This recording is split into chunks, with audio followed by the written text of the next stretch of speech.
Chapter 61. 19 days had passed since the feast at Highgarden. Dragonzir and Jackaris first met secretly with Duke Lorashir and confirmed the trade agreement with Sir Hayron Tyrell. After that, Dragonzir drank and talked happily with Lord Thaddeus Rowan, met with many nobles from the Reach, and signed a trade agreement with the Redwine family of the Arbor. But it was a pity that no girl from any family was included in the marriage of Vala. During this period, Sir Mond also brought news from the citadel. The cardinal was unwilling to offend Dragonzir by risking the presence of a dragon, but was also unwilling to give up the monopoly of knowledge, so he only symbolically recognized the bachelor status of 7 scholars including Evans and gave them necklaces. This was the biggest concession made by the citadel without Dragonzir riding a dragon to burn the citadel.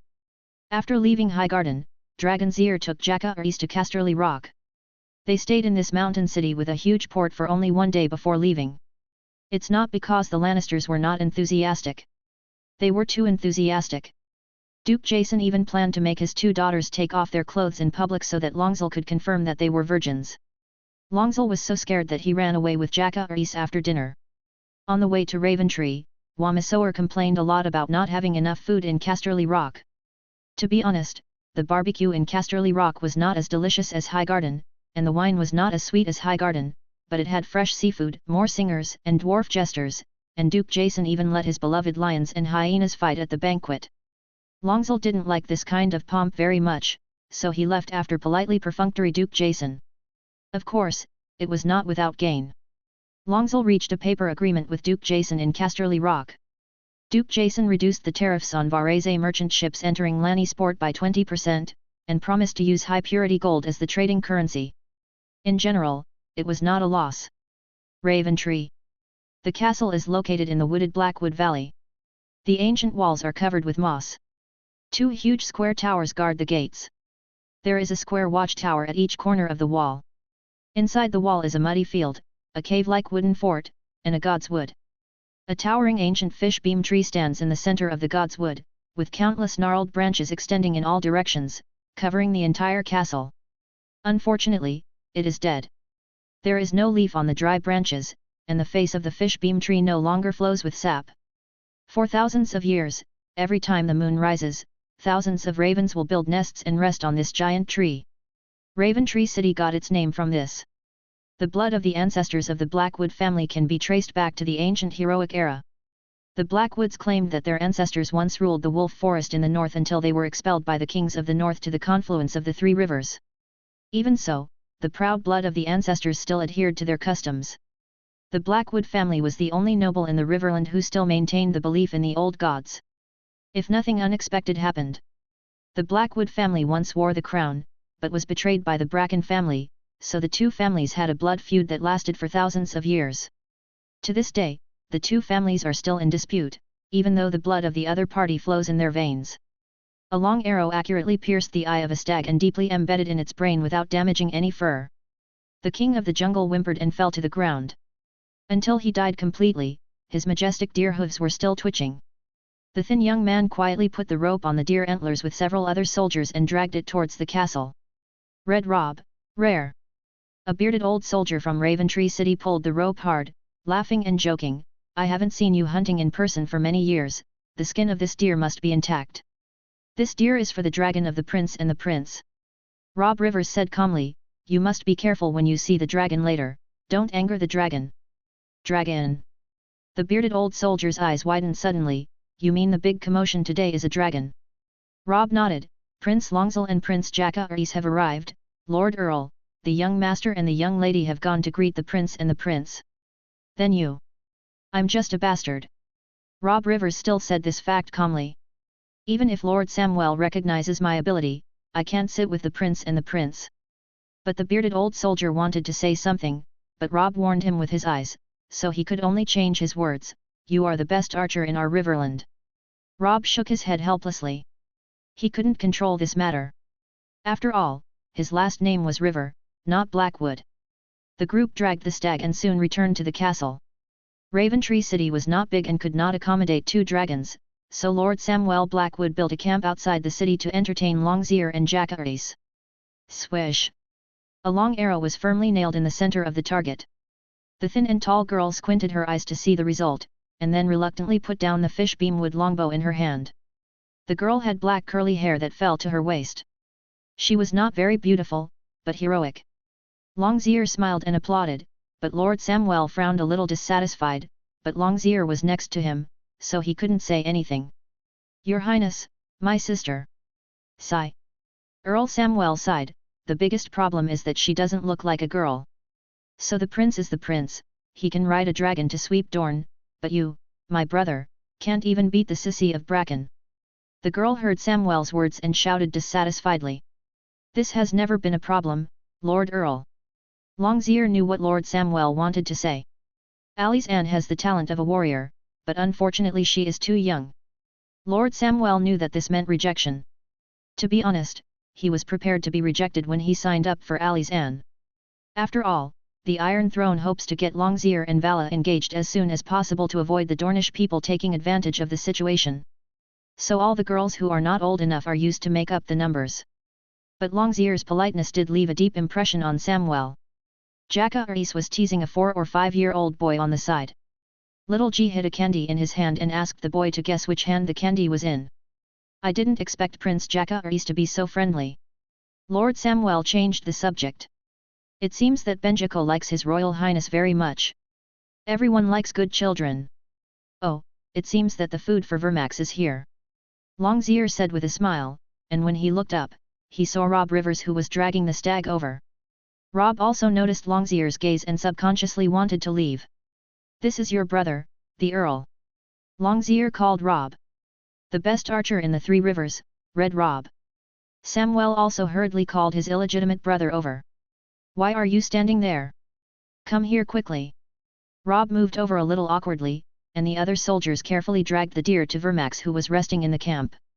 The little dragon looked up, then looked at Jaka Rees, and after getting Jaka Rees' nod, he spit out a mouthful of flames, cooked the stag, and then pounced on it and bit it. Your Highness, my lord, Rob was still a little embarrassed and didn't dare to look up at the two of them. Instead, Jaka Rees walked to his side holding Benjiko's hand familiarly. You are Red Rob? I've heard of you, the archer of the Riverlands. It's my honor.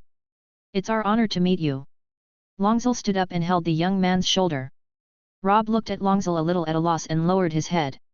At this moment, Mysore, who had just eaten the 15th sheep outside the camp, suddenly raised his head and let out a thunderous roar. Max also stopped eating vigilantly and turned his head to look at the sky. The clouds dispersed, and a red dragon flashed across the sky like lightning, and swooped down in the blink of an eye, roaring and flying around Raventree City twice, and then landed steadily with a plop amid the roars of two dragons. Red Queen Melia's. Longzil recognized the dragon. What is Princess Rhaenys doing here? The black-haired old princess sat on the dragon saddle and let out a long breath, patted the Red Queen, hugged her neck and intimately for a while before jumping off the dragon saddle along the dragon's wings. I'm going to prepare food for the princess's dragon. Rob Rivers took advantage of the situation and fled. Princess Rhaenys, what are you doing? Longzir asked in confusion. Jaka Rees sensibly supported his grandmother, but was gently stopped by his grandmother. Prince, something happened on Dragonstone. Princess Rhaenyra and Prince Daemon want to ask you and Prince Vala for a favor. Look at this. Longzir looked at the dusty old princess. Just tell me with a raven. Why do you have to come in person? Daemon is worried. Rhaenys smiled. He said that you might think too much with your cautiousness, and it would be more convincing if I came in person.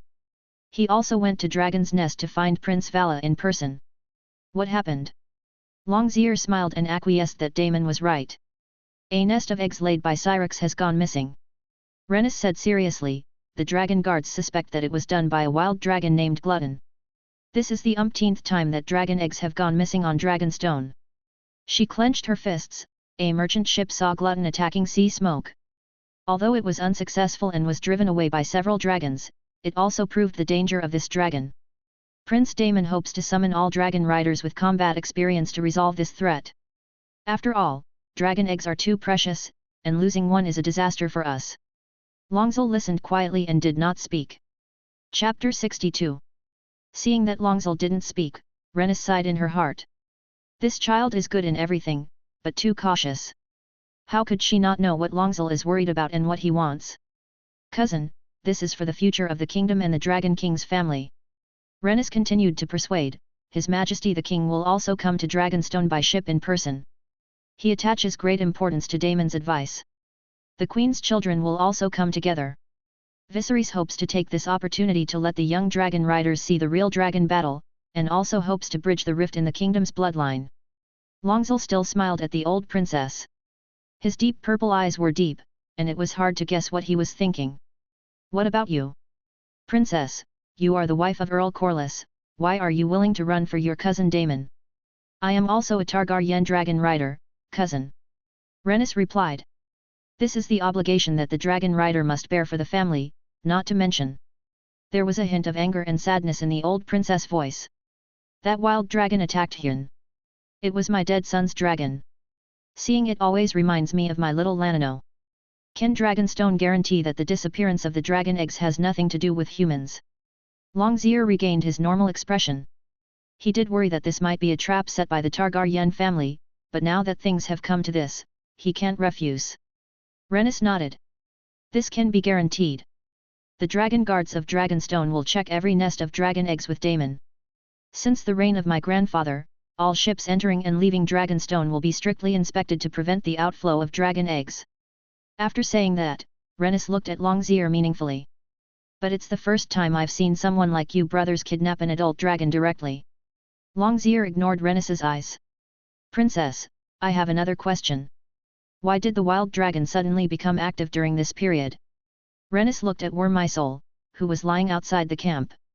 I suspect it was you and little Vala who rode away Wormithel and Silverwing. She pointed at her Red Queen. Before they left, the main dragon eggs on Dragonstone came from Syrinx and Silverwing. With Wormithel, no matter how ferocious that wild dragon is, it has to consider the consequences of being besieged by 2 adult dragons. I understand, Princess. Longzir nodded. In that case, I am willing to help the kingdom eliminate this wild dragon, but I will not directly participate in the frontal battle. You also said that the glutton is afraid of the existence of Wormithel. If it appears on the frontal battlefield, then the wild dragon may escape directly and increase our burden out of thin air. I understand, Longzir, your participation is a contribution to the kingdom. Rennis smiled. I also thank you on my own behalf, cousin. Zyja. Longzir called Jokeris, who turned back to tease Benjiko. Zyja quickly stuffed the candy in his hand to the child and ran a few steps back to his knight and grandmother. I have to go to Dragonstone. Both Vermithor and the Red Queen will fly at full speed. If your Vermax carries someone, it will not be able to keep up.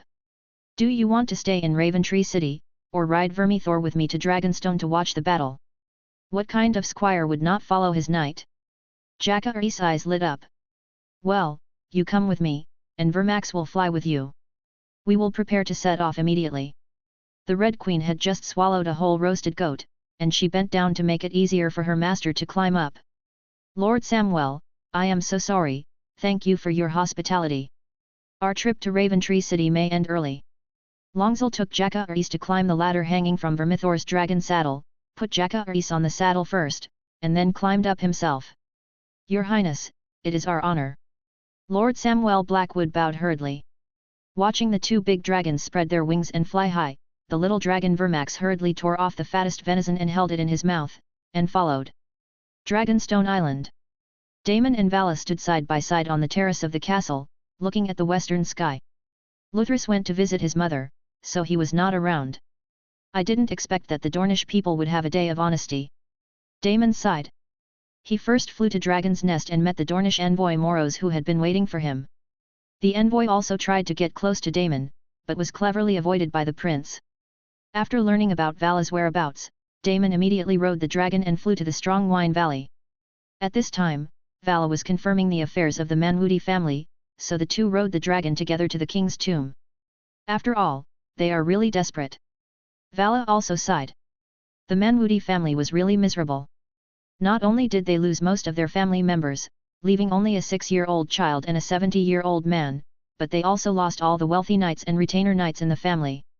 All the villages in the entire Manwudi territory were wailing for the death of their husbands and sons. If there was no bloodline left, the Manwudi family could be said to have been destroyed. What are you going to do with the child? Daemon asked. I plan to let Sir Vincent Caon adopt him. Vala replied, I promised Sir Casvalt. Damon laughed and sighed in his heart. If it was your brother, he would not only keep his promise, but also completely control the territory of the Manwudi family without leaving any trace. On the sea in the distance, a luxurious cruise ship was heading towards Dragonstone Island, and a beautiful golden dragon was flying over the cruise ship. On the cruise ship, King Viserys sat leisurely in a chair, with Sir Criston Cole, the captain of the King's Guard, guarding him, and his children scattered around the ship. Aemond leaned his head in a depressed mood.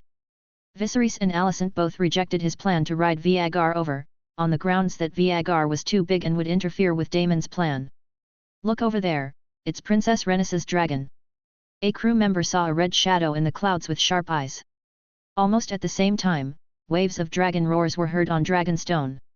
Silverwing took off first, followed by the slender bloodworm Khorokshuu. Princess Rhaenyra's Syrinx also took off. This beautiful, fertile golden dragon had a pair of slender dragon horns. Although it was not as majestic and gorgeous as Yanjian, who was also a golden dragon, it was more elegant and luxurious. Seeing this scene, although his heart was surging, Great Aegon still pressed the handle in his hand to signal Yanjian to land. This is the job of these experienced dragon knights, so he should not make trouble. After receiving the Red Queen, Syrinx turned back and flew to the other end of Dragon Mountain. After a while, a pale green flame suddenly shot up into the sky. But it did not hurt Syrinx, who flew out in time, accompanied by a hoarse dragon roar. Chapter 63. Syrinx flapped his wings hard and quickly distanced himself from the dragon flame behind him. Rhaenyra clung to the dragon saddle. She knew what she and Syrinx were capable of. Although she loved flying when she was young and longed to become a female warrior like Visenya. Unfortunately, time will change everything. The sky is no longer her battlefield. An ugly charcoal black dragon poked its head out from behind the Dragon Mountain, and its pale green eyes flashed with angry fire. Just now, Syrinx destroyed its nest without any explanation with a mouthful of dragon flame. Even the most cautious and cunning beasts would be overwhelmed by such provocation. Then the glutton saw the three-headed dragon flying in the air. The glutton's head covered with spikes and horny scales was stunned for a moment, and immediately turned the dragon head and fluttered the membrane wings. It wanted to escape. Rhaenys pulled the gauntlet violently and let out a joyful scream. The Red Queen immediately roared, waved the dragon wings, and launched a charge in the direction of the glutton. Almost in the blink of an eye, it surpassed the bloodworm and Silverwing. Melias, attack! The old princess recited the command in High Valyrian in a low voice. The Red Queen roared and approached the glutton, who was fleeing eastward. The red dragon accelerated again, and almost in a few breaths, the people who were watching the battle below flew to the oblique rear of the glutton. Hiss! The glutton flapped its wings vigorously a few times, trying to get rid of the Red Queen, but it immediately found that the speed of this red dragon was so fast that it was scary. At least the glutton had no way to get rid of its entanglement. Roar! The moment the glutton found that he couldn't run away, he immediately dived towards the Dragon Mountain, and the Red Queen followed closely behind. Also folding his wings and diving towards the Dragon Mountain, seeing that this extremely fast dragon was hooked, the glutton immediately flapped his wings, hovered in the air, and then immediately flew into the sky. Rhaenys reacted immediately and pulled the handguard of the dragon saddle with all her strength. The Red Queen also immediately prepared to climb, but the glutton in the air had already adjusted its position. At this angle, Rhaenys on the dragon saddle was completely exposed to the glutton's eyes. A pale green light emerged in the dragon's throat. Khorokshuu, Silverwing, Dragon Flame.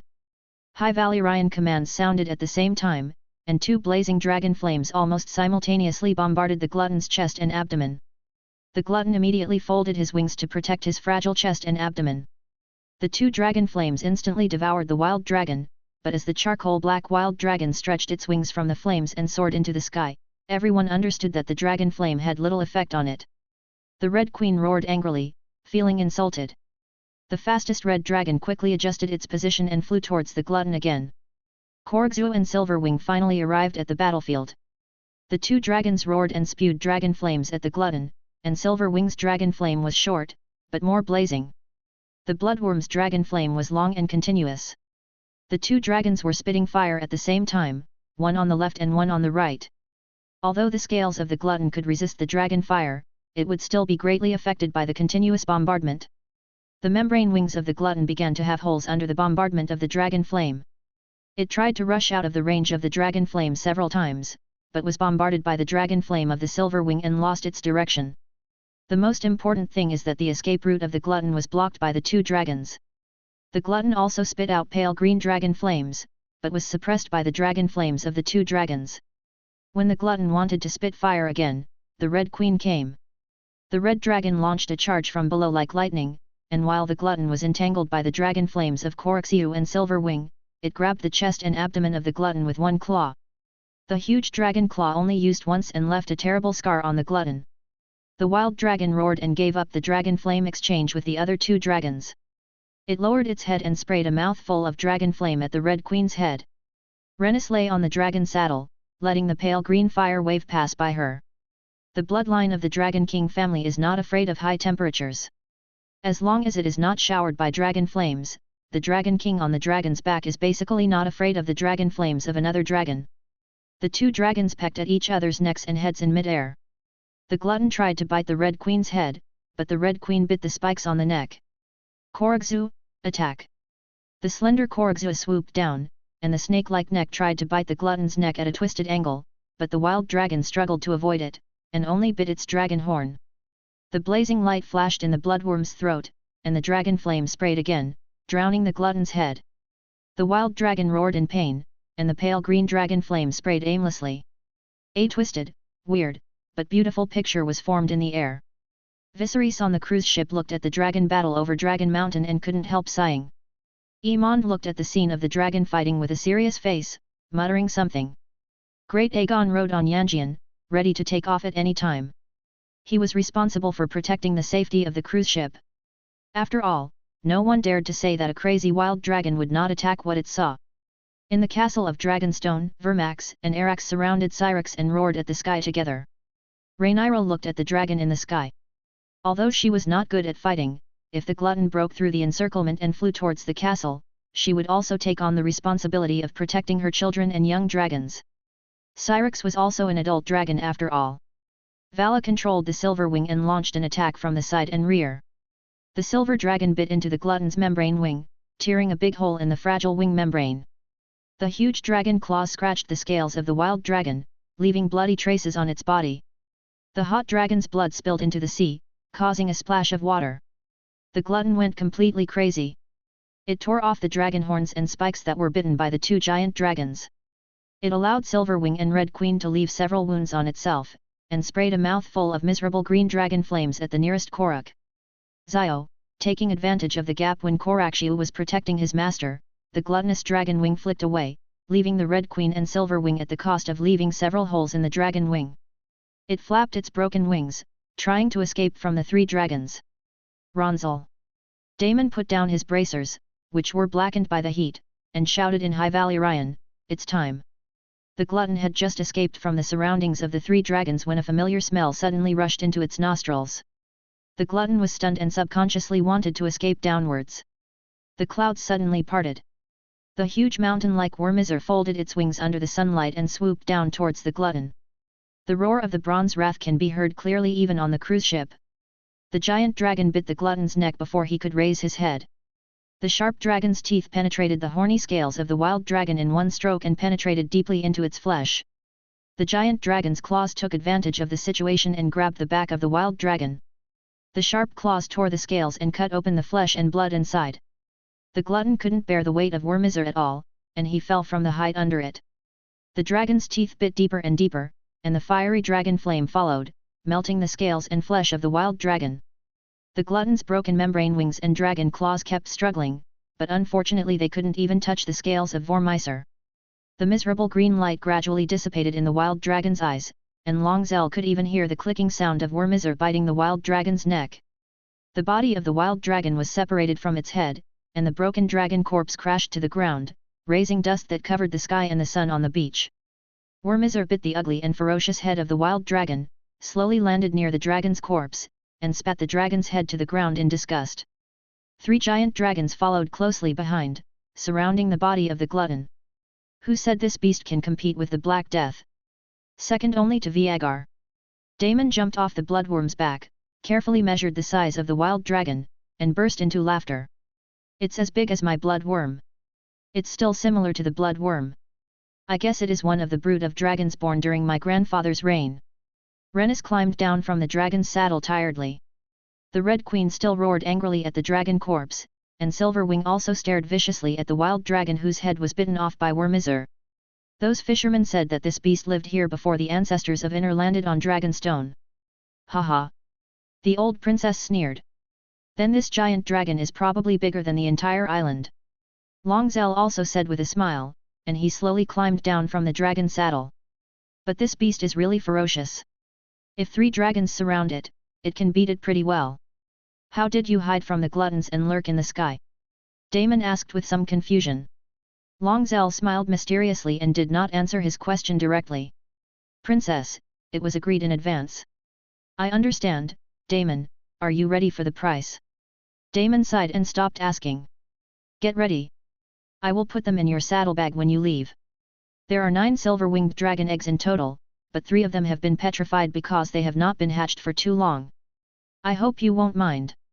Also, don't worry, even in the most difficult years, my ancestors broke the dragon eggs instead of letting them escape. Longzell understood what he was worried about. His Majesty the King decided to hold a banquet on Dragonstone Island to reward our heroes. Rennis came over with a smile and interrupted the conversation between the two. This has been decided in advance. She whispered to Ronzel, one of the marriage partners selected for Prince Vala is also here, cousin. Chapter 64. The king's cruise ship slowly sailed into the port of Dragonstone Island. The glutton's body was still smoking on the beach nearby. 4 dragons surrounded it. Silverwing and the Red Queen were biting angrily.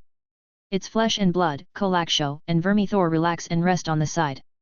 Yang Yan cautiously tried to get closer. After seeing that the Red Queen and Silverwing were concentrating on revenge against the glutton's corpse, while Kolaksio and Wormizar ignored it, they landed on the pile of stones next to the dragon group with confidence. Basking in the sun comfortably. Haha, the scourge of Dragonstone has finally been solved. Well done. Viserys smiled and briefly hugged Damon, then turned to look at Ronzel and Vala who were leaning against each other. Cousin, thank you for your contribution to the kingdom, cough. Ronzel smiled and saluted the king. The Dragon King family should help each other. After all, the only blood descendants left in the world who can ride a dragon are you and me. The king smiled politely, and Longzell noticed that the middle-aged king had gained weight and his fingers were shortened. It was said that they were cut off by the sharp blade of the Iron Throne, but the treatment was not effective and they were cut off. But the king didn't seem to care about these things. Queen Alicent and her maids supported the pregnant Helena Targaryen and slowly walked off the ship. Rhaenyra prepared a special wheel palace for them, with packages on the wheels. There were things that could reduce the vibration, and thick cushions were also prepared in the wheel palace. Although she had a very bad relationship with Alicent and her sons, she didn't have much ill feelings toward Helena. Especially since she was a pregnant girl. Several people came to the King's Royal Council.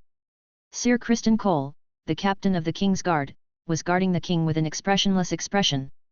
Sir Tyrion Lannister, the Lord of the Sea, carefully looked at the giant on the beach. Long, Lord Linman Beesbury, Lord Chancellor of the Exchequer, were among them.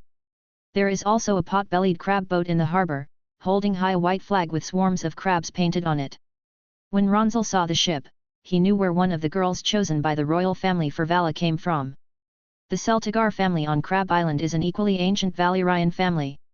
They are not dragon masters, but they have also accumulated a lot of wealth through maritime trade. It is said that the Celtigar family owns a Valyrian steel. An axe and a horn that could wake up sea monsters. His cellar was filled with rubies, gold, and wine. Although it is not as good as the Valyrian family and those wealthy nobles, it can still squeeze into the bottom of their ranks. Where's Aegon? King Viserys counted the number of people disembarking from the ship, and immediately discovered who was missing. Queen Alicent was immediately furious and pulled the attendant beside her. Where's Aegon? The attendant said timidly, His Royal Highness disappeared after releasing Yang Yan, and I didn't see it either. Then go find him quickly. Alicent resisted the urge to slap him in the face and pushed the attendant hard. The attendant stumbled, rolled, and crawled towards the island. Aemond grabbed the squire and whispered in his ear fiercely, Don't let anyone see Aegon in the tavern or the whore's bed, otherwise I will feed you to Viagar. Yes, yes. Daemon couldn't help laughing, but Rhaenys watched the scene calmly. No words were spoken. My dear, let's go to the castle first. Seeing this, Alison could only ask the maid to hold Helena steady, and she put her arm around her husband. Helena is still pregnant and should get more rest. The boat ride is already very uncomfortable. I have already sent someone to look for Aegon. He will definitely be able to make it in time for the party. Okay. Viserys nodded. My precious daughter will definitely arrange the banquet well. Brother, I'm always a little worried. Vala couldn't help but said as he watched the royal family ascending to the Wheel Palace. What are you worried about? Let's talk about it. Longzell put his arms around his younger brother's shoulders. Although he was not as tall as his younger brother, whenever he did this action, his younger brother would always bend down subconsciously. Let your brother rub it. I always feel that the atmosphere in the royal family is abnormal. Xiaolu also told me before. Brother, is the inheritance issue really that difficult to solve? Ronzel held his brother in his arms and followed Rhaenys and Daemon towards the castle. The two people in front looked like they didn't hear, but in fact they both pricked up their ears. They were also curious about the views of another Dragon King on the issue of inheritance. I have also faced the challenge of inheritance issues, the illegitimate brothers left behind by my mother, and the branch clansmen who separated from the family. Do you remember how I solved it? Longzell asked. Brother, that's not a challenge. No one can challenge your inheritance. Vala realized that he might have fallen into his brother's language trap and couldn't help but give him a slap. That's called fighting for property. The illegitimate son was chopped down by Yamal with an axe. Those relatives either didn't even come in through the gate, or they went straight into the mine. So? Longzell continued to ask, you can see how I solved it. Absolute violent loyalty, recognizing that your tribe and retainers have the indisputable succession. Vala muttered. Although Longzell was young, he had already mastered the family's army and main wealth. Only then did he, that's why he firmly inherited the position. And this further infers that my father has let Longzell be deeply involved in family affairs early on, and almost everyone recognized Longzell's ability. Daemon and Rhaenys in front looked at each other and sighed at the same time. Why don't they understand this truth? Whether it is Daemon or the uncrowned queen who was denied the right to inherit in the 101 Great Council, in the final analysis, they have not met these conditions. And Rhaenyra regrets that she is far away from the politics of King's Landing. None of these conditions are met. Rhaenyra prepared a sumptuous banquet for her father. After confirming that the wild dragon was killed, Rhaenyra immediately returned to the castle and organized the chefs and servants to arrange the prepared dishes and wait for the arrival of the king. Viserys I of the Andals, king of the First Men and Rhoynar, warden of the realm, ruler of the Seven Kingdoms, House Targaryen, and his wife, Queen Alicent Hightower, his the children Prince Aegon Targaryen, Prince Aemon Targaryen, and Princess Helena Targaryen have arrived. Sir Criston Cole's voice echoed through the main hall of Dragonstone. The king held the queen's arm, and Aemon pulled the great Aegon, who had a lot of mud on his cloak. He had not yet entered the tavern. She was caught by the attendant, and then brought back by Criston by her cloak. Helena was helped by the maid to her respective seats. King Viserys smiled at his daughter and rapped his fork on the table. Everyone, we have several distinguished guests.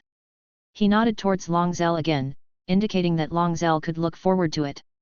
Count Bartimus Seltija, Earl of Crab Island, and his eldest son, Sir Clement, his nephew Azur, and their youngest daughter, Miss Layla Seltija. This time it was the servants of Dragonstone who were in charge of the roll call. The Earl of Crab Island is a spirited old man, wearing a red and white silk robe. His silver hair has turned grey under the erosion of time. His eldest son is resolute and cold, and his nephew is a handsome and beautiful boy. Layla Seltigar is a 15-year-old girl with long silver gold hair that hangs down to her waist. It is smooth and straight. The little girl has not yet developed, but the amazing beauty of the Valyrian can already be seen in her small face. His blue eyes were as clear as a lake.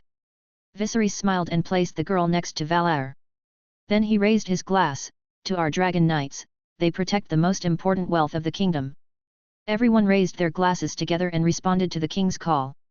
Big Aegon even cheered directly, as if he was among the people participating in the dragon slaying. The banquet went smoothly. Aemond also accepted the toasts from Jocaris and Luthris. Of course, anyone with a discerning eye could see that this was superficial courtesy. Queen Alicent also danced with Princess Rhaenyra in the presence. Of course it would have been better without Daemon's uncontrollable laughter. Azur curiously asked the princes about the war in Dorne, and with Clermont's warning eyes, he approached Ronzel and begged him to tell the story of the war between the eastern continent and Dorne. The party culminated in Vala's stiff dance with Layla. "Prince, I understand my responsibility." The little girl whispered to the stiff Vala, "If you are willing to marry me, I will definitely give birth to many, many children for you." Vala twisted his arms like a puppet. He used his eyes to signal his brother to come and save him, but found that his brother was entangled by Azur. How has he ever experienced such a thing? "Cousin, I have another marriage that I want to confirm with you." King Viserys smiled as he watched the dance between the prince and the girl in the field. "My daughter Helena is about to give birth. The bachelor determines that it is most likely to be twins. If there is a girl, I hope she will get engaged to Ray." Before she finished speaking, Alison's expression suddenly changed. Chapter 65. Emmond keenly caught the change in his mother's expression, and immediately stood up and raised his glass. He also raised his glass to look at Ray, who was grabbing roasted pigeon to eat. "Nephew, your battle on the stone road was indeed heroic." Typed. He bit out the next few words with force. "The Majesty of House Targaryen, this glass of wine is dedicated to you. And to your brave knight Valar." While using his eyes to signal Big Aegon to do something quickly, he would not let his mother do anything bad. When Alison heard that her son was toasting Rhaenyra's bastard in such a polite tone, her eyes flicked back. On the other hand, Daemon next to him beat his leg in annoyance, and looked at Emmond with a much more interesting look. Jocaris also looked at his uncles and his knights opposite with a solemn expression. However, Longzell kept smiling. He just watched the stiff brother in the center of the hall escape from Leela Seltyge's arms as if he was being amnestied, and raised a glass of wine from Longzell's table as a response. Received a toast from Prince Aemond. Big Aegon also stood up with a glass of wine, came to Longzell and Vala, and said quietly, "Cousin, I heard that you are engaged to a girl from the Tully family. How about that girl?" I'm telling you." Before she could finish her words, Alison, who noticed her eldest son's abnormal smile, turned her attention to her eldest son again, staring at her eldest son with hatred, but it was inconvenient for her in this situation. "Just go grab your son's ears." Before he could finish speaking, Longzell raised his own wine glass and touched it with the prince. He whispered, "Prince, pay attention to the occasion. I will hold a martial arts competition at the wedding, and you will come too." Great Aegon looked at Longzell's deep purple eyes and suddenly felt a chill in his back. He swallowed the dirty jokes with a guilty conscience. As for the tournament, even though his swordsmanship was not good under Sir Criston's training, no, but participating in a martial arts tournament is really a bit embarrassing. "The wine steward is enough," Longzell added. Big Aegon's eyes lit up and he took a sip from the wine glass. "It's settled, cousin, I will perform well at your wedding." Then he raised his glass and walked towards Valar, who was forced to return to the dance floor again. Vala breathed a sigh of relief and hurriedly raised his glass to greet him. "Cousin Valar, if you don't like that flat-chested little girl, I know where to find something good-looking in King's Landing. I will take you with me next time you come to King's Landing." Seeing the increasingly dangerous look in Valar's eyes, Aegon immediately stood up. He smiled and said, "I'm just kidding. My father is right. If possible, I would very much agree with my daughter getting engaged to cousin Ray." Alison finally found an opportunity to interject. "My dear, how can a royal marriage be so hasty? This is a matter of the council." Viserys dismissed Alison's protests coldly. "The marriage of the two Dragon King families is an important matter for us descendants of the ancient nation. This is also the promise we made when we welcomed back our cousins. Queen, the king's promise, even the gods can hardly change it." After saying that, Viserys looked at Rhaenyra. "Daughter, I heard that Ronzel is engaged to Miss Diana Tully and will be married in 4 months. I hope that your child Aegon can marry Ronzel. What do you think about your future daughter's engagement?" "Father, it would be an honor for Aegon and me," Rhaenyra said, raising her glass in a toast to Ronzel. "Cousin, what do you think? This is also part of the promise." Ronzel said with a smile, "I have no reason to refuse." This time the smile returned to Daemon's face. On the contrary, Aemon's expression changed again and again. Finally he sat down with gritted teeth. Alison also sat in her seat angrily, cutting the steak in front of her with some dissatisfaction. Xiaolu, on the other hand, feels that the atmosphere is not right, but so what, anyway, his knight is the protagonist now.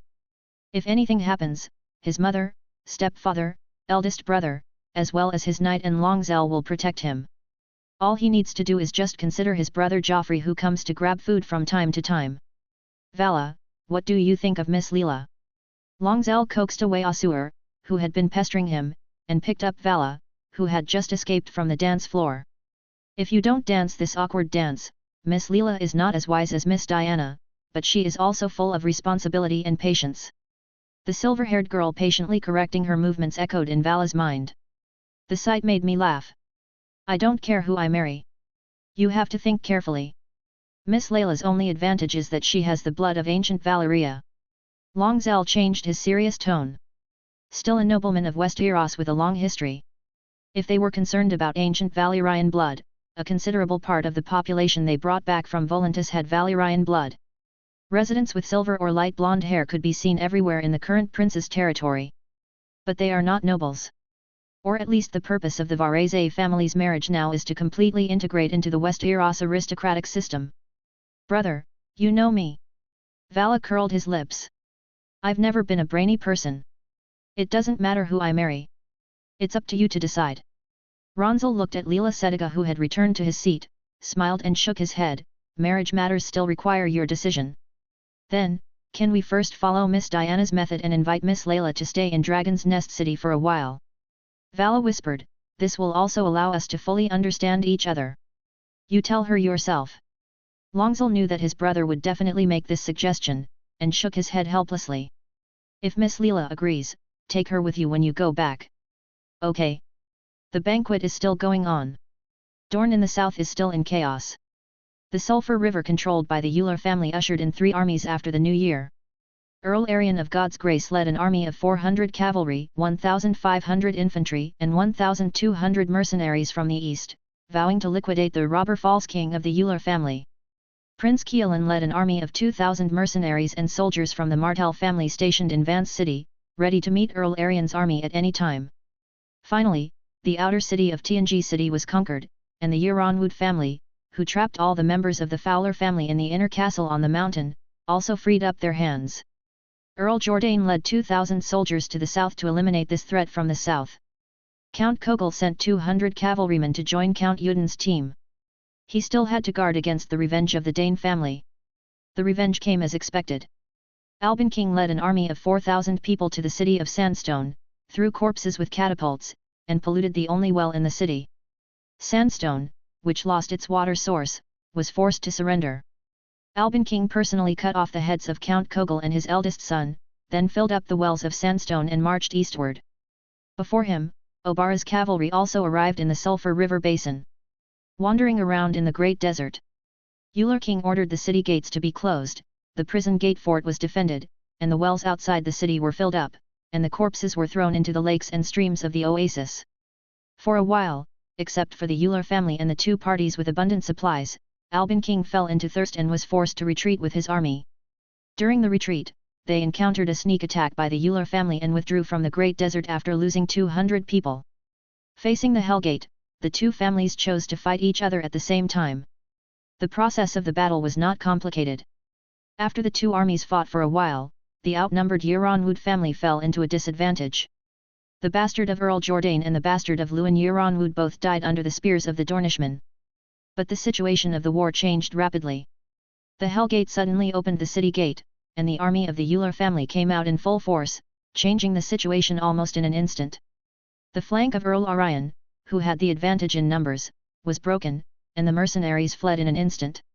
Earl Arion was stabbed off his horse by an unknown soldier with a spear, and then torn to pieces by a group of militiamen eager to make achievements. Martell's army collapsed instantly. The soldiers of the Euler family rushed directly to Earl Jourdain's army, but ran into Obara's cavalry, who came out of the camp head-on. The infantry of the Euler family was broken, and the King Euler himself was cut in half by Obara's sword. Unfortunately, Albin had already retreated, and Obara was forced to gather the cavalry and withdraw from the battlefield. Lord Jourdain won the battle just when he was about to collapse. The prison gate changed hands, and the Euler family disappeared from the stage of Dorne. Chapter 66. The nights on Dragonstone are always accompanied by humid sea breezes. The noisy wind makes the beach even quieter. The dragons rest on the beach and cliffs, making thunderous sounds from time to time. It didn't break the tranquility of the beach. The disheveled Aegon was drunk and collapsed on the beach. He was dragged out of the tavern again by his younger brother. What do you think? Imand grabbed Aegon by the collar and lifted him up. Although your mother is stupid, have you forgotten what she said? You are the legitimate heir to the kingdom. Now there is a great opportunity in front of you that can allow you to win over a Dragon King family that is even as powerful as your family, but you pretend to be stupid in front of them and go drink with a whore. You said it as if you were not there. Aegon tried to push Imand away, but found that he was too drunk to push away his younger brother who had already started to discipline him. Legitimate heir? The legitimate heir established by father is my elder sister. Do you think father intends to change the heir? Imand pushed Great Aegon hard and he staggered. That's all you can do. Don't forget that we live to threaten that slut. Do you think that bitch will allow us to exist to threaten her strong bastard? Great Aegon was silent. But I have stopped mother. If Helena gives birth to a daughter, she will marry Ray. Ray also has dragons, and my cousin's family is so close. Do you dare to ask if Helena is close to you? Imand was almost driven crazy by his elder brother. Let alone whether you can give birth to a daughter, even if you do, Ray is 14 years older than your daughter. Can you wait for your daughter to grow up and marry him? Imand lowered his voice. But what about father? Don't talk nonsense. Great Aegon quickly covered his brother's mouth. Can you just say that? He sighed in his heart. Is it so difficult for me to be an idle prince? Okay, okay, okay. Imand pushed his brother's hand away. Don't forget that father also plans to let his cousin Longzir marry his daughter to little Aegon, the bastard who disgusts us with your name. Seeing that big Aegon couldn't hold back a word for a long time, Imand laughed in anger. I'll tell you one last time, if you want to live, you must fight. Don't let me see you drunk and naked on the horse bed again, and don't let me see you showing your thing anytime and anywhere, especially at the Dragon's Nest tournament in 4 months. Watch your little guy. Imand, you can't do this to me. Leaving a cruel word, Imand threw Big Aegon on the beach without looking back. He returned to the castle. At this time, on the terrace of the castle, Longzir, who had thrown Vala to Layla Celtigar, was enjoying the sea breeze with the Minister of the Navy and the Minister of Finance. They did not disturb the king who was in urgent need of rest, the queen who was full of anger, nor did they disturb Princess Rhaenyra who was anxious to see her son. Instead, Jacaerys dutifully chatted with his mother for a while before rushing over to serve. This made Lord Lyman Beesbury quite emotional. Prince, I wonder what you think about the plan for the royal fleet. Sir Tyrion Lannister rubbed his palms a little awkwardly. My brother is indeed a little wild, I hope you don't take it too seriously. Duke Jason is an interesting person. Longzil leaned on the battlement and said calmly, but I think you have to take care of the girl's mentality. As for the royal fleet, Lord Tyrion, I still maintain the quotation at Casterly Rock. If the royal family is willing to invest in the order, my shipyard will provide the royal family with a 20% discount. If the royal family needs my fleet, it can also be summoned like the fleets of the Redwine family or the Velaryon family. This Tyrion was a little hesitant to speak. Lin Man added at the right time, the royal family is currently planning a number of construction projects, and the funds are not very abundant, so we would like to ask whether the discount can be increased or the royal family can be allowed to buy on credit. My workers also need to eat, Lord Lin Man. Longzir sneered. I can advance the money for shipbuilding, but I will not bear the losses caused by the royal family. Lord Lin Man, you don't want us to ride a dragon to King's Landing to collect debts. Moreover, Lord Lannister, you are the Minister of the Navy, and the expansion of the royal fleet should be handled and perfected by you. Lin Man and Tai Lan looked at each other, and could only sigh and give up continuing the negotiations. After all, the expansion of the royal fleet is indeed not the top priority at the moment, and the gold in the treasury has other uses. To be honest, this trip to Dragonstone did not achieve the effect that Viserys wanted.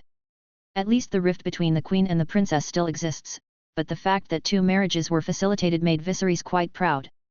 He happily watched Longzir and Jacaerys fly to White Harbor and leave. Vala also brought Leela and Lucerys back to Dragon's Nest. Lord Bartimos Celtigar, who learned that his daughter was selected, excitedly asked Azar and a trusted bastard knight, Yorkway Water, to take a boat to Dragon's Nest. They prayed in the sanctuary of Dragonstone for a night. Wormiza roared across the sea and passed through the valley surrounded by mountains. Longzil could even clearly see the towering giant spear and the beautiful marble castle in the clouds. Unfortunately, they had no plan to tour the valley, so they missed the chance to land. It was getting a little cold. Jackaris tightened the thick clothes he had just put on during the rest, and felt the message from Wormax under his crotch. The weather in the north made the young dragon feel very uncomfortable. But in Longzal's eyes, the north was a different scene. Wormy slowed down so that his companions could see the looming primeval forest and the huge ice wall in the distance. The miracle of the old gods. As soon as he entered the north, he felt a strange sense of being watched, and Wormy was not very comfortable. It's still the evil of the cold god. The dragon slowly flew over the white port town. The northerners stared at the two dragons circling in the sky with wide eyes. Earl Desmond Manderley watched the dragon slowly land in the Fish King Square with some nervousness.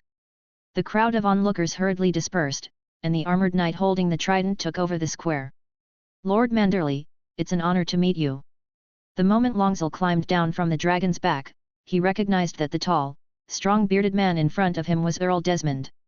He had seen this Earl of White Harbour in the portrait. Your Highness, your arrival with the prince reminds me of the grand reception my great-grandfather gave to the centenarian king. The former king rode on Wormy to White Harbour and made a marriage contract with the queen and my family. Unfortunately, the princess passed away. In addition to visiting you, I also have a mission. I'm sorry. The Earl of White Harbour interrupted Longzal with a sad face. Your Highness, my beloved daughter Lee has returned to the palace of the Mermaid King forever because of a severe cold, so I'm sorry that I can't fulfill my promise. Longzal hurriedly prepared to comfort the Earl, but suddenly noticed the boy next to Earl Manderley. The black-haired boy with grey eyes looked at everything in front of him with a serious face, and even the dragon could not move him. There is something wrong with this boy.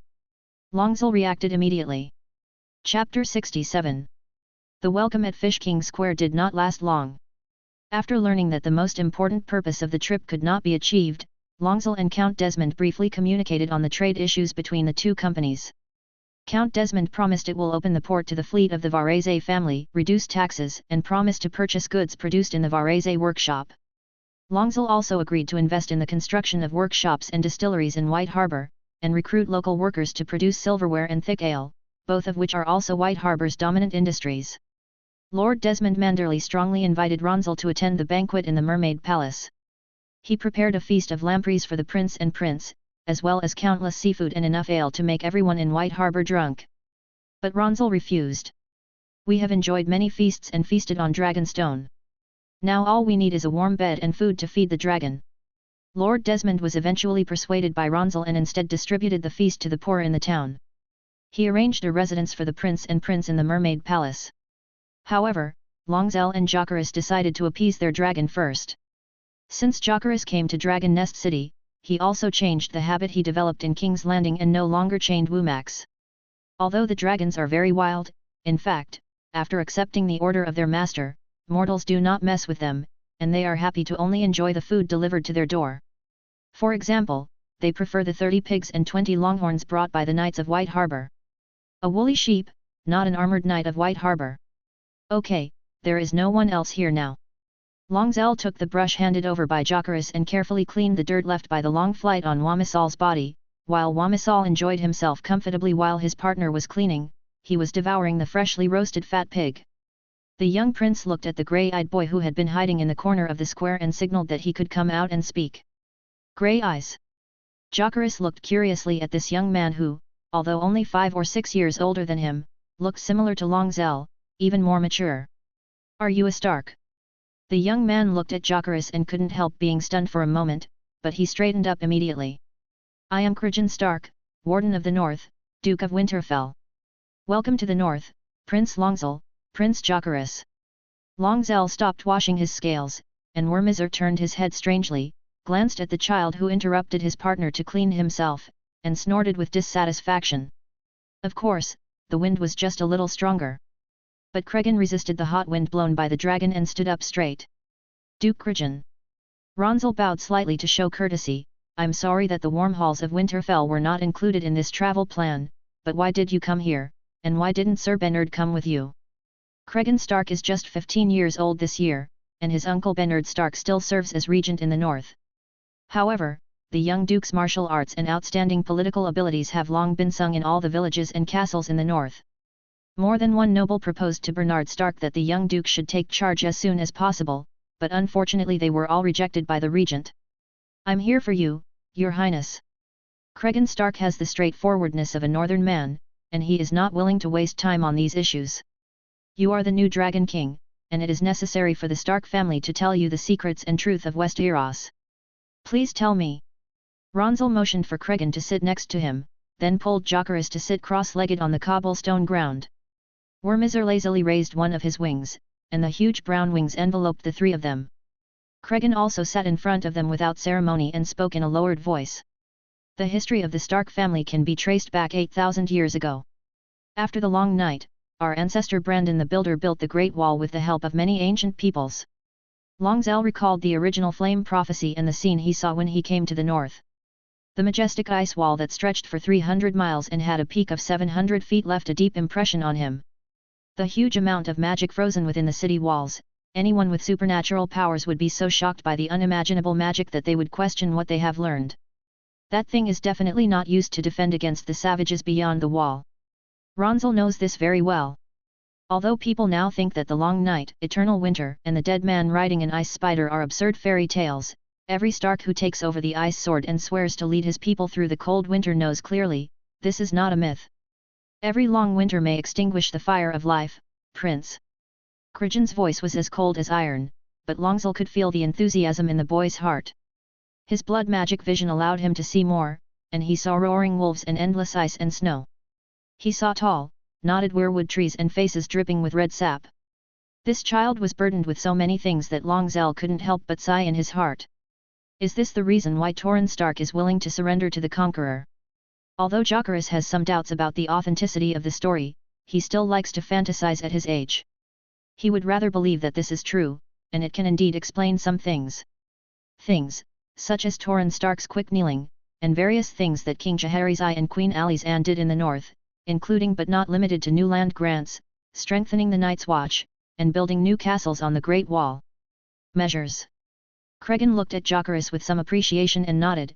My ancestors saw that the Conqueror could integrate the broken Westeros.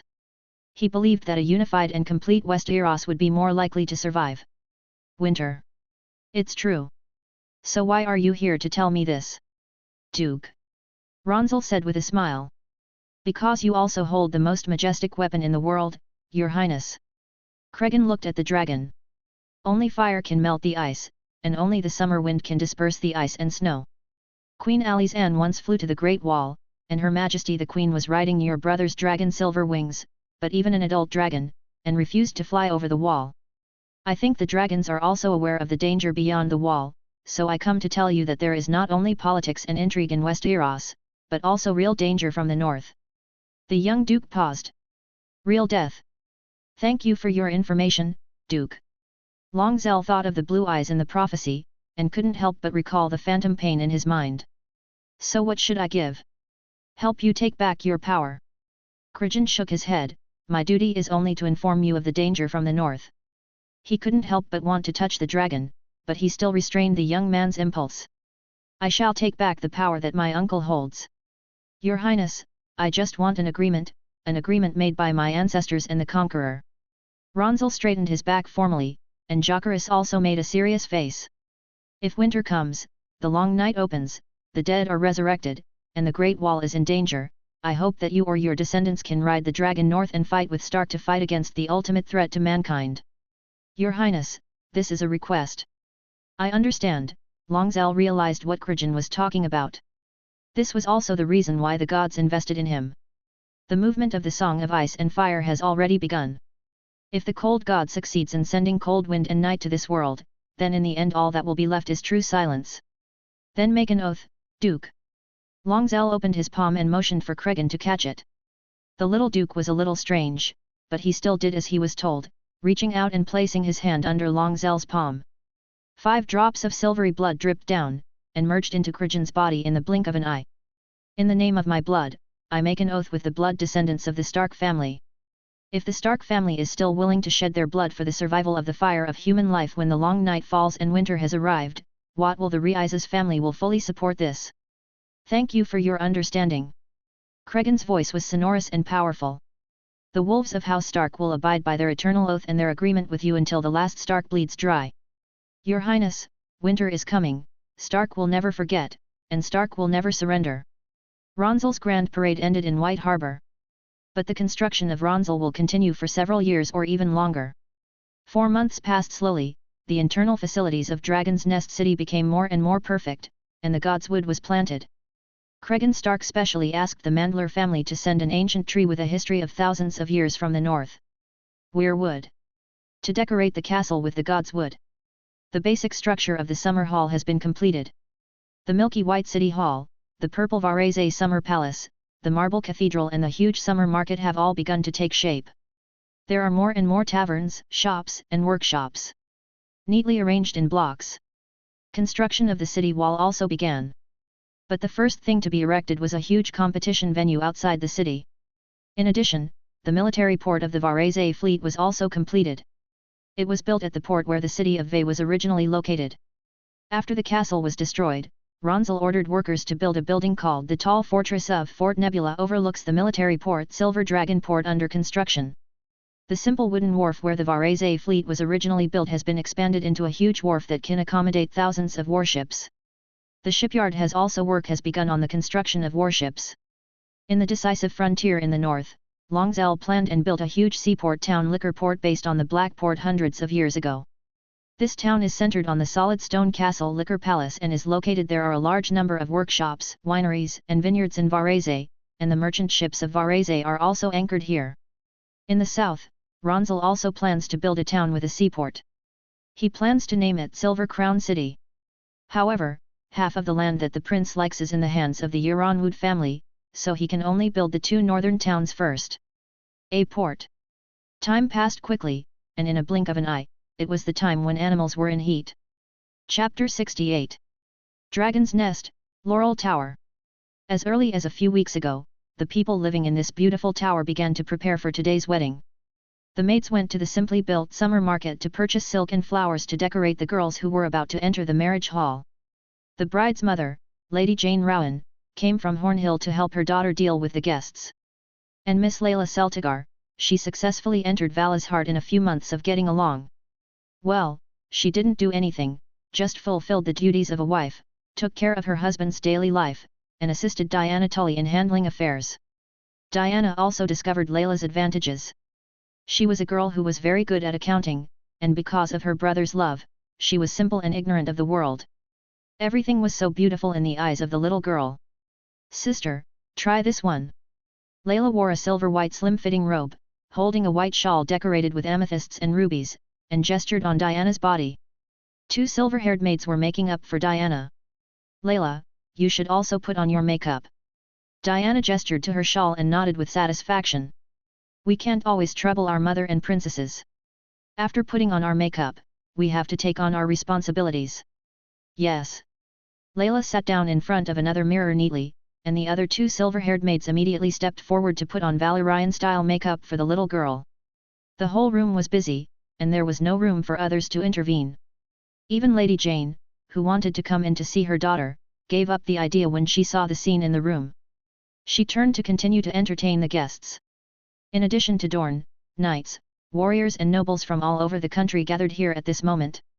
They either set up tents in the suburbs or stayed in the inn that had just been completed in Midsummer Hall. The king's family had arrived a day ago. Great Aegon and Aemond both rode their dragons down from the sky. It is said that the roars of Viagar and Vermithor could be heard even in Wine Harbor. Princess Helena also brought her newly born twins, Jaehaerys and Jaehaera. She did not ride her dragon Dreamfire, but chose to ride in the wheelhouse with the king and queen. Viserys specially arranged a marriage for Jaehaera and Rhae, although Rhae was speechless when he looked at the baby in the swaddling clothes. Duke Beaumont of Storm's End led a team of hundreds of people to the south. His team included Boros and his 4 daughters, as well as a group of Stormland nobles. The team of the Riverlands was led by Duke Loras Tyrell, including Earl Hobart Hightower and Mond Hightower, Earl Thaddeus Rowan and many other nobles. Prince Durin was also among them. Unfortunately, Tessarion could not take people on a long-distance flight, so it had to stay in Old Town. Lord Corlys Velaryon, the Lord of the Tides, came across the sea with his wife, Princess Rhaenys, and his 2 granddaughters, Baenilla and Rhaena. Of course, Princess Rhaenys rode the Red Queen to Dragon's Nest first, and she is now talking eagerly with Lady Jane. The nobles of the Crownland arrived by land, led by Lord Simon Stanton and Lord Gorman Marsail, and they arrived several days later than Corliss. The Westerlands team arrived together with the Riverlands team, led by Lord Jason Lannister himself, who brought several carts of gold to apologize to the two grooms for his offence. The old Lord Glover Tully also came in person in a sedan chair, with his grandson Sir Elman Tully beside him. Lord Forrest Frey raised the flag for the Tully family, and Lord Samwell Blackwood and Lord Amos Bracken led the way for the two teams. This pair of enemies actually did a good job. The Vale team and the North team arrived together. Sir Bernard Stark accompanied Lord Cregan Stark southward. They were accompanied by the old Lord Roderick Dustin and the young Lord Domeric Bolton. Lord Manderley provided them with ships to the south and sent the Knights of White Harbour and his sons. Duchess Jane Arryn also left her castle. Lord Ryun Corbray and his brother, Sir Corbray, who held the Valyrian steel sword Lady of the Empty, were responsible for protecting the Duchess's safety, while the young Lord Artus Royce was responsible for leading the entire team. Well, in fact, there were also people from Dorne. Tigera was ordered to return to Dragon's Nest and brought the alliance request from the Euronwood family. Moros, the steward of the Martell family, finally found an opportunity and announced that he came to celebrate on behalf of the Martell family. As for the Dane family, some people claimed to have seen Sir Quinlan Dane of High Hidden City and the flag of the Dane family. It's just not known whether they are a formal delegation. People also came from the other side of the narrow sea. The envoy of Bravus arrived at Dragon's Nest with the profits of Vers's workshop in the Water City for the new year. He also brought the blessing of the Sea King. The Tiger Party supporters who came from Volantis to chase Dragon's El tried to offer the crown again, but of course they were rejected again. When the sun just rose on the wedding day, Princess Rhaenyra and Prince Daemon landed in the Dragon's Lair in Dragon's Nest on dragons. Tyrex flew beside the two giant dragons. The princess brought her two sons, Joffrey Velaryon and Little Aegon. Diana, I suggest you try that top decorated with Valyrian steel. A cold voice came from the door. Diana looked at the door in surprise. Sister Obara, why are you here? If that idiot Albin can't even protect his home, he'd better not live. Obara leaned against the door with her arms folded, and Dawn was still hanging behind her. Longzel's guard Hoffa Lawbreaker stared at the girl. He knew Obara would not do anything out of line, but every time he saw her disregarding the rules, he had the urge to shoot her to death. I came to see your wedding, and by the way, see if I can fight with the King's Guard. I heard that they are the strongest knights in the world. Obara did not enter the door, but just admired Diana and Leela changing into complicated bridal dresses. Congratulations, Diana. What about you, Obara? Diana tightened her shirt. Do you have a boy you like?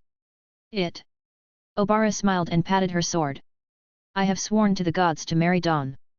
By the way, I have to go to the arena to take a look, so I won't disturb you. Get ready, little Diana. Obara joked and stopped disturbing the two brides' preparations. She wanted to get familiar with the arena quickly. The sun gradually moved towards the center of the sky. The wedding was about to begin. The guests were already seated in the hall. The hall of Dragon Nest City was quite large, more than enough to accommodate these nobles and famous knights. A huge brazier stood in the middle of the hall. The flames were burning. The bell rang. Chapter 69. Summer Hall. The bells echoed throughout the construction site city, and every busy resident knew what it meant. Almost everyone in the city stopped their work and cheered deafeningly. Shufu was building a wall for his new house. He left King's Landing with his family 3 months ago. Due to the recruitment order issued by Gisser Shadowweaver, the envoy sent by the Varese family to King's Landing, the salary of the blacksmith was higher than that of staying in King's Landing, and the Varese family would also give a settlement fee. Shufu was tempted. His daughter was getting better, but his family was struggling. It happened that he had good skills and was confident that he could pass the test of the blacksmith sent by Vareses. With the blessing of the 7 gods, he succeeded and successfully obtained the settlement fee of 25 silver deer. After arriving at Wine Harbor by boat and following the immigrants to Summer Hall, his daughter received a paid consultation from Maester Evans at the Church of Our Lady outside the Summer Palace. This is a tradition left by Longzel's father. The students of Dr. Vesalius and the apprentices of Caesar Shadowweaver have to provide medical services to the people of the territory from time to time. This also makes these apprentices of the Vareses family have high enough medical skills even without the recognition of the academy. Shufu's daughter received a thorough diagnosis and treatment. After several months of treatment, he regained a healthy daughter, which made him full of gratitude to the Lord. Gods bless Varezes! Shufu also joined the ranks of civilians shouting. Wamisor was the first to make a long dragon roar, followed by Silverwing and Shadow Nightmare. The Red Queen, Korakshu and Syrinx also made cheerful dragon roars. Although Valor's lazy roar was low, only Wamisor's roar could suppress the old dragon's voice. Yanjian's roar and the voices of Wumax, Arax, and Terkshire rose and fell one after another, and they were equally matched. The dragons seemed to be singing. In the hall, Longzul, wearing the Valyrian steel armor dragon rider, stood beside the brazier with a smile, waiting for the arrival of the bride with his brother who was also wearing Valyrian steel armor. Brother, I'm a little nervous to be honest. Vala was a little uneasy, but the unique touch of Valyrian steel armor brought him a hint of cold sobriety. Drink my blood! Longzul whispered. Vala nodded, indicating that he had drunk the blood wine with blood magic attached according to Longzul's request. That's good. Longzul nodded. Relax, we are using a mixed wedding, and Brother Korin and Steward Amor will preside over the wedding for us. The young man smiled mysteriously. I promise there will be no wedding pranks. That's good. Vala straightened his back and waited for the arrival of the bride. King Viserys buried himself in Longzul's dragon crystal throne. He enjoyed the feeling of warmth and just the right coolness brought by the dragon crystal throne. This made the back wound that had tortured him for a long time and was difficult to heal no longer so uncomfortable. Unlike the king who was almost asleep, the princess and the queen were much more active in the hall. Princess Rhaenyra and Prince Daemon held up their glasses and sat among the lords of the north and the Vale. Lord Forrest Frey of the Riverlands and his wife, Sabithel Valpin, Lord Samwell Blackwood, and Lord Peter Piper also sat beside them, drinking with the princess and the prince. The nobles of the crown, as well as many southern nobles led by Lord Thaddeus Rowan, also sat beside the princess. Lord Bermond of the Stormlands also brought many nobles to toast the princess and Rhaenys. There were also many lords around the queen. Lord Graver Tully and Lord Jason Lannister were beside the Queen and Great Aegon, as well as Sir Boros Baratheon and almost all the westerly nobles, Lord Hobart Hightower and a large number of southern nobles. Only the sea snake Collis sat alone with the Dornish and the envoys from the other side of the narrow sea. The weathered old man had graying silver hair and fair skin that was obviously eroded by the sea breeze and the sun. The old man hesitated for a long time before finally sitting with his wife. Sitting next to the princess and the prince. Longzul naturally saw the clear sense of camp at his wedding, but none of this mattered. What mattered was his wedding. The silver and purple silk ornaments of the Varezes family filled the entire hall. The musicians slowly played elegant music, and the hall became quiet. Lynn and Aslan were responsible for pushing open the door, and Earl Tully and Lady Jenny took Diana's hand and slowly walked into the huge hall. Bishop Coerin held the 7-star Bible, barefoot, and only wore a grey robe. He followed the bride. Prince Jacaerys, Ago, Alan Tully and Hoffa were responsible for holding the bride's skirt and slowly walked to the other side of the brazier. The bride, wearing a silver robe with a combination of silver dragon and hunter patterns, slowly knelt down to the groom wearing Valyrian steel armor. Longzir took the silver crown from the tall bearded steward Yammer and put it on the bride's head. The 7 gods are witnesses. Bishop Corin looked at Longzir enthusiastically, opened the scriptures, and slowly recited the Andal marriage certificate. The 7 gods bless your union. Corin finally finished the long blessing. May your offspring be prosperous and your vows last forever. The silver-haired bearded Yammer took over the monk's work. He stood between the bride and groom, and the long-winged dragon tattoo on his face slowly moved. He opened the second stage of the wedding in High Valyrian. Blood and fire forged the ancient bloodline, and now, this bloodline will be injected with new power. The butler said slowly, the descendant of the Bronze Dragon King, Longzir of the Varezes family, will use his pure silver blood to irrigate the future of the family. He will marry Lady Diana Tarly of the Border, a descendant of the ancient ancestors and a nimble hunter. Longzir adopted another wedding custom. He did not cut his lips, but cut his palms at the beginning. Blood gushed out. He dipped his blood and wrote the ancient Valyrian word silver and blood on the bride's forehead. Diana also cut her palms and wrote dragon and fire on the groom's forehead with her own blood. Then their palms were tightly clasped, and the blood poured into the brazier, which actually made the flames jump up. Vala and Leela repeated the same process. However, the people who lifted Layla's skirt became Azor Celtigar, Prince Luthris, and Sebastian Jayan. Blood and fire merge, and the oath lasts forever. Amor chanted the poem of ancient Valyria, and the music in the hall became louder. The king took the lead in applauding. For a time, the venue was filled with thunderous cheers, and great Aegon even stood on the table and screamed. Fortunately, Aemond pulled him down in time to avoid any strange consequences. The wedding banquet was then held at the king's order. After the banquet, the grand tournament was about to begin. Chapter 70. Prince Durin was frustrated because his request to participate in the tournament was rejected due to the joint opposition of Sir Mond and Prime Minister Otto, as well as Viserys and Alicent. He could only sit behind Prime Minister Otto and the king, waiting for the start of the tournament. Have all the lances and other weapons participating in the tournament been checked? In the tent outside the arena, Steward Amor asked the representatives of the blacksmiths and horsemen of Midsummer Hall expressionlessly. Volantis does not have the tradition of night tournaments in Westeros. The nobles of Blackwall prefer the arena duels in the Slaver Bay, where slave warriors fight people or animals on the bloody sand in exchange for food and glory. So Amor was almost new to night tournaments. He didn't understand why the tournament had to use lances that broke at a touch, unsharpened weapons, and even chain hammers and maces had to be wrapped in thick protective cloth. But his caution helped him, at least now there were no problems. Everything has been checked, sir. The representative of the blacksmiths was the silver-haired Shufu. His superb skills were enough to support him to become the next representative of the King's Landing Blacksmith Guild, and he could represent the blacksmiths to meet the king in the throne room. After arriving at the summer hall, he quickly stood out and became the representative of the blacksmiths together with another Volantis blacksmith. Our people guard all the weapons that the contestants will use day and night.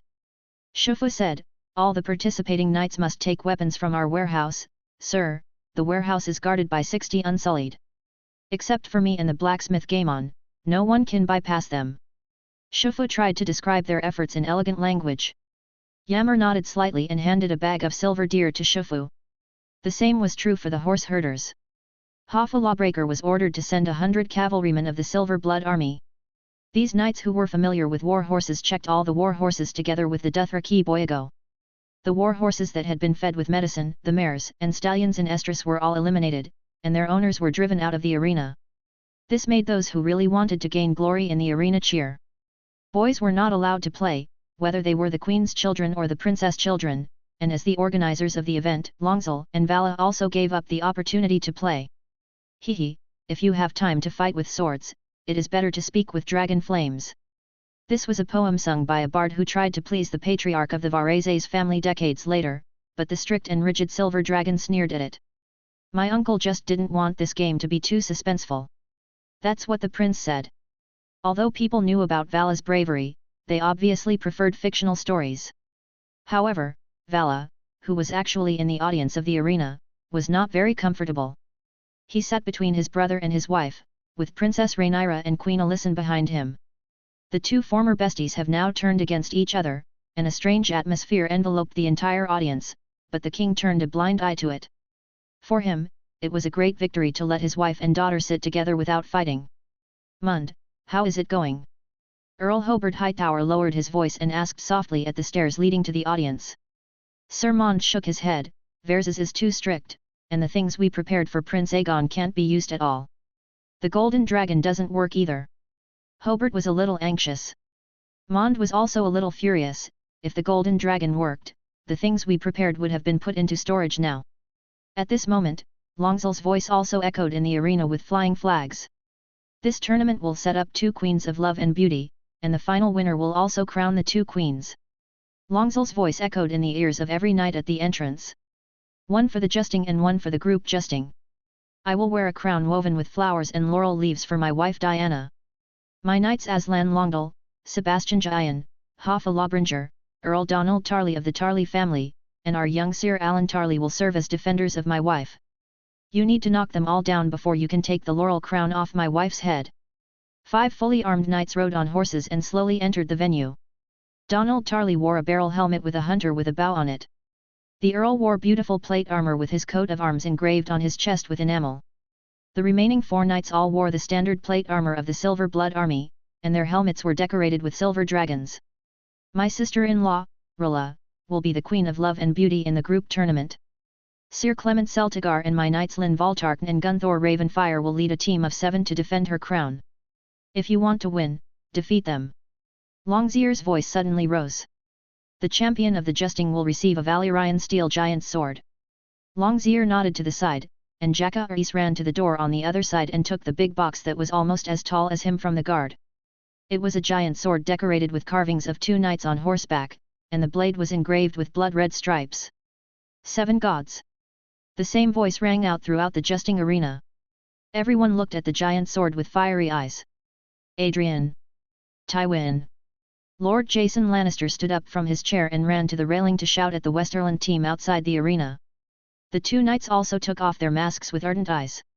One of them is the heir of the Tarbeck family, eager to win the praise of the Lord and the people, and the other is a branch of the Lannister family, but is valued by Jason because of his martial arts. Bring that sword back to the family. Adrian, Tywin, no matter who of you wins, just bring it back to the family, land, title, gold, I will give you whatever you want. Don't worry, Lord Duke. Adrian shouted confidently, if possible, I would like to marry my son, Miss Tishara Lannister.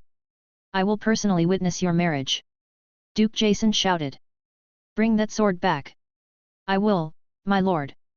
Sir Tywin Lannister responded solemnly, I will bring back another light howl for the Lannister family.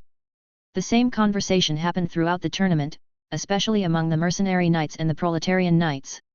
A Valyrian steel sword meant too many things. The champion of the group competition will also receive a Valyrian steel dagger and a reward of 3,000 golden dragons. Longzell announced the remaining rewards. The champion of the archery competition will receive a reward of 5,000 golden dragons.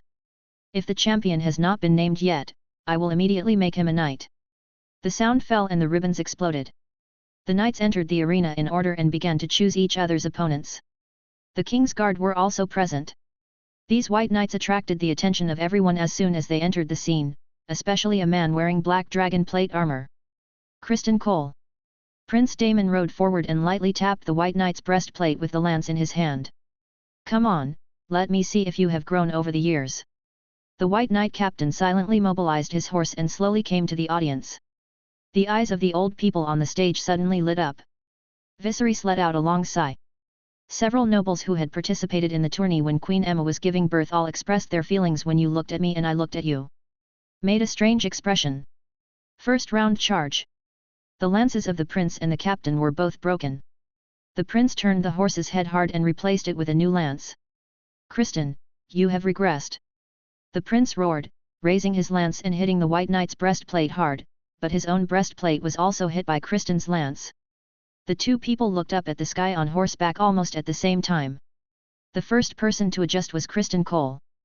The white knight decisively threw away the broken lance and launched another charge. Prince Daemon took a step slowly. The lance broke, and Daemon held on to the reins hard to keep from falling, but Criston was riding steadily this time. It's you who are old. The white knight captain said coldly. Another round of hedging, this time both sides were not so lucky. The lance exploded with a bang, and the 2 men fell off their horses almost at the same time. Apply for foot combat.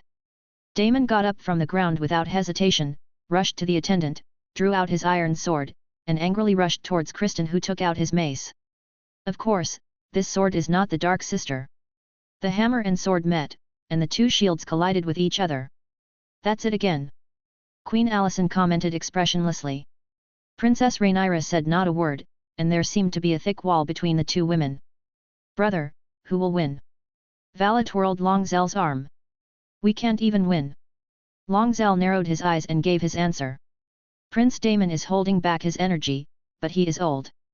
Sir Criston is still fierce, but his skills seem a bit rusty. Click. The shields of both sides were shattered at the same time. The mace shattered Daemon's shield and fell on the prince's breastplate. The prince's sword was also pressed against the throat of the white knight captain. If my sword was the Dark Sister, you would be dead. Daemon suddenly remembered what he said back then, and now that he said it again, it still had a strange meaning. If I had used my own hammer, you would have died too. This is what I said back then. Criston replied unceremoniously. In this game, neither side won, so both sides can still stay on the field. The knights came on stage one after another, and the sound of broken lances was heard endlessly. Where's Ray? It wasn't until Marquis Forrest Frey used 3 lances to knock Sir Adrian Tarbeck off his horse that Layla suddenly noticed something. Chapter 71. Ray. Vala noticed that his wife suddenly ran to his side and whispered that Ray was missing, and then he noticed that there was someone missing. Him. Longzil raised his eyebrows. Can't stand the loneliness, disguised as a mysterious knight to attend the meeting. Ah! Vala was anxious, leaning close to his brother's ear and said anxiously, he is only 14 years old. Although his martial arts are not bad, but there are not many people who can threaten him in this field. Longzil said with a smile, if there is danger, I would have locked him in the Twin Towers. Don't worry, give me a place to vent. You might as well let me go.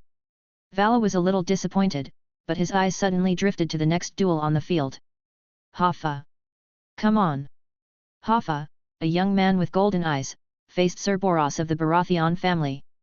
Are you from Stormland? Boros immediately noticed the appearance of this expressionless boy, with black hair like crow feathers and golden eyes. Hoffa took the lance and didn't say anything. He just bowed to Boros according to etiquette. He put down his visor. He held up the lance and aimed it at the stag's chest. Boros laughed and put down the visor of his antler helmet, and slowly urged his horse. Boom! The lance broke. The majestic figure fell to the ground. The whole audience was boiling instantly, because it was Sir Boros who fell to the ground. This boy from the Varese family actually shot down the proud stag in just one round? This surprised everyone, except the people of the Varese family. The stag got up in a somewhat embarrassed manner and rushed to his servant, good boy, apply for foot combat. Boros took the battle axe from the servant and roared towards Hoffa who took the spear. The long-handled battle axe fell head-on, but the boy dodged it deftly. The spear in Hoffa's hand was like a snake, spinning constantly, but at the right time, it suddenly stretched out its head and dealt a fatal blow to the opponent. Okay, come again. The spear hit Bolos's breastplate, leaving a shallow white mark. Bolos roared and swung the battle axe again. This time, it hit, but was blocked steadily by Hoffa's spear. Instead, the boy seized the opportunity to block the battle axe and stabbed his helmet with a shot. Bolos only felt like his head was hit, buzzing for a long time before he recovered. At this gap, Hoffa had already deftly tapped the joint of his armor several times. 7 levels of hell. When Bolos came to his senses, Hoffa had already put the tip of the wrapped spear against his neck guard. You win, kid. Thank you. Hoffa still had that dead look on his face. He bowed slightly to show politeness and then left Boros and returned to his seat. Tisk. Boros took off his helmet and couldn't help but look at Hoffa a few more times, but he didn't see anything. He could only sigh that the Varese's family really has capable people. The next game was between Great Aegon and the White Knight Sir Marsin Water. Great Aegon had already defeated a mercenary knight and 2 knights from the Hightower family, including Sir Mond Hightower himself. That game was really fierce. Both sides broke 3 lances. It was not until the 5th round that Great Aegon poked Mond's breastplate with a gun and knocked him off his horse. Bang! As soon as he came on the stage, there was only a bang that scared the audience. When people came to their senses, Great Aegon was already lying on the ground, leaving only a white knight with an unbelievable face. He clearly remembered that he let the opponent win. Queen Alicent hammered the armrest hard, trying to restrain herself from looking at Princess Rhaenyra's expression, but Viserys laughed. Aegon is not bad, he can hold on until now. By the way, where is Aemond? At this time, a knight wearing simple steel plate armor and carrying a dark green flame painted on his head entered the venue. The knight wore a helmet covering his face, making it impossible to guess who he was. A mysterious knight. The MC raised the small flag in his hand. Who is he going to challenge? Before he finished speaking, the MC suddenly widened his eyes. He is going to challenge Sir Marsin, our White Knight. The knight slowly spurred his horse and stopped in front of the White Knight who had just defeated Great Aegon. Marsin looked at the knight with some doubts, and his eyes widened suddenly. But there was no time for him to stare again. The MC's voice urging him to enter the venue had already come, and Marsin could only take the lance and turn his horse to the opposite side of the mysterious knight. Bang! The first round was a foregone conclusion. The lances of both sides broke, but no one fell off the horse. The mysterious knight urged his horse and immediately pulled up a new lance from the ground, bypassing the wooden stake and charging again. His lance stabbed the White Knight's shield steadily, and the tip of the lance exploded on the white shield. The huge impact force directly threw Sir Marsin out. The White Knight was dragged by the horse for a while before stopping. The White Knight's servants rushed to the field and carried the unconscious Masson down. Kristen Cole looked at the mysterious knight thoughtfully, as if he had guessed his identity. Prince Emond? Vala asked his brother and sister-in-law behind him uncertainly, lying on the railing. Diana put down the account book in her hand and shook her head. I don't know, anyway, there is no Green Fire Knight on today's list. That's him, alas, another one. Longzil sighed. Just now, Emond shot down another knight from the Piper family, and Lord Forest Frey was his next target. This match was quite exciting. Both the mysterious knight and the Marquis broke 4 lances, and the Marquis fell off his horse in the 7th round. Just as the Green Fire Knight was killing everyone. The MC's voice suddenly sounded, another mysterious knight. His opponent is Sir Tywin of the Lannister family. Sir Tywin launched a charge. Alas, Sir Tywin fell to the ground. As soon as the voice fell, the sound of falling came from the other side of the field. Sir Tywin Lannister lay on his back, breathing painfully. The knight in black plate armor turned his horse's head. He also wore a full cover helmet, without revealing any personal features. The only way to identify him was the silver crown on his equally black shield. This silver crown knight defeated 3 people in a row as soon as he appeared. Counting Sir Tywin, there were already 4 people. And the Green Fire Knight also won the next victory. The White Knight Ricard Thorne was knocked off his horse by him. The White Knight broke 5 lances, but was finally stabbed off his horse by a lance from the mysterious knight. The Green Fire Knight slowly rode towards the remaining contestants. Among Diana's 5 defenders, Lord Donald Tarley was shot down by Lord Ulwine Peake, but Lord Ulwine was immediately knocked off his horse by Sebastian, and Alan Tarley was unfortunately defeated in a lance duel with another Alan, Alan Beesbury, although Alan Beesbury was soon defeated by Amos Bracken, who knocked down Samwell Blackwood. There are still 11 knights left on the field, Lord Amos Bracken, Sebastian Zombie, Aslan Longdal, Hoffa Lobringer, Daemon Targaryen, Green Fire Knight and Silver Crown Knight, Kristen Cole, Eirik Kagale and their sworn brother Stephen Darklin, and Lord Artus Royce of the Vale. This young man from the Vale wore bronze armor and defeated 19 knights in a row before finally standing here. The Green Fire Knight moved slowly. He stopped in front of Daemon. Chapter 72. Longzil watched the choices in the field with interest. He could naturally guess who the 2 mysterious knights were. Emond's martial arts were tempered by the Red Castle Coach and the King's Guard. Although he was not very old, he was already a rare warrior in the 7 kingdoms. As for his younger brother, although his hand skills were not as good as his and Vala's, his horse skills were not bad at all. As long as he didn't encounter an opponent who had to dismount and fight on foot, there would be no problem. The Green Fire Knight raised his lance and gently tapped Daemon's shield. Daemon raised his eyebrows, and his purple eyes seemed to be able to see through his true face under the visor. However, the prince didn't say much. He squeezed his legs and the warhorse carried the prince slowly to the wooden stake. Prince Daemon of the Targaryen family, fighting against the mysterious Green Fire Knight. The crisp drumbeats and the voice of the MC announced the start of the game. Where's Emond? King Viserys stood up from his seat with some dissatisfaction. He hadn't seen Emond for such a long time, and the king was a little worried that Emond might have had some problems like his troublesome brother. Alec, Laurent, have you seen Emond? The 2 white knights who were responsible for staying at the venue and protecting the king looked at each other and shook their heads. Your Majesty, Prince Emond said before that he was not feeling well, so he should have returned to the castle first. Alec Cargal said. He and another King's Guard, Eric Cargal, were twin brothers. If they were not used to staggering their duty time, I am afraid that even the king and Kristen would not be able to tell the difference between the 2. No one escorted him. The king frowned. Your Majesty, I should have escorted the prince back, but the prince refused. Laurent Marbrown's eyes flashed with a trace of panic. The prince said he didn't need my protection. After I refused, he said he wanted to go to the toilet. I watched him go to the toilet in the arena before returning to protect you. You the king immediately understood how his son escaped the White Knight's sight. What's wrong, dear? Alison noticed that her husband's mood was not right after he stood up. Emond is gone. Viserys said impatiently. Just at this time, Great Aegon staggered out from the stairs. The king stepped over Lord Loras Tyrell behind him and whispered to his eldest son, Where is Emond? Great Aegon spread his hands, How should I know? I just came down from the arena and it hurts so much. Pa! The crisp slap instantly attracted everyone to look behind. Great Aegon covered his face and looked at Allison, who had not put down his slap, in disbelief. "Allison, what are you doing?" Rhaenyra immediately stepped over Lord Beaumont's seat and grabbed Allison's arm. "The great nobles of the country are watching. Do you want to disgrace the royal family? What does it have to do with you?" Allison glared at Rhaenyra and stared at her son angrily. "Where is your brother?" "I didn't do anything in the Seven Hells." Great Aegon raised his hands. "I just came down from the arena. How would I know where he went? I spent the whole afternoon preparing for the tournament." "Your Majesty, Prince Aemond is downstairs." Longzil, who had seen enough of the show, pointed to the audience.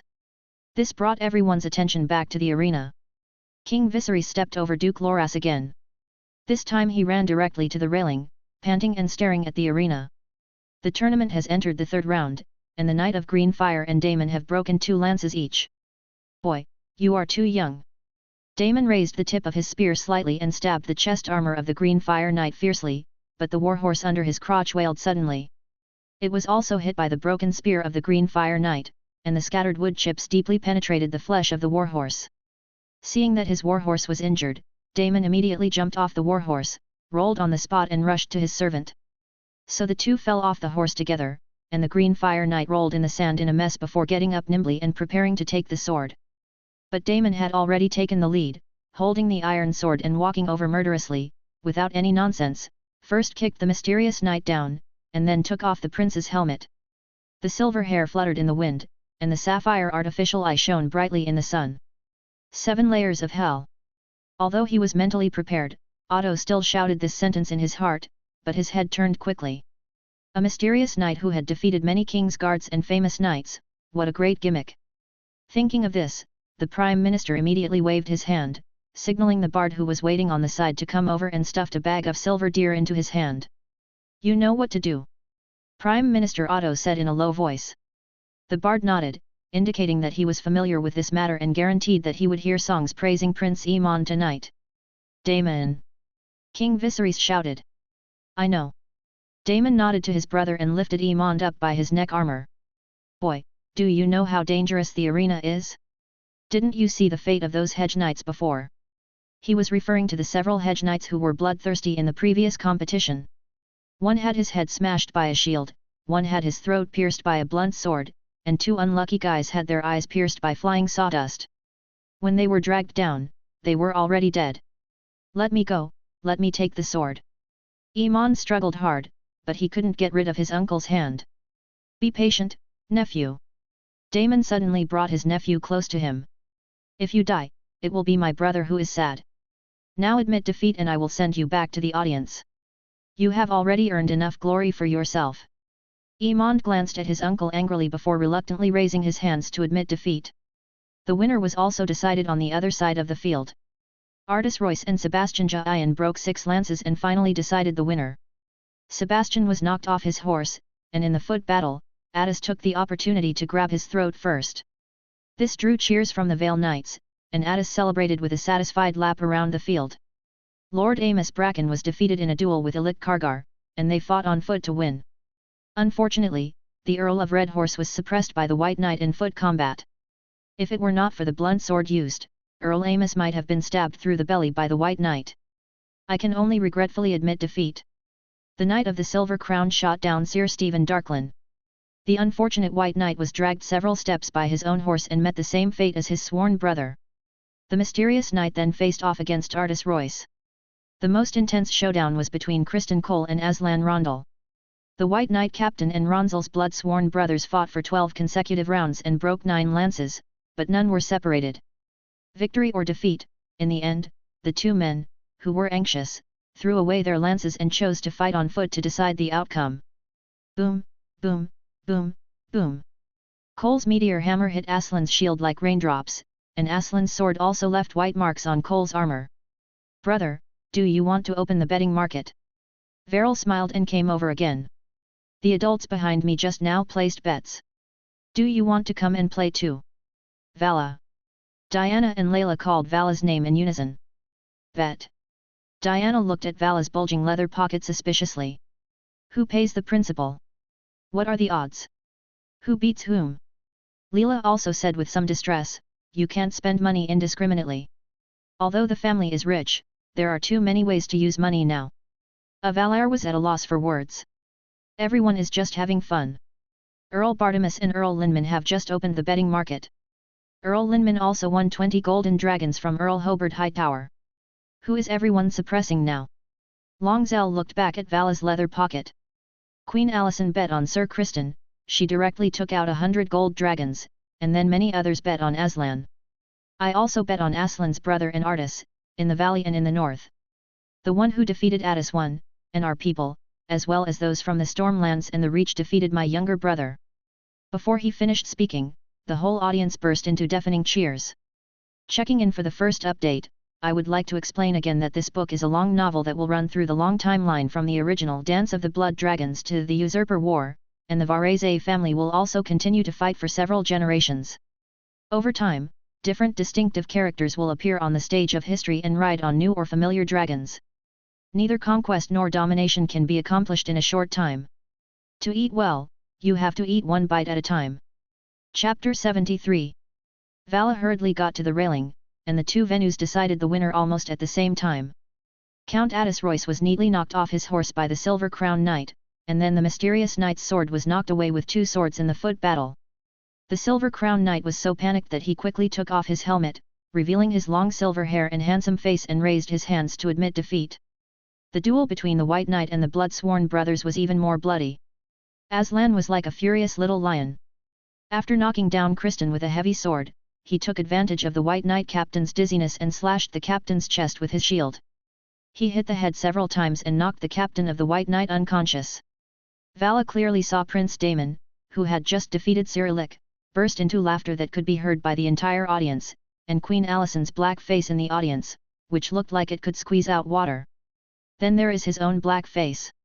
He made money, but almost all the money he made was lost. At least the principal was kept. If I had known better, I wouldn't have pressured my younger brother. Earl Addis is a warrior. King Viserys smiled, took a glass of sweet wine from the waiter's plate, and said to Duchess Jane, "There are many talents in the valley.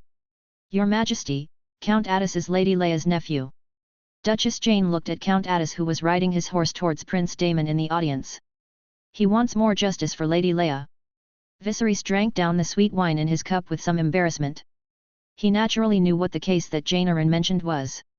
When he was young, Daemon had an affair with Rhea, the heir to Runestone City. Miss Royce got married, but Daemon hated his wife so much that he even called her a bronze bitch. During his exile, the prince would rather fight on the Stepstone Islands than return to Runestone City to fulfill his husband's obligations. Of course, Lady Rhea is also a strange woman. She also looks down on Daemon and scorns this failed marriage, unfortunately. Lady Rhea accidentally fell off a horse while hunting and injured her head. After lying in bed for 9 days in pain, she managed to get up, but fell again. This time, no matter what the maester did, he could not save her life. After knowing that his legal wife died, Daemon immediately flew back to Runestone City and asked to inherit the castle of the Bronze Bitch. The angry Addis Royce and the old Gunthor Royce expelled after seeing the prodigal prince. Duchess Jane even bluntly said, "You are not welcome in the valley." So this time, Duchess Jane took out a bag of gold without hesitation and placed it in the hands of the person who set up the gambling game. Addis wins. I'll follow the bet too. With a dark face, Alison took out a bag of gold again and threw it into the plate regardless of the king's eyes. All of a sudden, all the nobles on the field placed their bets, except the hosts. Because the hosts are busy picking up the kids. "Ray, tell me." Vala smiled and stopped behind Ray, who was coming up in disgrace, and asked him to face Ronzel, who was also smiling. This Ray said in a hurry, "We can't let the Valyrian steel sword that we worked so hard to take out from such a dangerous place belong to outsiders, brother. This is not a reason, little brother. Do you think that with Hoffa and Aslan here, this sword will be leaked so easily?" Longzell was still smiling, but his face was already in front of his younger brother. "Explain it and don't tell me. Let's just say the reason for playing. Don't worry, I understand your urge to vent." Ray shrank his neck. "I'm sorry, brother, I won't dare to do it next time." The attitude of admitting your mistake is not bad. Longzell pulled his brother's head over and whispered, "The blood of the family is very precious. Ray, you are a dragon knight. A dragon knight without a dragon is fragile. The blood was shed centuries ago. Have you forgotten how the Dragon Kings killed by the Free Trade City died? I haven't forgotten. Ray lowered his head and replied in a low voice, the Dragon King of Lys, Hagen Syricon, had his throat cut by a prostitute at a banquet. His dragon was there when he was killed. Outside the palace, the giant dragon flew wildly after losing its master, and was eventually forced into the sea by a scorpion crossbow and drowned alive. The Dragon King Rhaegar was killed by a spear from his defeated general in the arena where he had won 60 consecutive victories. The young and agile dragon lost its master and was shot to death by random arrows.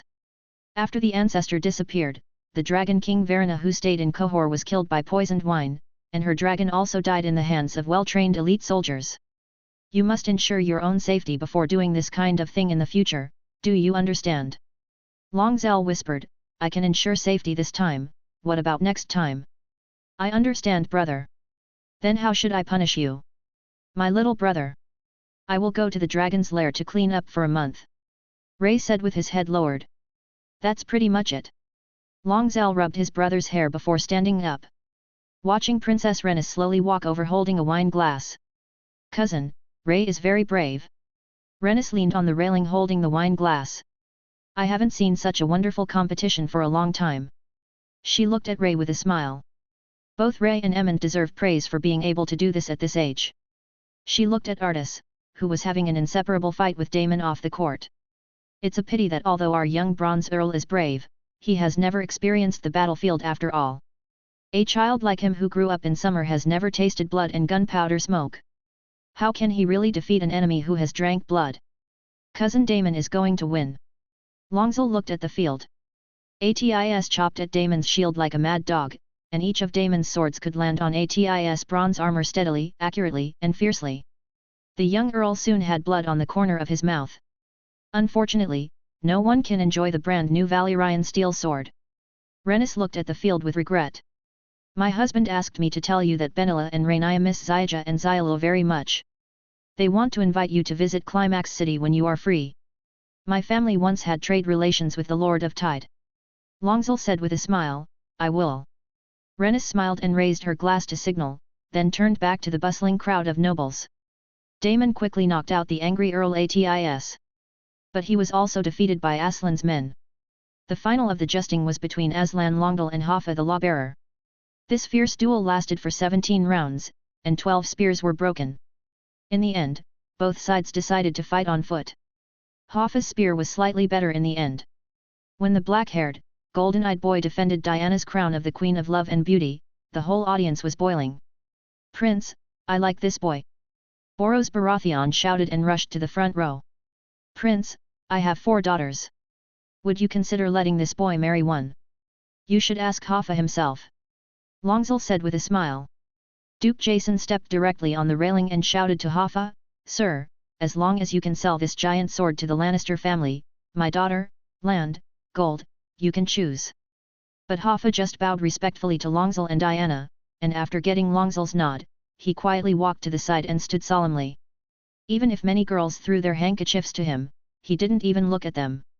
My annoying brother is still like this. In the Varese team next to the venue, Adam's lawbreaker curled his lips and complained to Lin En beside him. Hoffa is dedicated to his duties.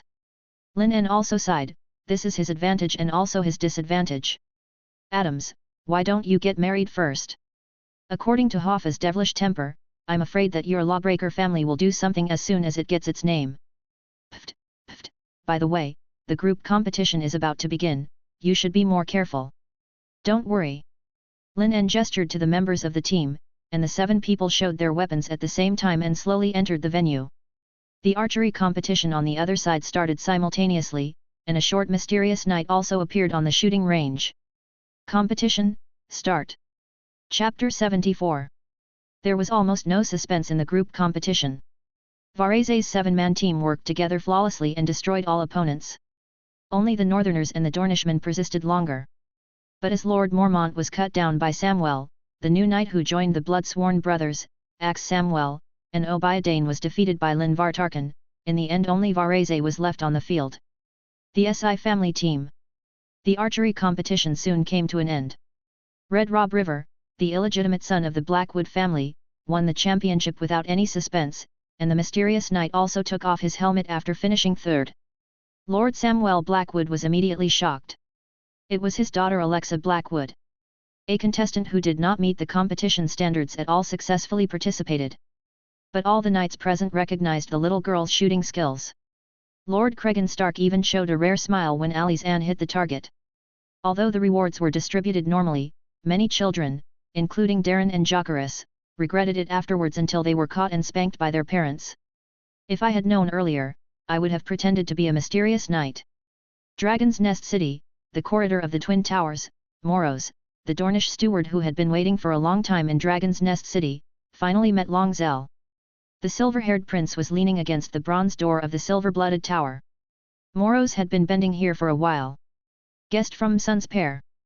Longzell stood up straight. Although he divided Dorne with his protruding face, he still respected this frighteningly persistent opponent. I know the purpose of your coming.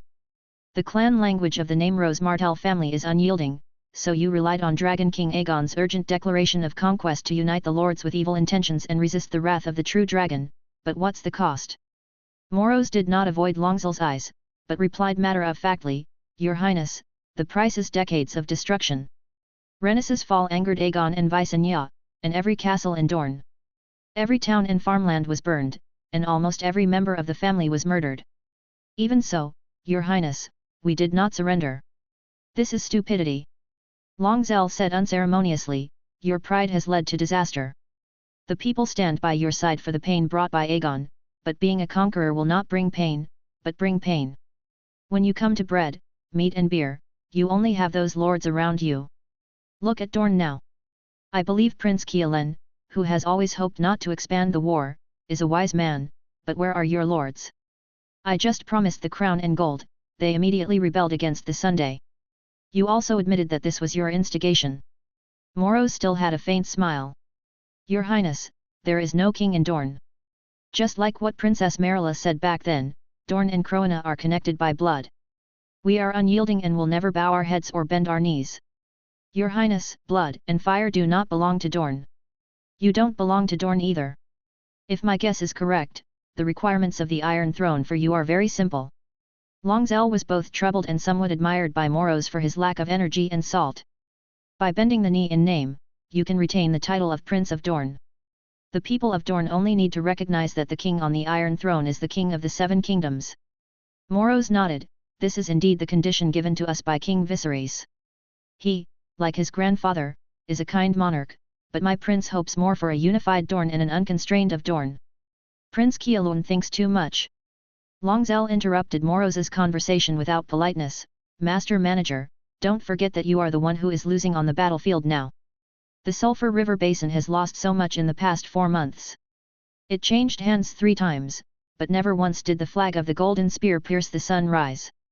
The city of Divine Grace even raised the Iron Gate crest of the Euronwood family twice in a row. My lord, you can't get something on the battlefield. We can't get it at the negotiation table. Longzell walked to Moros, and his bodyguards, the Dothraki Boyago and the black-haired and golden-eyed Hoffa, immediately followed and stared at the messenger of Dorne. The High King of Dorne is probably more likely to accept the conditions of the Iron Throne than the proud Prince of Dorne. As for our King of the Turbulent River, Ronzel motioned to Moros to look at the tents and flags in the distance.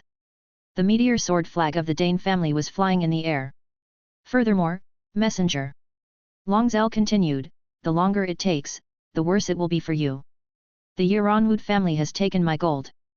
They have enough wealth to replenish their troops from across the narrow sea. They can take it immediately. In Tianji City, where food and grass are cut off, their army is still eyeing the city of Divine Grace and Hellgate Castle. Even Princess Nymeria did not dare to underestimate the flourishing Euronwood, let alone the current Euronwood. Almost half a Dorne. Your Highness, I am just a messenger. Moros lowered his head. My mission is to persuade you to stop supporting the rebellion, and please don't underestimate the energy of the Martell family. We were unyielding under the Conqueror's dragon flame, and naturally we can be unyielding under your dragon flame. Really?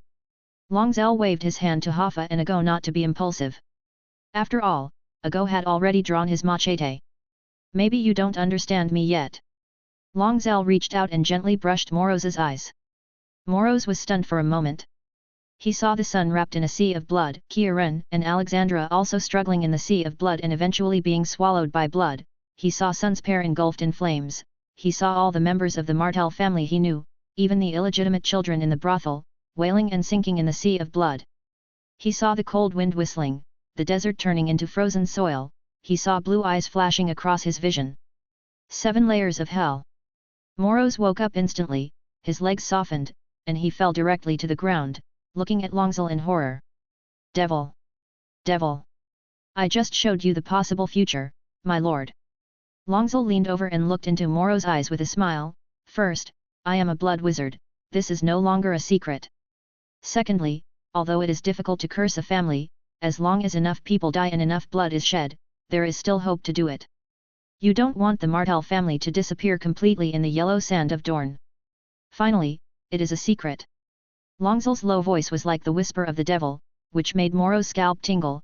Although Dorne rarely sees the real winter, the legend of eternal winter is not only for the Andals, but also for the Rhoynar. Remember, this is why the Conqueror is eager to unify the 7 kingdoms. His ambition is only one side, another side, hee. Longzil's last laugh made Moros sweat. That night, the Dorne messenger rode a fast horse and left Dragon's Nest. The wheel of time turns. At the end of 123 AC, the city of Tianji in Prince's Pass could no longer hold out. A bolt of lightning ignited the wooden buildings in the inner city of Tianji. The fire burned all night. After the sun rose, Luan Yiranwud finally stepped into the ruined inner city of Tianji and personally chopped off the head of his old enemy, Earl Fowler, who had turned to charcoal. But Luan King was not happy for long. His army stationed on the southeast border was attacked by the Martell family. The young Earl Doran Goggles showed his talent in this battle. He led 200 sand cavalry to raid the camp of the Yiranwud family, beheaded Earl Jourdain and Luan's illegitimate brother, and recaptured the fallen god's grace.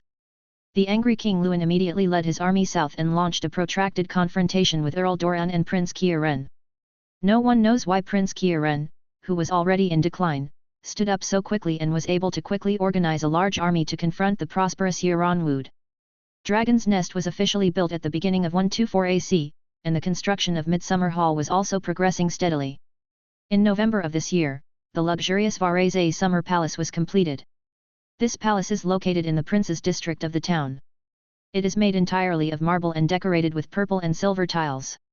There are dense woods, Oriental-style gardens and corridors, and countless fountains and sculptures in the palace. The Great Cathedral and Midsummer Market were completed at the same time as the Summer Palace. In 125 AC, the broad walls of Midsummer Hall were completed, and the City Hall was finally built. The entire city was still under steady construction. At the end of this year, the strong wine castle and wine harbour was completed, the port was also built, and the huge military port of Silver Dragon Harbour was finally officially put into use just as the new year of 126 AC arrived. But at this time, Longzil was standing anxiously outside the cleanest room in the entire Dragon's Nest. Vala and the taller and more mature Ray also looked at the door with some concern. Ray even grabbed his brother's hand. He whispered something. Chapter 75. Your Highness, the situation is not very optimistic. Dr. Vesalius sighed and walked out. Time did not leave many marks on his face, but it only made his already long and messy beard longer and messy. Although Madame did not give birth at the most dangerous age and her physical strength is not bad, she is pregnant with twins after all. Before the old doctor finished speaking, a burst of heart-rending screams erupted in the delivery room. Hearing this, Longzil's heart trembled. Who's in there now? His feelings for Diana are actually quite complicated. Rather than love, he and Diana are more like friends and partners. However, in the past few years of getting along, the two sides have given each other enough respect. Help! At least they are very happy now. Until Diana became pregnant, gave birth, and fell into severe pain. Lord Caesar, and Mrs. Leela, Your Highness. The only way Madame can relax is by holding Mrs. Leila's hand. Dr. Vesalius glanced nervously at the delivery room, and Diana's screams were heard again. The birth of twins made it impossible for the mother to stand up and give birth, so she could only lie on the bed and endure severe pain. Brother! Leila Seltija rushed out with a serious face. Compared to Valair, who loved dragons and weapons more, although Leila gave her husband enough respect and love, she preferred kindness and gentleness. The smart Diana was together, and the two girls soon became extremely close best friends. They often inspected the construction site of Summer Hall together, studied together in the great library of Laurel Leaf Tower, and reviewed the family's account books together. And now we go into the delivery room together to accompany each other. How's it going? Longzell asked hurriedly. Leela shook her head. Both children are healthy, but they are too healthy. Mr. Caesar does not dare to use the anesthesia from Yudu. He is worried that excessive anesthesia will harm the fetus and cause the mother to not have enough strength to complete the task. Production. Is there any other way? Longzell looked anxiously at the delivery room. Diana let out another weak cry, and Leela hurriedly ran in again. Diana was lying weakly on the delivery bed, with turbid blood still flowing under her body. The fine beads of sweat made the whole white dress look like it had just been washed. Several midwives who delivered the baby were busy changing into clean silk cloths and hot water. Zethar Shadow Weaver, with a serious look on his face, and several burly midwives assisted Diana in giving birth. Seeing Leela come in, Caesar frowned and walked towards her, lowering his voice and asking, "Has His Highness accepted that method?" Leela ignored Caesar, rushed to Diana's bedside in a few steps, and held her hand. "Sister, we are all here, hold on, we're just close." Diana gasped and said weakly, Longzell, ah." The severe pain overwhelmed the little bit of UD anesthetic that Caesar had just given, and Diana couldn't help but tighten her grip. Layla's hand. Diana burst into tears instantly, gasping for air. "Mom! Mom! Both Caesar and I have prepared the last resort, Your Highness." Dr. Vesalius whispered outside the door, "Open the uterus of the pregnant woman and take out the fetus. The method in the citadel is not safe, but Caesar's method is not safe. Oriental medicine is said to improve the survival rate of pregnant women." "What are you talking about?" Vala resisted the urge to grab Dr. Vesalius's beard. Ray looked at the old doctor expressionlessly. "Doctor, do you want to kill my sister-in-law?" "I dare not, but this is the last resort." Dr. Vesalius said, "The fetus is very healthy. We can guarantee that the fetus will survive after the operation. No need to go to such trouble." Longzell said with a cold face, "Go and prepare the brazier." Dr. Vesalius was stunned for a moment, and immediately rushed out with the two midwives. He didn't know how he could run so fast at such an old age. Dr. Vesalius rushed to the corridor and faced Hoffa, who was standing guard at the door of the corridor. Shouting, "Hoffa, prepare the brazier." The two midwives rushed out without stopping. Hoffa immediately signaled a go to stand in the middle, rushed down the stairs, and soon rushed up the stairs with the two midwives holding a brazier. Ronzel motioned to the two midwives to place the brazier in the delivery room, picked up a piece of charcoal from the middle, and lit the fireplace in the room. "Your Highness, the smoke from the fireplace." Caesar instantly realized what Longzell was going to do, and immediately continued to assist Diana with several midwives. "Longzell, save me! Save the child!"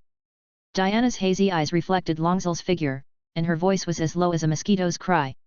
"Don't worry, nothing will happen to you, and neither will our child. Don't forget, I'm still a blood witch." Longzell lay on the delivery bed, gently wiping away the sweat from his wife, and the other putting her hand on her wife's round belly. Blood mixed with silver slowly dripped out from her fingers, fell on her belly, and slowly seeped in. Diana suddenly felt the twisted blood, as if it was hammering her own internal organs.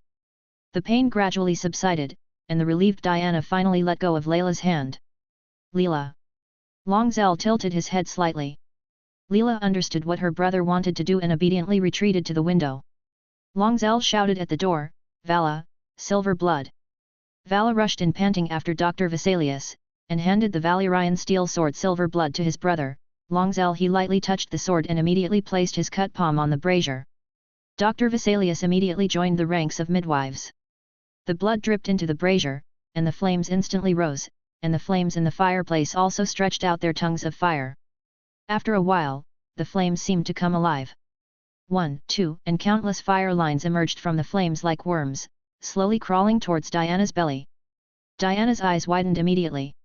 When the first fire line merged into Diana's belly, Diana only felt her belly warm, as if something was swimming inside, and the pain of childbirth was reduced like ice and snow under that warmth. One by one, the fire lines slowly merged into the pregnant woman's womb. Diana suddenly felt an indescribable fatigue occupying her brain instantly. "Don't sleep." Longzir continued to manipulate the fire line with one hand, and grabbed Diana's hand with the other hand and pressed it against his lips. "It will be fine soon, it will be fine soon. The baby is out, the baby is out." The old midwife shouted excitedly. "The boy comes out first." The turbid blood gushed out, and the midwife picked up the wrinkled baby and handed it to the doctor and the pharmacist for care. "Wow!" As soon as he patted it, the child cried vigorously. The slightly opened eyes could clearly see the deep purple, and the child's head was covered with silver-white fluff. "It's a healthy boy, Your Highness, you have an heir." Zersar and Dr. Vesalius cleaned the baby's body and cut the umbilical cord. On the other side, another child was successfully picked up by the midwife. "A girl." The midwife's voice could be heard almost throughout the corridor. "Vala, I'm an uncle." Ray almost jumped up with excitement. "Am I not?" Vala punched his brother and almost squeezed into the room together. The girl's head was covered with silver gold fluff, and she was screaming hard. Dr. Vesalius cut the girl's umbilical cord neatly. Looking at Diana, who was exhausted. "Madam, the children are all healthy. To be honest, I have never seen such healthy newborns. Let me see the children, let me see." The old man and another midwife hurriedly brought the babies to Diana. Diana smiled and touched the noses of the two children, and then her hands fell weakly. Gisser rushed to the bedside. "Gisser, don't worry, Diana is just too tired." The wound on Longzal's palm had healed. He smiled and teased the two children, and whispered, "Take Diana to another clean and warm room, remember to change her into clean clothes." "Understood." Everyone present nodded. "Brother, what will the child be called?" Ray came over. "Have you thought about it?" Longzal nodded, but his eyes could not leave the two wrinkled babies. "The boy is named Lingal, which is the name of the lost dragon and the greatest patriarch of the family. The name of the bronze dragon king Lingal who once served as the Archon of ancient Valeria, and the girl is named Samantha. This is Diana's wish." "Good name." Vala nodded. At this moment, the voices of Jaka Aris and Luciris came from the corridor. "My lord, the dragon egg has hatched." Chapter 76. Jakaris, who was out of breath after running, was stopped by Hoffa at the entrance of the corridor. He could only lean on the wall and gasped for air. "Zyja, Zylu, don't panic." Hoffa took out a spare pot of boiled water from the shelf, poured 2 cups and handed them to Jakaris and Luslis. Rillian shouted to winged dragon Yarmar and little Aegon Targaryen who ran over, "Steward, are the dragons still obedient?" Yamal nodded. He was carrying a huge backpack, and he didn't know what was in it. The long-winged dragon tattoo on the steward's face slowly squirmed, and he also replied in High Valyrian, "The dragon is asleep." The 6-year-old little Aegon poked Amar's backpack curiously. He was brought to Dragon's Nest City by Jakaris at the beginning of this year, and he was planning to serve as Ray's attendant and cup-bearer when he was older. Joffrey was left by Rhaenyra, and the princess also needed a squire of sufficient status. Little Aegon brought a majestic young blue dragon Stormy Cloud. What is quite unique about this young dragon is that its single horn grows on its nose, like a giant beast rhinoceros from Sotho-Thrus. The corners are the same, but smooth and beautiful. When the young dragon just arrived at the dragon lair in Dragon Nest City, he had a fight with Shadow Nightmare, but was bitten on the neck by Shadow Nightmare, who was already close to Arax and screamed loudly. If Silver Wings hadn't separated the two young dragons in time, they might have died. The result will be even worse. Now Stormcloud has learned to follow Shadow Nightmare very obediently, and has also learned to use Shadow Nightmare's name to snatch mutton from Arax, but in the end, it is often eaten by Wormizar. He was so frightened that he hid back in his lair. "Yamari, which dragon egg has hatched?" Longzal watched as the midwife carefully wiped the two babies clean, wrapped the children's delicate bodies in silk, and placed them in the cradle beside the mother's bed before turning and walking out of the delivery room. "Your Highness, 2 of the 4 dragon eggs, black with white dots on them, and the 2 grey-white ones hatched." Yammer led the 3 princes into the delivery room at Longzal's signal. The steward gently lowered the carrier and pushed it over. The 2 young dragons slowly woke up in their baskets, grinning and roaring at everyone in the room. The larger black young dragon roared twice and blew out a stream of black smoke. "Quiet!" Longzal shouted in High Valyrian. "Obey and go back." The 2 young dragons trembled at the same time and shrank back into their backpacks. Vala lowered his head and tried to see clearly what the little dragon looked like in the basket. The larger one is a black dragon as dark as night, but its body is dotted with silver-white or silver-gold patterns that look like stars. Its small dragon horns have not yet grown, but its thick body can already be seen. The saucer-shaped dragon horns like a crown have begun to take shape. There are several sharp spines that have just broken through the skin neatly arranged on the lower jaw. Two soft dorsal fins extend from the back of its head along between the wings to the tail. Given time, when the bone spurs supporting the dorsal fin become hard, you can imagine what a ferocious beast this young dragon will be when it grows up. The smaller dragon huddled behind the black dragon. It was a grey-white baby dragon with no horns on its bare head and neck, and even no scales could be seen. The small dragon head looked more like a lizard or a crocodile or a normal dragon. The giant dragon's head is more like a bird or a toad, but the little dragon has a pair of surprisingly wide wings, and the wing membranes are even connected to the tail. Longzell noticed that there are several soft strands on the body of the young dragon. Something like a tentacle fell down. Through his magical vision, Longzell could see the thin connection between the black dragon and his son Ringle, as well as the connection between the grey-white ugly young dragon and his daughter. What a strange dragon! Little Aegon's childish voice suddenly came. He knew that there was a baby resting in the delivery room, so he deliberately lowered his voice. Shh. Jokeris picked up his brother and gently pressed his fingers against little Aegon's lips. There are many kinds of dragons, and your Stormcloud is very different from my Wumax.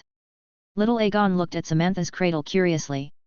He knew that he had entered into a marriage contract with that girl, but he still didn't understand what marriage was. Go and accompany your comrades. Longzell ordered in a low voice in High Valyrian, protect them. Until the fateful moment. Amor. Here. The loyal steward stepped forward. Lowered his head.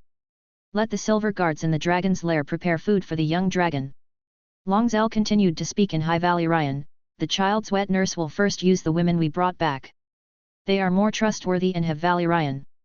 With Asia's blood and my blood magic, the dragon will not attack them directly until my wife recovers her milk supply. If she is willing, let my wife nurse the child herself. Yes. Longzell turned his head and watched the two young dragons slowly crawling out of the baskets on their backs. After looking around for a moment, as if something was guiding them, the black dragon rushed to Lingir's cradle. He turned around and looked at everyone with eager eyes, but soon, the young dragon seemed to understand that these people were his own, and he relaxed. The grey-white baby dragon was much more agile. It even spread its wings and flapped a few times, barely flying to Samantha's cradle. However, this baby dragon was gentler than the black dragon. It seemed to realize earlier. The people present did not mean any harm, so they simply glanced at their sleeping companions, then curled up next to the cradle, waiting for their first meal. King's Landing, a secret underground wine cellar in a tavern. Two newly hatched dragons.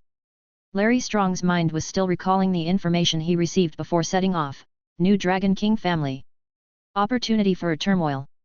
Bent feet echoed a few words in his heart until he reached the opposite side. A young voice interrupted his thoughts.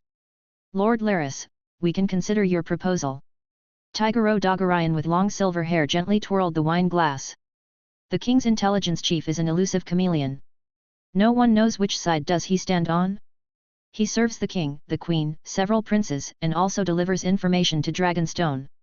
But we need sincerity. Tigero stopped spinning the wine glass. The Varese family is not interested in getting involved in the political whirlpool of King's Landing. We have our own things to do, Mr. Intelligence Chief. I wonder what you think is sincerity. Larry Strong's voice was very low, but Tigero could hear every word he said clearly. Before I leave, I will leave manpower to open a few taverns in King's Landing. Tigero said, all your information can be sent to those taverns, and your consumption in the taverns will be borne by us. But you also have to protect them like your industry. Oh, then I will never get drunk again?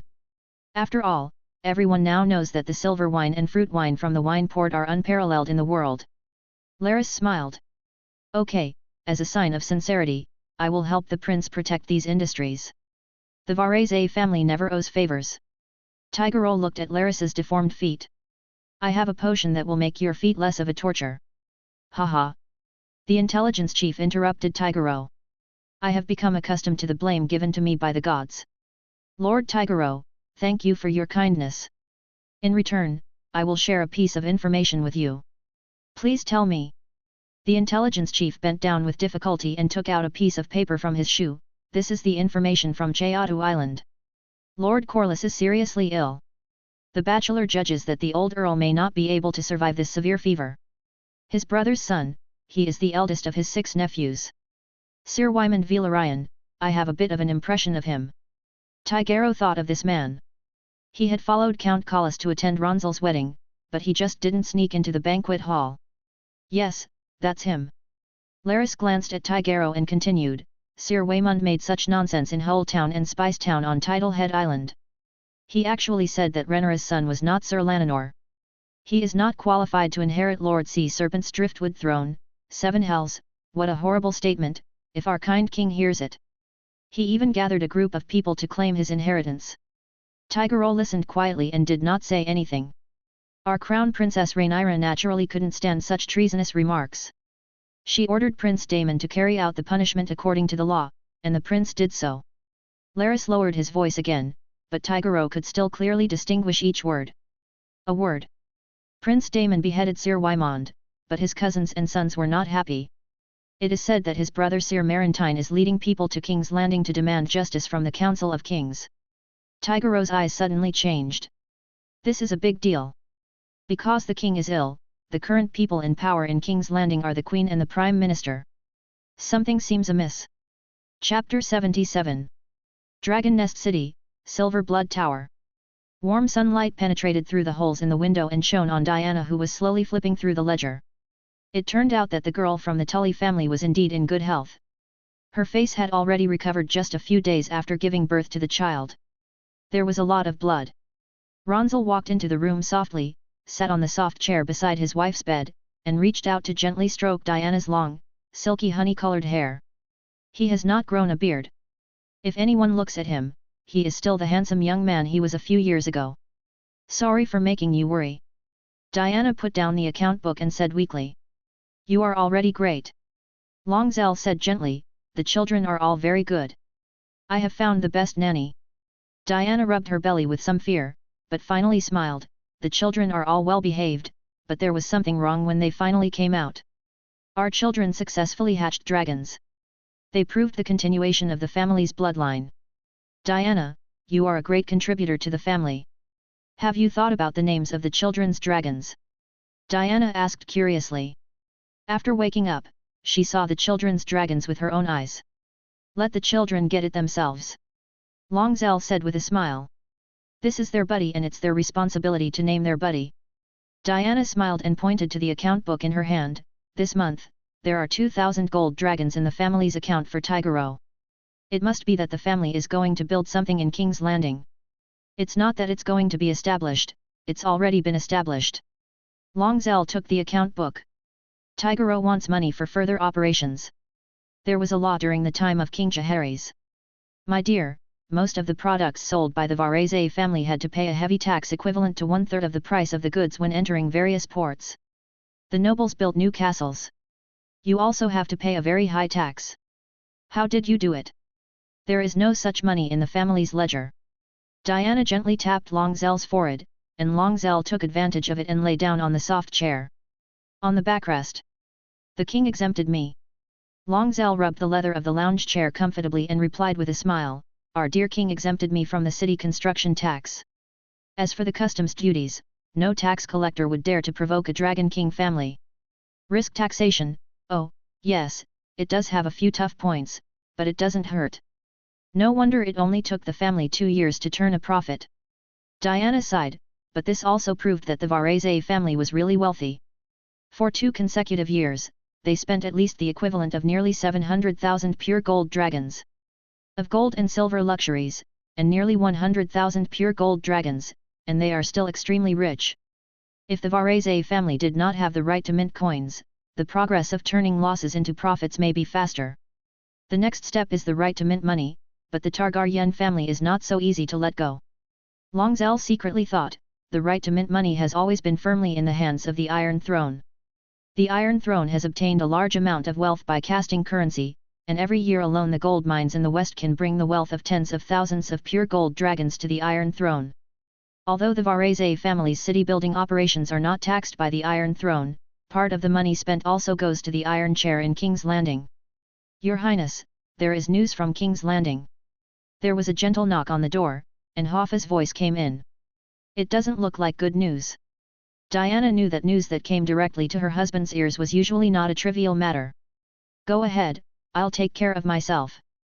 Long Zell kissed her gently on the forehead, turned around and walked out of the room. Your Highness, Sir Marintin Vilarion of Tideshed Island brought the descendants of the Vilarion family to King's Landing to seek justice for the dead Sir Wymond Vilarion, and to claim the inheritance of Tidehead Island. Long Zell frowned. Waymond? How did he die? Is there any news from Dragonstone Island? Hoffa nodded and followed Longzell and said, Sir Wymond openly questioned the bloodline of Xiaja, Xiaolu, and Joffrey, thinking that he was the first heir of Tidehead Island. Princess Rhaenyra was very angry, and she ordered Prince Daemon executed Sir Wymond, and our spies in King's Landing saw the Red Queen, Syrax, Corixiu and Terexiu arriving at the dragon's lair. It is estimated that the news will reach Xiaja and the others soon. Before he finished speaking, the door to the spiral stairwell suddenly opened. Jocaris and Lucilis walked over with a cold face. Valar and Ray followed behind them, also looking unhappy. I already know what happened. Ronzel stopped Vala's words and looked directly at Jocaris and Lucilis. What are your plans? We will go to King's Landing immediately to assert our rights, my lord. Jocaris said without hesitation. Sir Wymond's declaration not only questions our legitimacy, but also questions the legitimacy of Mother. Long Zell nodded. Good kids. We've got your back. Jocaris immediately rushed to the elevator of the silver-blooded tower with Lucilis, who was almost in tears of gratitude, preparing to ride on the dragon. Then I'll prepare the silver wings. Vala nodded to his brother and followed. Ray held Longzell and asked in a low voice, Brother, do we need to go through this muddy water? The king will definitely favor Princess Rhaenyra. The muddier the water, the better it is for us, Ray. Longzell said with a smile, you can't really fall in love with that 3-year-old child, right? Of course not. Ray immediately understood what his brother wanted. King Viserys was scratched by the Iron Throne again last year, and the wound had not healed for a long time, so that it directly caused a serious illness this year. The court had been turbulent for a long time. The undercurrent can no longer be suppressed. The silver-haired boy whispered, Brother, are you sure you want to side with Princess Rhaenyra? Longzell nodded, it is in our interests to stand on the princess's side. Whether it is the close relationship between the princess's children and us, or the loopholes left by the princess's inheritance, they all meet our needs, so why not why? But at least for now, we are still neutral. I understand, brother. Ray nodded, I will protect the castle and the children. Longzell nodded his little brother's nose lovingly. You are also a child. You can listen to everyone's opinions on things in the city. Aslan, Fanson, and Hoffa are all in the city. You should also listen to Layla's opinions. She has learned a lot from Diana. Understood. Ray nodded. Longzell touched his brother's hair, turned around and walked towards the elevator. Loud dragon roars sounded one after another. First, the young Wumax and Arax took off first, with the dark green Wumax leading the way. This little dragon has grown rapidly in the past few years in Dragon's Nest City, and is now enough to support manned long-distance flights, while the white Arax takes the lead. A lap smaller, but more agile, surpassing his brother's dragon in a few strokes. Silverwing followed closely behind, its vast wingspan almost able to accommodate the two dragonets. The last to take off was Wormeisel. When the Bronze Fury took off, it was like a mountain flying in the sky. However, the people in Summerhall have become accustomed to these giant dragons. Even if the shadow blocks the sun, everyone is still busy with the work at hand. The giant dragons landed in the courtyard of the Red Castle. They did not go to the dragon's lair, but stopped directly in the courtyard, staring eagerly at the green and grey knights in the courtyard. Your sons and their knights are here. Princess Rhaenys leaned on the railing and looked at the dragons landing one after another. She didn't know what she was thinking. Rhaenyra stood beside her, feeling somewhat relieved. Looking at the two sons who have grown into young men. I need your support, Rhaenyra said softly. You and I know this very well, Princess, Rhaenys replied in the same voice. I will not question Xylo's inheritance, but I will not support it publicly. As for the result, Rhaenys said, I believe that my dead son will give us answers on behalf of Heavenly Father. After saying that, he returned to the throne room without looking back. Rhaenyra pursed her lips and looked at her sons. Dragonzell and Valar got off the dragon's back together and hurried into the Red Keep. She could only sigh and return to the throne room. The court prays for Lord Corlys Velaryon and prays to the gods to bring him back safely, but the more important things at the moment are the issue of the heir of Tidehead Island and Prince Daemon's abuse of the law. Prime Minister Otto stood in front of the Iron Throne and said loudly.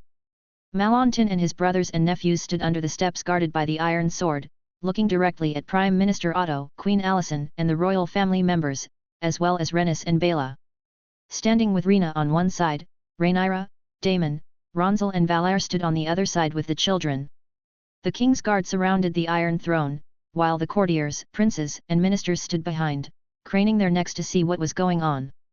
Ronzel, I am grateful that you are on my side, Rhaenyra whispered.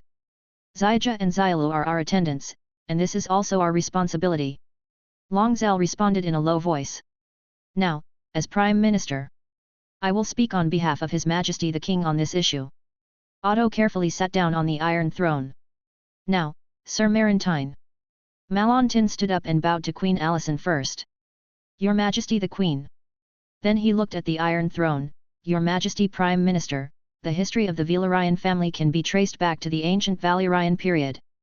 When the Targaryen family ruled the sky and the earth, Velaryon governed the sea for the royal family. Malontin he glanced at Longzel angrily. The blood of the Velaryon family flows with salt and sea. Our blood is ancient and our blood is pure. My brother Sir Wymond has been assisting our beloved uncle all his life. We are his closest relatives and are connected by blood, which cannot be questioned. Are you questioning the bloodline of my sons? They are the children of Lananor. Rhaenyra interrupted Malontin. They hatched and controlled the dragon, which shows that they have unquestionable dragon blood. Malontin, if you care so much about blood and law, you should not try to question the legal heir of the family. This is just your greed and ambition. Princess Rhaenyra, please do not interrupt. Queen Alysanne interrupted Rhaenyra, signaling Malontin to continue. That's your blood. Marantyn suppressed his anger. Your Majesty the Queen, Prime Minister, this has nothing to do with ambition. This involves the purity and inheritance of the Velaryon bloodline. The bloodline is everything to us. It cannot be interrupted. Jocaris looked at Marantyn coldly, holding his brother down with one hand and the hilt of the sword with the other hand, but was held down by Longzel. On the other hand, Aemond watched the performance here with interest. Sir Waymond should inherit Tidehead Island because of his pure blood. Malontin said, he pointed at Rhaenyra angrily, it was your ambition that caused my brother to die shamelessly and illegally. Judgment. Therefore, I would like to nominate my brother's son Durin to the Iron Throne. He is of pure Velaryon blood and deserves to inherit Lord Corlys' Driftwood throne. Princess Rhaenyra, you can defend your son Lucerys Velaryon. Otto said calmly. Rhaenyra was just about to speak. The door to the throne room suddenly opened. Sir Elric Cargale and Sir Stephen Darklyn opened the door, and King Viserys wearing a golden mask moved in tremblingly on crutches. Alysanne was shocked, and hurriedly joined the equally anxious Rennie. Ra rushed over and tried to support the king. But the king raised his hand to stop him. He moved tremblingly across the corridor of the throne room, looked up at Longzel, and saw him standing next to Jocaris, with a smile on his damaged lips. Ho, ho, dragon, ho, ho, Longzel, thank you, ho, ho, for your support. Longzel nodded slightly. The king still loves his daughter. What a pity, he said in his heart. The king slowly moved to the steps and struggled to step up, but he lost his balance and almost fell, and the crown also fell to the ground. Just when the king was about to bend down and pick up the crown, a pair of strong hands supported him.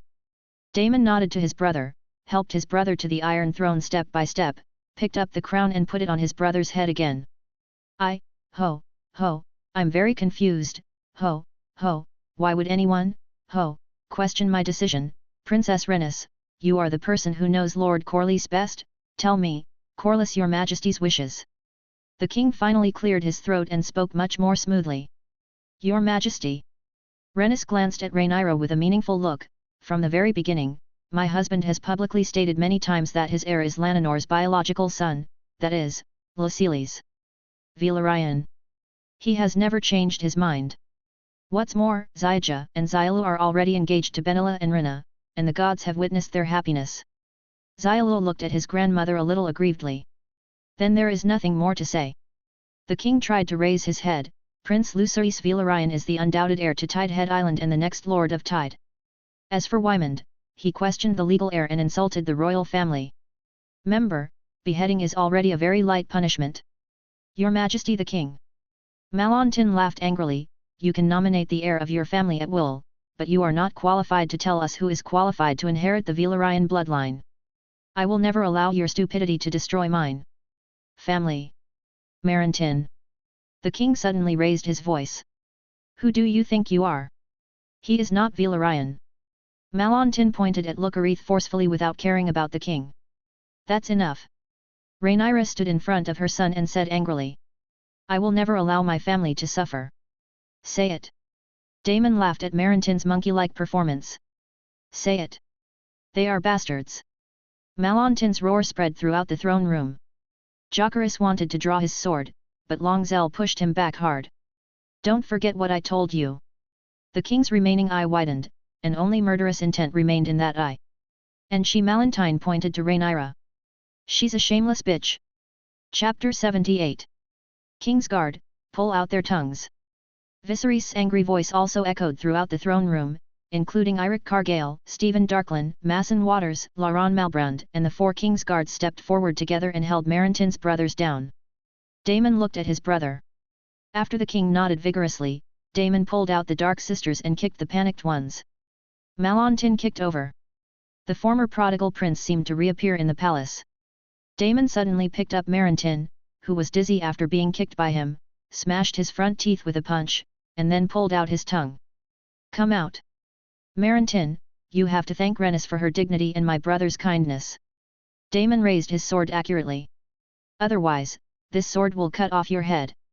Marantin rolled on the ground in pain, blood flowing all over the ground. The same cry of pain also happened to his 4 brothers. 5 bloody tongues fell to the ground like this. Desmond's 2 sons screamed and hid behind Rhaenys, but Princess Rhaenys just comforted them and looked back at the moaning king on the Iron Throne with a hint of worry. Your Majesty, you need a bachelor. Otto stood aside and said softly. No, Viserys said firmly. The only thing I need now is clarity. Listen. The king raised his voice. Lucerys Villaraian is the undisputed heir to the Isle of Tide, just as Rhaenyra is my heir, recognized by the gods and laws. Please remember your oaths, and such shameless and ridiculous things will never happen again. If you spread rumors, I will chop off the heads of those who spread them. Viserys struggled to stand up. I believe that strangers will favor your nonsense tongue more than me. The king slowly tried to walk down the steps, but suddenly missed his footing. Otto and the iron guards who were guarding him were there. Chong Cole hurriedly stretched out his hand to support the king. Well. The king's head suddenly broke out in sweat like rain, blood immediately poured out of the king's left hand, and the Iron Throne was also bright red. Maester! We need the Maester! Otto shouted. Grand Maester Melos rushed forward in a hurry. Let the king lie down. Grand Maester Melos growled. The old Grand Maester was still an excellent doctor. Daemon rushed to his brother's side in a few steps and supported the king's head with his own body. The king tremblingly took off the golden mask. Severe infection and disease had tortured the originally obese king to the point of becoming bone-shattering. One eye was almost invisible, and half of his face looked like ulcers. Grades, Gladys! Bring the medicine! Rhaenyra shouted out of the throne room, and the maester from Dragonstone hurried over with his apprentice. Help my father! Rhaenyra grabbed the maester. The princess's face was almost twisted, and tears could not stop flowing from her red eyes. Don't worry, princess! Bachelor Grates comforted the princess and immediately rushed into the throne room. Grand Maester Melos breathed a sigh of relief when he saw Maester Grates bringing his apprentice. Did you bring the healing ointment? The kind that treats injuries caused by iron tools. Your Majesty, I need to be close to the king for treatment. Maester Gladys whispered to Queen Alicent, and Alicent gave way as if she had just woken up from a dream. Only then did Bachelor Grates successfully reach the king. He opened his medical box and took out a roll of clean linen and a jar of black ointment. How did His Majesty the King become like this? Bachelor Grates was shocked by the king's weakness, but he kept applying the ointment to the linen cloth without stopping. Melos also took the linen and motioned to the apprentices on the side to boil the wine.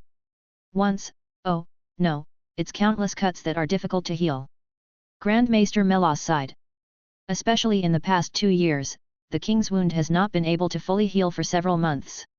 I have used various methods, even using flesh-eating maggots, but it has not been able to promote the healing of the wound. Here Rhaenyra took the boiled wine brought by the apprentice and handed it to the Grand Maester of Miras. The Grand Maester soaked the linen and gently cleaned the wound. Grand Maester, if the king has a fever tonight, I'm afraid the only way to solve the problem is to cut off the king's fingers. Gladys looked at the king's hand that was missing several fingers and sighed. I understand. Grand Master Melas sighed. This is the last resort. The Maester dressed the king's wounds. Everyone, the king needs to rest. Our meeting for today is over now. Otto nodded expressionlessly, stood up, and saluted the princess. Princess, your appeal has been approved, you can. This is my home too. My father is injured like this. Are you going to drive his daughter away? Rhaenyra was furious, pointing at Otto's nose and said through gritted teeth. Don't dare. Otto took a step back. But it's really inconvenient for you to be here. Several king's guards lifted the king and took him out of the throne room. I want to see my father wake up with my own eyes. Princess Rhaenyra said a word and caught up with her skirt. Prince Daemon followed his wife and gave Otto a thoughtful look before following closely. Headed towards Maegor's tower. Otto glanced at Queen Alicent with some dissatisfaction, and slowly left the throne room. Little G, you have to go back to Dragon's Nest with us. Longzil sighed.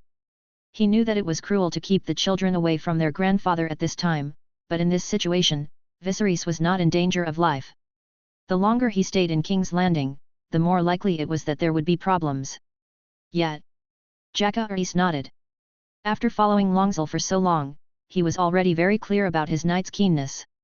Since he said so, it meant that there would be no big problems if he followed his arrangement. Brother, I saw Princess Helena was watching you just now. The four of them said goodbye to Rhaenys and hurried back to the courtyard. The two children quickly rode on the dragon.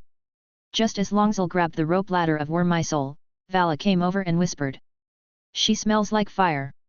Longzil thought for a while. I guess she will start to sleep unconsciously again. Sleepwalking. Vala was a little surprised. You mean she is a dream walker like her ancestor Daenerys Targaryen? Didn't I tell you? Seeing Vala shaking his head, Longzir was sure that he had probably forgotten to tell his brother about this. Go back first, I guess there will be a result tonight. Longzir climbed up the rope ladder and sat on the dragon saddle of Wormithor. With a few long dragon roars, the four dragons took off one after another and left King's Landing. Maegor's tower, Aegon, and Helena's room. Great Aegon was still not there, leaving Helena alone to take care of the children in the cradle. The princess silently recited an incomprehensible ballad, slowly urging the children to fall asleep.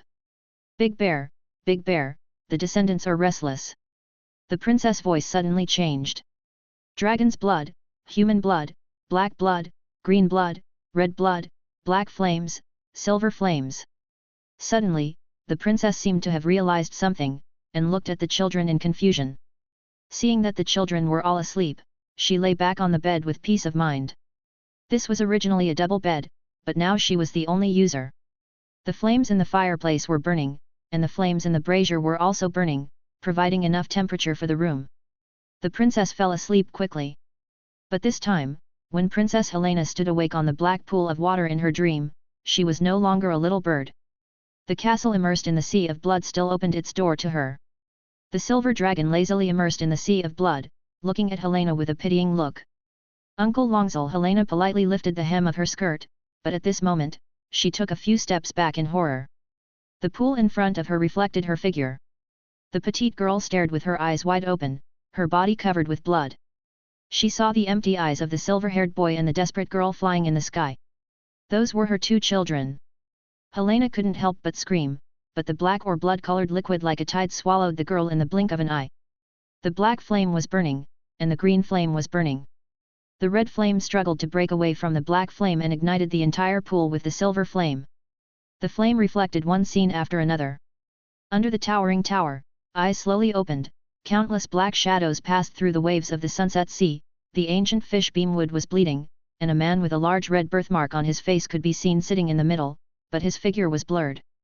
Countless shadows broke through the 5 huge fortresses, and the man raised his sword, and the light dispelled the darkness. The dragons fought in the air, and endless ice and snow swept the earth. She saw a tall and thin man sitting on a black throne, with countless threads emerging from his hands.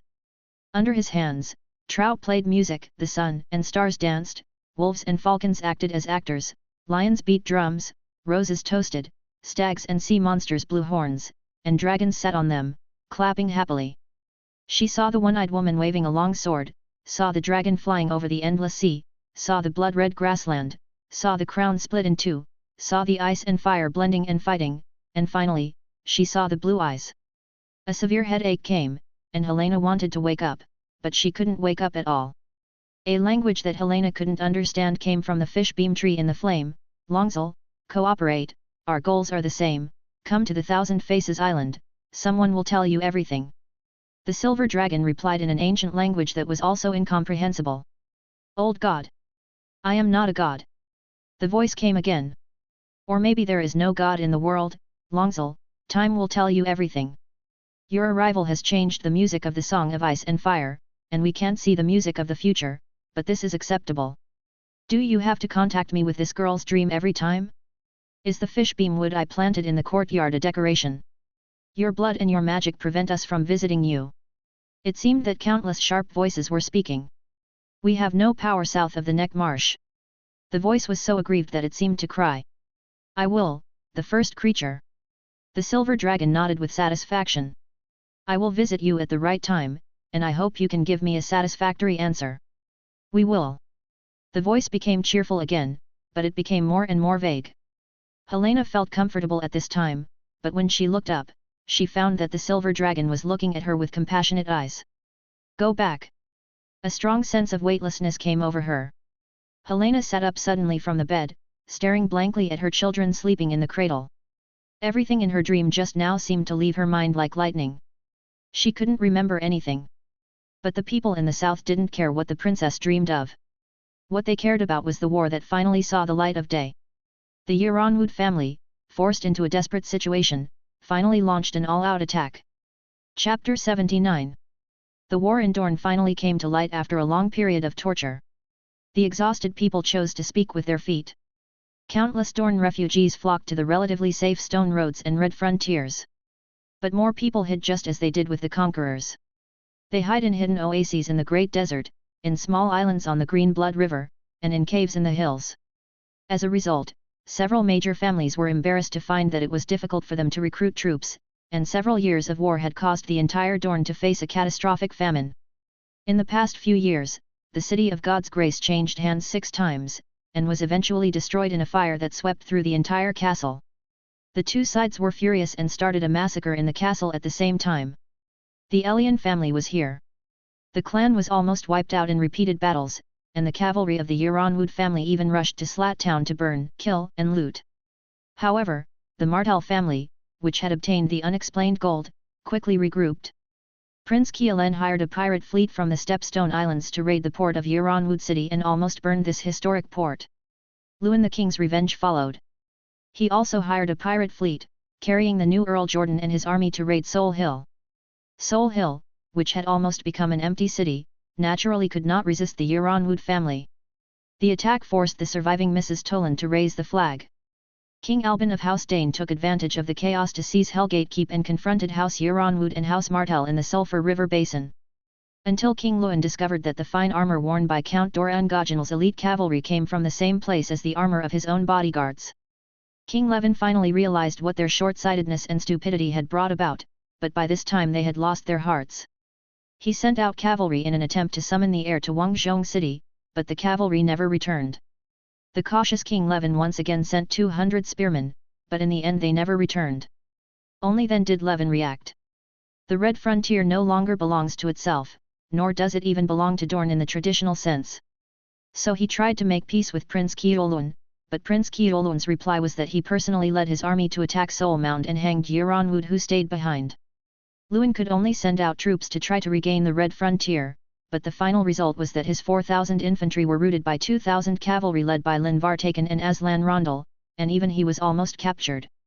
Shortly after this battle, the Tully family sent 2,000 infantry and 500 cavalry to join 3,000 infantry and 300 cavalry from the Kavrin family, Dondarian family, and Selmy family. They were also joined by 1,000 infantry and 100 cavalry from the Cullen family. They came with the flag to defend Prince's Pass. The core of this force is the 3,000 silver-blooded army led by Aslan Rondel, including 900 cavalry. This army slowly rolled towards Prince's Pass. Along with this army are 8 dragons. Young Arax, Vomax, the Shadowgaunt who was growing so fast that he could carry people to the sky, Vomi Thor, as well as Aegon the Great Sunfire and Eamon's Viagar. And Princess Rhaenyra and Prince Daemon, who were there on behalf of the king, and of course, most importantly, their dragons. Silverwing stayed behind in Dragon Nest City, which made Vala quite unhappy, but at the same time he was proud of his great responsibility. In the ruins of TNG City, 8 giant dragons rest in the mountains. Viagar, the oldest and largest, lowered his old and slack chin and slowly exhaled. The majestic and gorgeous Yang Yan was screaming around Cyrux, and then was stopped by the bloodworm Korak who was staying aside. Hugh roared so loud that he flew backwards. Wumax was lying next to Wumasor who was staring into the distance. He didn't know what he was doing. Arax and Shadow Nightmare were playing in the air. The skinny black dragon has now grown. It has a pair of hard horns that bend forward. The huge membrane wings and the skinny body are quite scary. Even Viagar couldn't help but see it. Growled a few times. Prince Kieran Martell pursed his lips and looked up from time to time at the 8 giant beasts. Euronwood is finished. The prince sighed and turned to look at Princess Rhaenyra. Your Highness, I know very well that Dorne cannot afford another loss like this. So can you agree to our terms? Princess Rhaenyra asked, her tone more of an order than a question. Doran Gorgonals was guarding the prince. His eyes when looking at the 8-headed dragon were almost demented. I didn't expect that the Iron Throne could offer such generous terms. I have no reason to refuse. Prince Keelan sighed. The conditions given by the Iron Throne are indeed favorable. Dorne will be divided into 3 parts. Prince's Pass, Red March, Stone Road and North Euronwood Valley will be divided into the territory of March. The Martell family will retain son Halberd. With the title Prince of the City, he can retain the territory from the Sulphur River in the west to the sea in the east, but he needs to hand over the right to coinage and port management rights. The Dane family also received almost the same conditions. The territories of Starfall City and Jayin City will be completely retained. In addition, the other half of the Sulphur River Basin and the desert where Sandstone City is located will also belong to Dane. House, Albin Dane can retain the title of Guardian of the Flooding River. But all powers need to be handed over. Albin Dane tried to resist, but was eventually suppressed by Obiah Dane's army, and he could only accept this condition obediently. The army of House Euronwood is coming, my lord. Arax sprinted to the ground, and Luthras did not have time to catch his breath and immediately reported the situation. Very good. Longseer put on his helmet. It's our turn. Rhaenyra was the first to climb onto Cyrux's saddle. Aemond patted Viagar's back excitedly, but Viagar looked at Vermithor from time to time. Several teenagers also rode their own dragons, waiting for orders at any time. The most excited one was Aegon the Great, who almost took off directly if the bloodworm had not roared at him. The oldest and slowest Viagar took off first, followed by Vermithor. The 2 dragons will be responsible for the main attack, followed by Korakshu, Cyrux, and Yanjian, and the 3 young dragons will take off last, and they are responsible for chasing and killing the fleeing enemies at high altitudes. Although the scales of the young dragons have hardened, no one is willing to take the risk.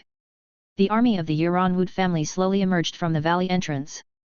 When King Laven saw the 8-headed dragon slowly rising into the sky, only one sentence remained in his mind.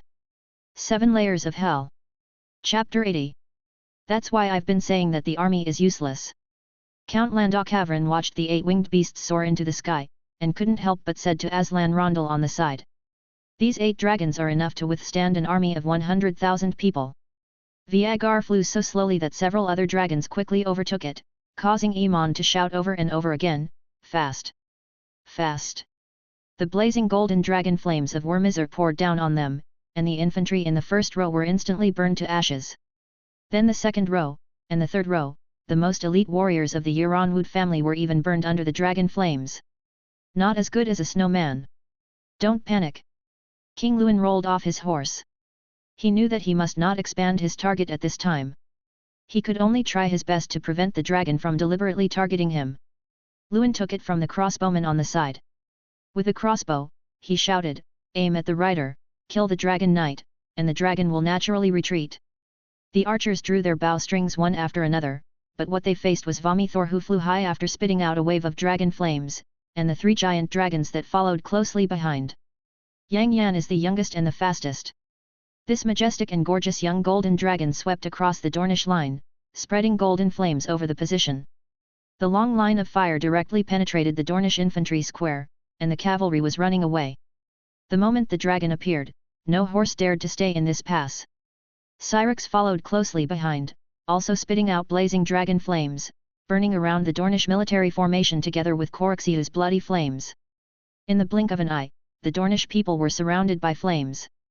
Viagar finally arrived, and with it came Vomithor, who had returned to the battlefield. The 2 behemoths blocked the sun, and fire that could melt rocks poured down from the sky like a river. It's a wonder Euronwood's infantry have held on until now. It was a miracle. At the moment when the dragon flames of Viagar and Vomithor came, Euronwood's army collapsed. No one wanted to stand there and wait to be roasted to char, especially those in the team. The moment the archer was sent away by a breath of dragon flame from Wormizur. "Your Majesty, run!" Arthur Sand, the illegitimate son of the Euronwood family, brought a war horse with a look of ashen on his face. This was one of the few war horses that had not yet fled. Euronwood City. That's the 8-headed dragon. Lewin looked desperately at the black shadows in the sky. Red, golden, yellow, and pale flames spread all over the pass. There were people covered with fire everywhere, and there were charcoal everywhere. Ash. A giant dragon wiped out Blackheart Heron and his whole family. Euronwood City can't compare to Harrenhal anyway. Lewin murmured, and he regretted why Tigero left when he did. Do not agree to his conditions. Obviously it only requires a portion of the land and the transfer of coinage rights to the Iron Throne, plus annealing that will not cause any actual harm, in exchange for half of Dorne's territory, so why is this? No, Your Majesty. Levin touched the crown on his head, which was given to him by the Varese family. After today, whether there will be any Euronwood family depends on whether the Dragon King is kind or not. Shadow Nightmare flew through the air, and Ray enjoyed feeling the wind blowing across his cheeks and blowing his hair high. His High Valyrian command was quite proficient, even better than that of several princes.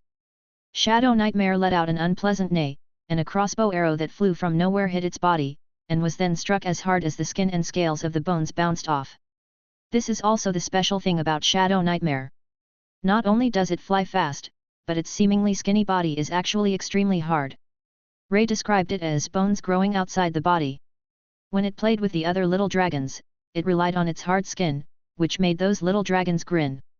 Thin pale flames shot into the fire field and exploded when they hit the ground. Maybe Ray didn't notice what his breath hit, but Levin would definitely remember this moment forever. Pale flames exploded above his head, and Arthur Sand and his golden crown, the High King of Dorne, were forever fused together in the flames. The last sound heard by the Euronwood family's defeated troops was the rumble of the hooves of the borderland cavalry. One after another, giant dragons landed around the ruins of Tianji City. The 8 dragon knights simultaneously looked down at the silent Prince Kielen Martell and his entourage. Your Highness the Princess. Prince Kielun finally said, is our agreement still fulfilled? The conditions for the Martell family were proposed by my father, Prince Kielen. You should be grateful that my kind and tolerant father still sits on the Iron Throne, not my brave husband. This is already the best condition. Bend the knee, accept the territory, and offer hostages. My son Joffrey will be betrothed to Alexandra. The food from the Reach will support East Dorne through the Prince's Pass and the sea. By then, the distance between the Iron Throne and Sun's Pair will be the connection will be even closer, and I don't think you can find a better deal. Prince Daemon sat on the dragon's saddle and smiled without saying anything. On the other hand, Aemon's smile had not yet dissipated, and immediately there was a trace of worry and dissatisfaction on his face. Your kindness is like the Virgin Mary in heaven. Prince Kielun lowered his head. For the first time in 100 years. The son of Dorne, the proud prince of House Namrose Martell, took off his crown and knelt before the 8-headed dragon. His sword was stuck in the ground in front of him, and behind him were the lords who surrendered to the Martell family. The damage caused by this war was even more than the conquest war of the year.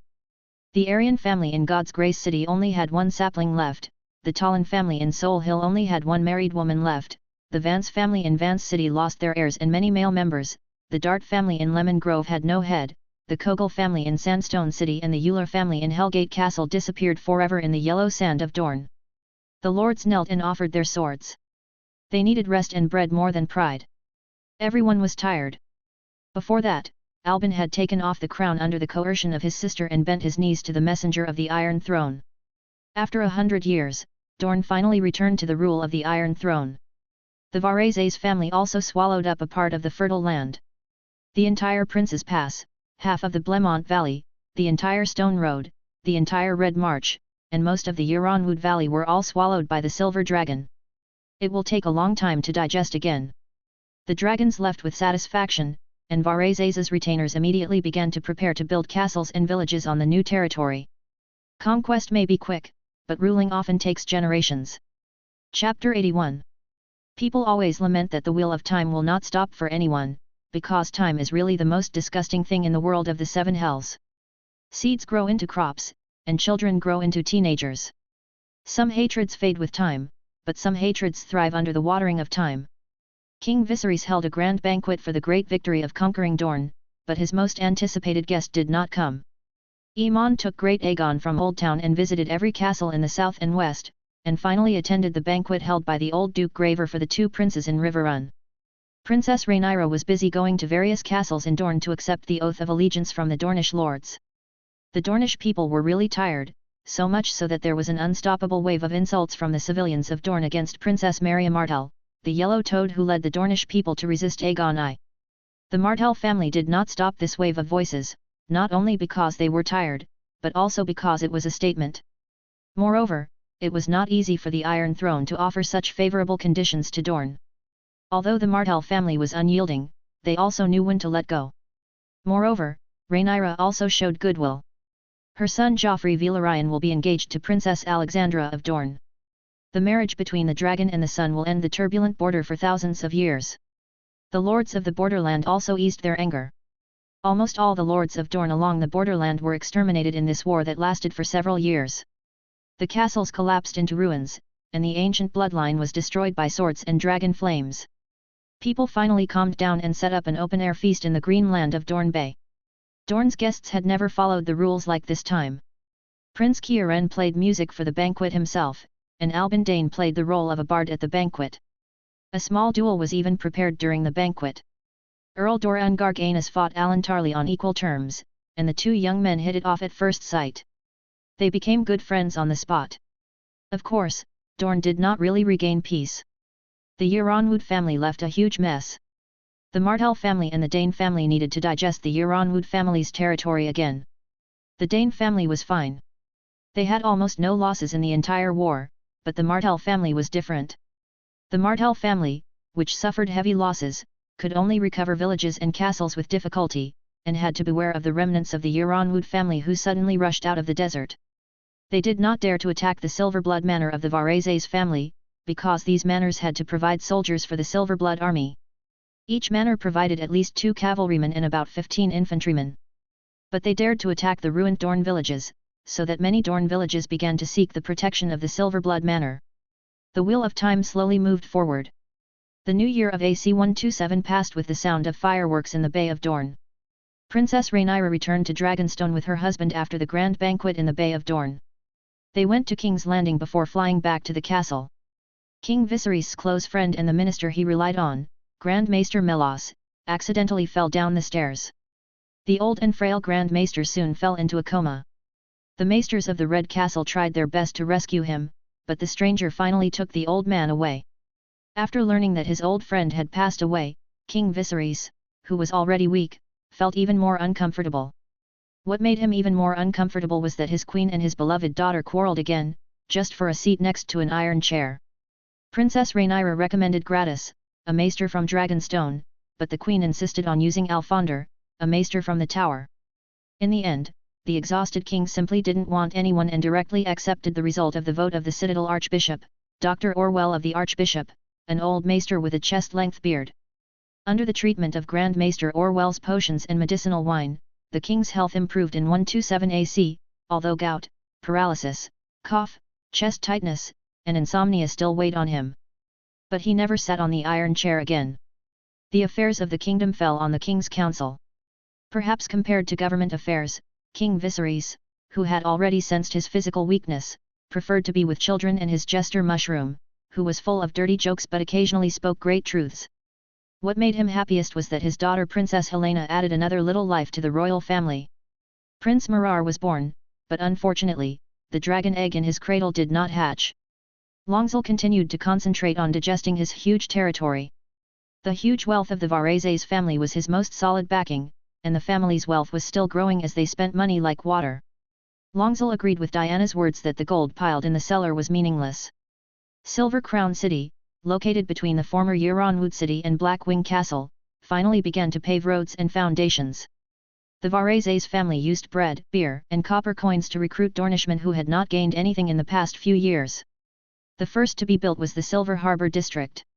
The huge port was second only to the Varese's family's military port Silver Dragon Port in terms of scale. Then there was the Windbreak area, Black Bread area, and Tree Pit area where civilians lived. The three areas were built by the port. Under the planning of the family's designers, although they were messy and not as neat as Midsummer Hall, they were countless times better than King's Landing. Longzell himself rode a dragon and built a much smaller but more beautiful castle, Silver Crown Castle, on the top of the Crimson Mountains in the model of Dragon's Nest City. If it wasn't so hot here, this location would be far better than the locations in Dragon's Nest City and Summer Hall, whether from a geographical location, military or political perspective. Vala and Layla welcomed the fruit of their love in 128 AC, a beautiful little girl with brilliant silver gold hair and lavender eyes as bright as morning stars. Longzil named the child Dani La, a common name for Valyrian girls. A silver-winged dragon egg hatched when Daniela was born. It was a pure white little dragon, with no trace of color on its body. Even the membrane wings were silver white without any impurities. The little dragon had no horns, but a clump of them. Towering spiny folds extend from the top of the head to the tip of the tail, and unlike her cousin Ringle's dragon, the baby dragon's folded dorsal fin is born erect. When people welcomed the 129th New Year after the conquest with bonfires, feasts, carnivals and a great harvest, King Viserys could already see the stranger waving to him, and the Princess of Dragonstone was pregnant again. Conquered March 3, 129. King's Landing, Red Keep, Magur's Tower. Princess Helena took the children and knocked on the door of the king's bedroom. She had not had those dreams that made her crazy for a long time, but last night, she once again dreamed of a familiar scene. The big bear on the iron chair fell asleep lovingly. And the black and green flames finally engulfed her dream. "Father, I'm here with the children." There was a weak grunt in the room, and Helena knew it was the king's permission for them to come in, so she opened the door. Rarely, there was no smell of poppy milk or boiling wine in the king's chamber. The king was sitting on a special recliner, his remaining eyes narrowed to a slit, but Helena could still see the love on her father's face. "Ho, ho, Rhaenyra!" King Viserys struggled to sit up. "Oh, sorry, Helena, come, bring the children over." The king rubbed the baby's nose with a smile, making the baby cry. The king was a little stiff and twitched the corner of his mouth, pulled off a pearl ring from his finger and handed it to the little prince. The little prince's eyes instantly lit up. He stopped crying and had a great time playing with the ring. "Father, do you need it?" The king shook his head firmly. "I can already see him waving to me." The king sighed, "Helena, how I wish my children would always be as carefree as children." "Father." "Children, do you want to hear a story?" King Viserys hugged the two older children under him and asked with a smile. Jaehaerys nodded immediately. "I want to hear my great-grandfather's stories about wildlings and giants." "Well." Helena listened quietly to her father telling the story that she had told dozens of times. She suddenly felt her face was wet, but before she could wipe it off, she heard her father suddenly cough twice. "Go back. Let the children rest early. It may rain heavily tonight. Don't let the storm scare the children." The king glanced at the gloomy window and said weakly. Helena nodded and left the king's bedroom with the children, looking back 3 times. Viserys looked at the faint electric light outside the window and slowly closed his eyes. "Rhaenyra, Rhaenyra! Rhaenyra Daemon!" Boom! A muffled thunder broke the silence before the storm. Chapter 82. March 3, Bat Hour. As usual, the butler had to feed the king poppy milk. The decayed king could only rely on this stuff to fall asleep. Even so, the butler had to feed the king medicine every once in a while so that the king could sleep well all night. After passing the body search by Sir Ricard Thorne of the King's Guard, the butler approached the stairwell of Magur's Tower, slowly walked to the king's bedroom, and gently opened the door. "Your Majesty, it's time, Your Majesty, Your Majesty." The butler approached the king on the couch quietly. Clang! The butler ran out of the bedroom with a look of horror on his face, and didn't even have time to pick up the medicine pot that fell on the ground. He ran down the stairs, ready to report to Sir Ricard who was on duty tonight, but when passing by the Queen's bedroom on the next floor, the butler suddenly stopped. He suddenly remembered what the Prime Minister and the Queen had said to the servants before, and the bag of silver deer he had hidden in the house of his old lover in Flea Bottom. The manservant resolutely walked into the floor where the Queen's bedroom was located. He ran into Sir Criston Cole, the captain of the Iron Guard, who was wearing a white robe and silver armor. What happened? Criston recognized the manservant as the king's servant and immediately realized what might have happened. Queen Alysanne also came out. "Don't worry, talk slowly," the Queen said gently. "His Majesty has passed away," the manservant said tremblingly. "When I went in, His Majesty was already dead." Queen Alysanne suddenly felt dizzy and almost fell down. Fortunately, Criston helped the Queen. Only then did the Queen stand steady. "Does anyone else know about this?" Sir Criston asked seriously. The manservant shook his head hurriedly. Queen Alysanne woke up from her trance at this time and hurried up the stairs. The captain of the White Knight pulled the manservant and followed closely. As soon as I arrived at the king's bedroom, what caught my eye was Queen Alysanne holding the king's hand tightly with tears. "Your Majesty has been summoned by the stranger." The Queen's voice was a little choked, but Criston immediately caught the servant who wanted to sneak away. "You have done a great deed, but you can't leave now." Criston pressed the servant hard, making him unable to move. "Good night, don't treat him like that." Queen Alysanne wiped her tears. She took off an emerald from her clothes, thought for a while, and took off a gold ring inlaid with rubies and stuffed it into the servant's hand.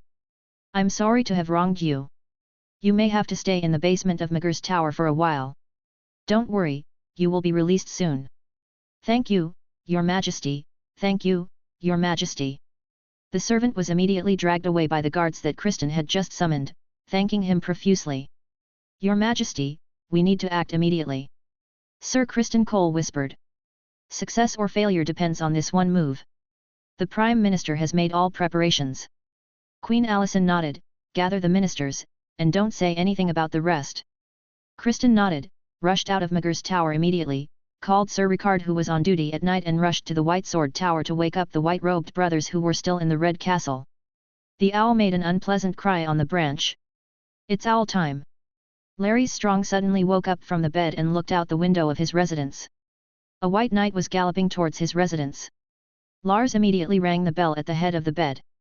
Two servants pushed open the door and rushed in at the same time. "Go to the Spice Tavern and the Dragon Head Tavern immediately and tell their bosses that something big may have happened in the Red Castle. It is suspected that the king has passed away. Go out through the back door." Lars whispered, then climbed down from the bed with difficulty and limped to the window. "Yes." The two servants left the room immediately. When the White Knight Alec Cargal saw Lars standing by the window, he immediately dismounted and raised his hand to signal for a meeting. Lars nodded and limped away from the window. Almost at the same time, except for Otto in the Prime Minister's tower who immediately came to Magur's tower, the residences of all the ministers in King's Landing were disturbed by the White Knights, but the knights tacitly did not disturb the people. Only the ministers of the royal conference were taken away. Magur's tower, the Queen's bedroom. Otto stood beside the Queen, looking at every minister who came in to signal the Queen. The Minister of the Navy, Tyrion Lannister, was even wearing silk pajamas. The 80-year-old Minister of Finance, Earl Linman Bisberry, was old, but his spirit was quite good. I don't know if he didn't sleep or had insomnia. The same was true for Grand Maester Orwell. The Minister of Justice, Jasper Wilder, was a little dishevelled, as if he had just woken up. Criston was dressed in white armour and looked very serious. Lars Strong was dressed neatly and looked at the Queen with a heavy face. "Your Majesty has passed away." There were still tears on the Queen's face. The ministers bowed their heads and mourned for the deceased king for a while. Grand Maester Orwell trembled and said the first sentence, "Your Majesty, we should first summon Brother Eustace to preside over the last prayers for His Majesty the King, and immediately send a raven to inform Princess Rhaenyra of the bad news that His Majesty was summoned by the stranger. Your Majesty, I dare to suggest that this letter can be written by you, our kind and sincere Queen. Princess Rhaenyra will be very grateful. By the way, we also need to ring the bell to tell the people the news of the death of their beloved king. It was too sudden, it was really too sudden. The Grand Maester kept sighing, Your Majesty, we still need people to prepare for Queen Rhaenyra's coronation ceremony, and notify the Silent Sisters to deal with the king's body. Grand Maester. Otto Hightower finally couldn't help but interrupt the Grand Master's rambling words. It's too early to tell. Who the king's successor is the top priority. We need to determine our new king as soon as possible. It's the new queen, Otto. Linman Bisberry's voice interrupted Otto. The new king, Lord Linman. Alison wiped her tears. According to sacred law, the Iron Throne should be inherited by the legitimate eldest son of the previous king. Not the eldest daughter. According to the sacred law and the king's will, Princess Rhaenyra is the crown prince. Earl Linman refused to give in. All of you swore an oath to her. You swore to defend her inheritance. It's only been a few years. Have you forgotten? 24 years, my lord. Tyrion Lannister said, My lord, it has been 24 years. Not many of the people who swore the original oath are still alive. Lord Beaumont Baratheon Lord Rickon Stark passed away. My lord, at least I didn't swear. Tyrion spread his hands and said, I was still breastfeeding at that time. You. Linman pointed at Talon with his crutch angrily. My lord, don't forget that the throne of the late king also came from the law of male priority. The Minister of Justice said coldly, the Great Council has deprived women of their right to inherit. This is the origin of the legitimacy of the late king and the legitimacy of his edict. The legality of obtaining this right cannot be preceded by him, and this is not the first time that King Ronrui has appointed the brave Prince Baelren as the heir instead of Princess Rhaenys. This has shown that the divine law still supports the male preferential inheritance law. Earl Jaspie continued, What's more, if the eldest daughter can become the king, then Queen Visenya and Princess Arya are living examples. Lord Linman, are you willing to let your daughter take the throne instead of your grandson Alan? Don't forget Daemon, that man crazier than Maegor. Otto's voice was equally cold, if Rhaenyra ascends the throne, then Daemon will hang everyone here. He will let King's Landing has become a flea's nest. Otto, we are discussing the inheritance of Princess Rhaenyra. Earl Linman punched the ground hard. It has nothing to do with Daemon. And me and my children. Queen Alicent screamed, what a bunch of bastards she is. If she takes the throne, the first one she will kill will be me and the late king's legitimate children, because we compete with each other. Those bastards are more legitimate. Don't forget. A strong man once blinded my son. The bastards are born monsters. Or do you want to see the Iron Throne stained by the blood of the bastard? Criston Cole echoed. Don't forget the true nature of Rhaenyra and Daemon. They will turn the Red Keep into a brothel, and even the boys from various families may not be able to escape their murderous hands. Don't forget Lananor. Do you want to provoke a civil war? Archmaester Orville watched in shock as everyone tried to overturn the king's will. The princess has dragons, more than one. The princess also has supporters. Linman became tough. Prince Ronzel is the knight of Prince Jocaris, Prince Valar is the knight of Prince Lucarith, and Prince Aegon serves Prince Rey. They live under the same roof. The Varese family owns no less than one. The elite of Wan and the six-headed dragon are no less powerful than Viagar. Count Linman looked around at everyone present, especially Otto and the Queen. Don't forget, there are still people in the world who value honor and oaths. They will never forget the oaths they made to the late king and princess. Oh, no, Her Majesty the Queen. Everyone, I am old, but I am not old enough to sit back and watch you seek power and usurp the throne. Time. Earl Linman stood up, you are traitors. This is treason. Enough, old guy. Criston Cole walked behind the old man and wiped the old man's neck with his sword. Count Linman covered his neck in disbelief and slowly fell to the ground. The blood instantly soaked the precious Varese carpet on the floor. The blood stained the silver dragon's decoration, turning it black. The attitude of the Varese family does matter, Larys finally said. If they support the princess, we have no chance. Larys looked at everyone.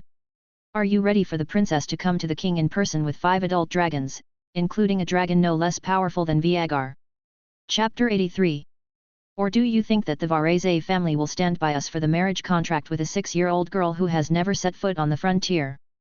Larys Strong's voice was low, but everyone present, every word he spoke was clearly heard. The Varese family should support the real king. Criston Cole said solemnly, the law of male priority succession is sacred and inviolable. He, Ronzel, will also pass his position to Ringel instead of Sasha. Mansha.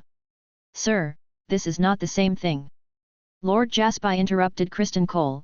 Lingel was born before Samantha, and his sacred rights have not been violated, not to mention Rhaenyra's their 3 sons live with them. Prophets, without enough benefits we can't win them over. Talon spread her hands and said, Rhaenyra is already 1 step ahead of us. If there are not enough benefits, we can't cut off the connection between them. Of the Minister of Finance, the Minister of the Sea, including my hand of the King. Otto thought for a while and said, he has 3 positions to choose from. Lord Tyron, before Longzel replies, please temporarily act as the Minister of Finance. Bit. Tyron nodded. This condition is not enough. Rhaenyra can also promise him her position in the Royal Council.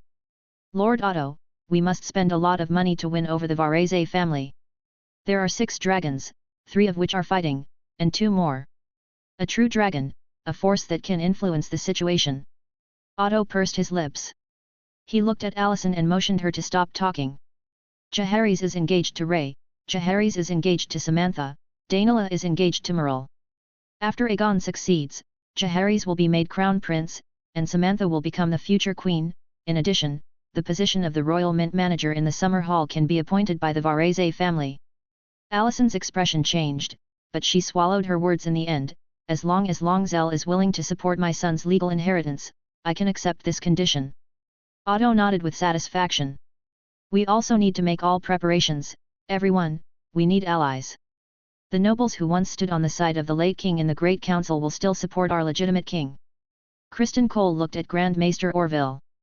The old man had been stunned for a long time by the corpse of Earl Linman. It's time. Grand Maester, we need the list of nobles who supported the late king. Don't deny it. I know that the Citadel recorded the situation at that time. Sir Kristen said aggressively. Grand Maester Orville finally adjusted his state, everyone, I am just a scholar. I can only provide you with some history for reference.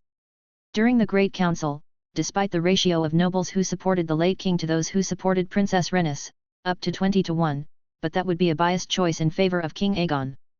But the two basically overlap, right? Otto asked. Archmaester Orwell nodded. Prime Minister, I must remind you. There are many supporters of the princess. Archmaester Orwell reminded, due to blood, the sea snake fleet must be on the princess's side, and the nobles of the royal territory and the nobles of the East Coast also have many people have always supported the princess inheritance rights, including the Stanton family of Crow's Roost, the Duckling family of Duskendale, the Barrowman family of Pointed Point, as well as the Marseille family, the Celtigar family, and the Kleb family. Your Excellency, I have to remind you that the Celtiga family has also established an in-law relationship with the Varese family.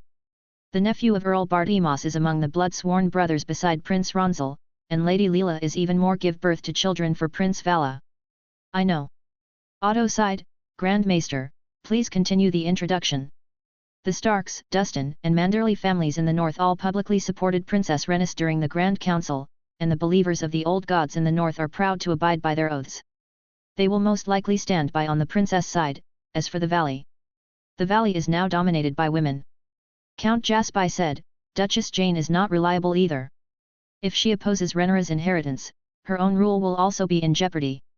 I know, Grand Maester, I need you to prepare your raven immediately and seek support from these nobles I mentioned. You only need to nod or shake your head to tell me whether they supported the male inheritance of the late king. Prime Minister Otto said decisively. Archmaester Orwell nodded helplessly, saying yes, you can say it. Write a letter to Lord Mond in Oldtown and ask him to recruit troops immediately. We need Oldtown to recruit no less than 20,000 troops. The more the better. Earl Hobart Hightower has died and is currently ruling the man of the Old Town, and Tower is Otto's nephew Mond Hightower. Old Town is rich and powerful. To Lord Loras of Highgarden, Lord Erwin Peake of Star Shuttle, Lord Florent of Brightwater, Lord Redwine of the Arbor, and everyone in the Reach who has supported the late king's succession. The nobles wrote, we need their support. Otto counted the great nobles in the Reach, and Tyron also handed over the list of the great nobles and famous knights in the west to the Grand Maester Orville. The western region will fully support the legitimate king's succession. The focus is on Earl Redwine of Arbor Island. We need his fleet. If the Varese family is not on our side, we need more fleets. Earl Jaspi added. And the Iron Fleet of the Iron Islands. Lares Strong raised his hand and spoke. A group of pirates. Tyron frowned, the sea monster's fleet can only rob, not fight. Dalton Greyjoy's Iron Fleet is huge, bloodthirsty, and brave. If they fight for the Iron Throne, we can plunder the forces along the narrow sea to support the princess. Lares said lightly. We allow them to practice the old ways towards rebellion. As long as Dalton is not a fool, he will definitely accept it. Lord Larys made an excellent suggestion. Otto nodded in praise, indicating that Archmaester Orville could write such a letter. In the Riverlands, Duke Tully is firmly on our side. Otto touched his beard. But his vassals have always been disobedient to his discipline. Grand Maester, I need you to write to the following families, asking them to support our demands for justice. The Bracken family in Stonehenge City, the Piper family in Pink City, and the Dai the Dairy family in Rui City, and the Mollister family in Haijiang City. Won't you write to the Freys? They control the river. Sir Kristen asked. That fool Frey. Otto looked at Kristen, weren't you there when he proposed to that bitch?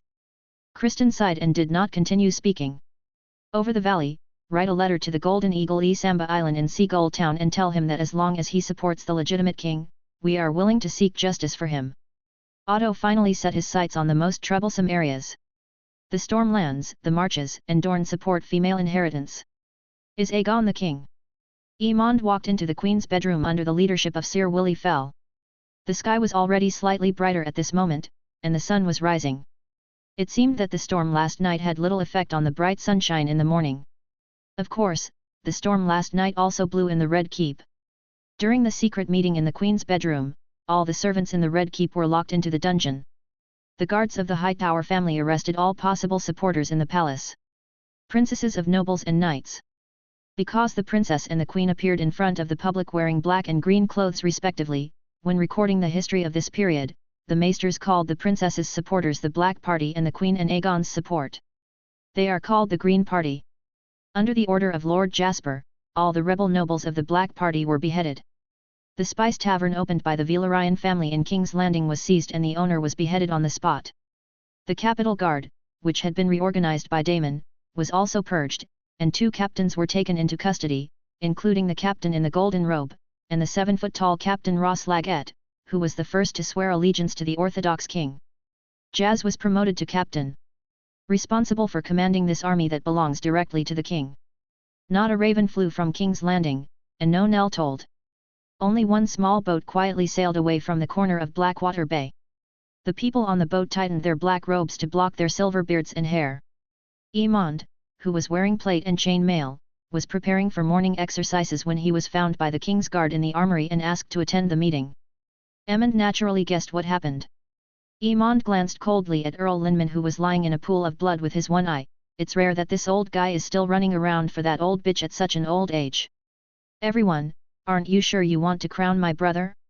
Or are you? You really want us to get down on our knees and kiss that old bitch's shoes? Emond, we just want to ensure that Aegon can sit on the throne smoothly.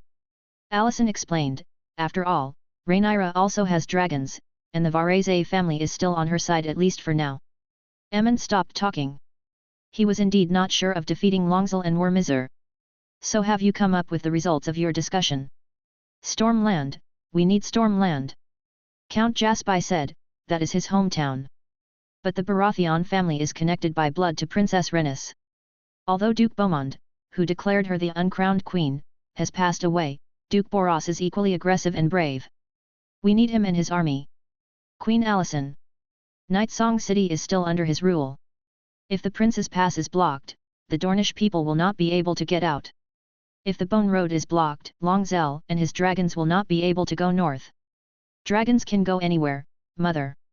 Emond retorted, Vormithor can easily destroy Storm's End, not to mention that most of the elite frontier soldiers in the Stormlands belong to cousin Longzell. What do you think? How to convince him?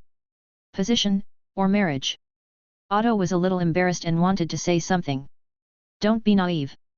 Emond said, if the war is won, Varese will still have a queen, and he will still marry the descendants of the bitch. If you can give him, the old bitch can also give it. Emond's one eye stared intently at Otto. Send me. I will go to Dragon's Nest City first, and then to Storm's End Castle.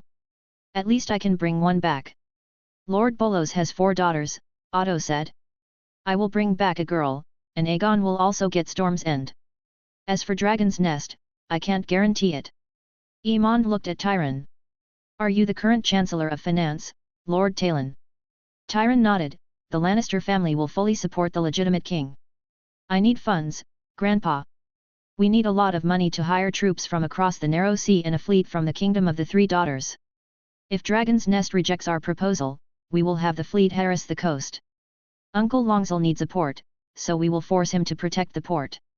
Without Wormithor and Silverwing, Viagar can take care of the bitch's dragon with just one dragon. Aemond said. Chapter 84. Don't take risks. Otto looked at his grandson and sighed. Dragonstone not only has Syrinx and Corax, but also several wild dragons. When hunting the glutton, 4 adult dragons targeted a wild dragon together, which caused the other wild dragons to hide in the nest. Aren't you worried about attracting other wild dragons and Princess Rhaenys's Red Queen? Aemond was stunned for a moment, and immediately responded, we still have Dreamfire and Sunfire. Helena is not a warrior, Queen Alicent whispered. Aegon is not either. Everyone, we are discussing how to set things right and defend the Orthodox king. Now is not the time to destroy our prestige. Criston Cole suddenly interrupted everyone's thinking. What's more, that bitch may not survive the birth. Criston said fiercely. He had a bad relationship with Princess Rhaenyra.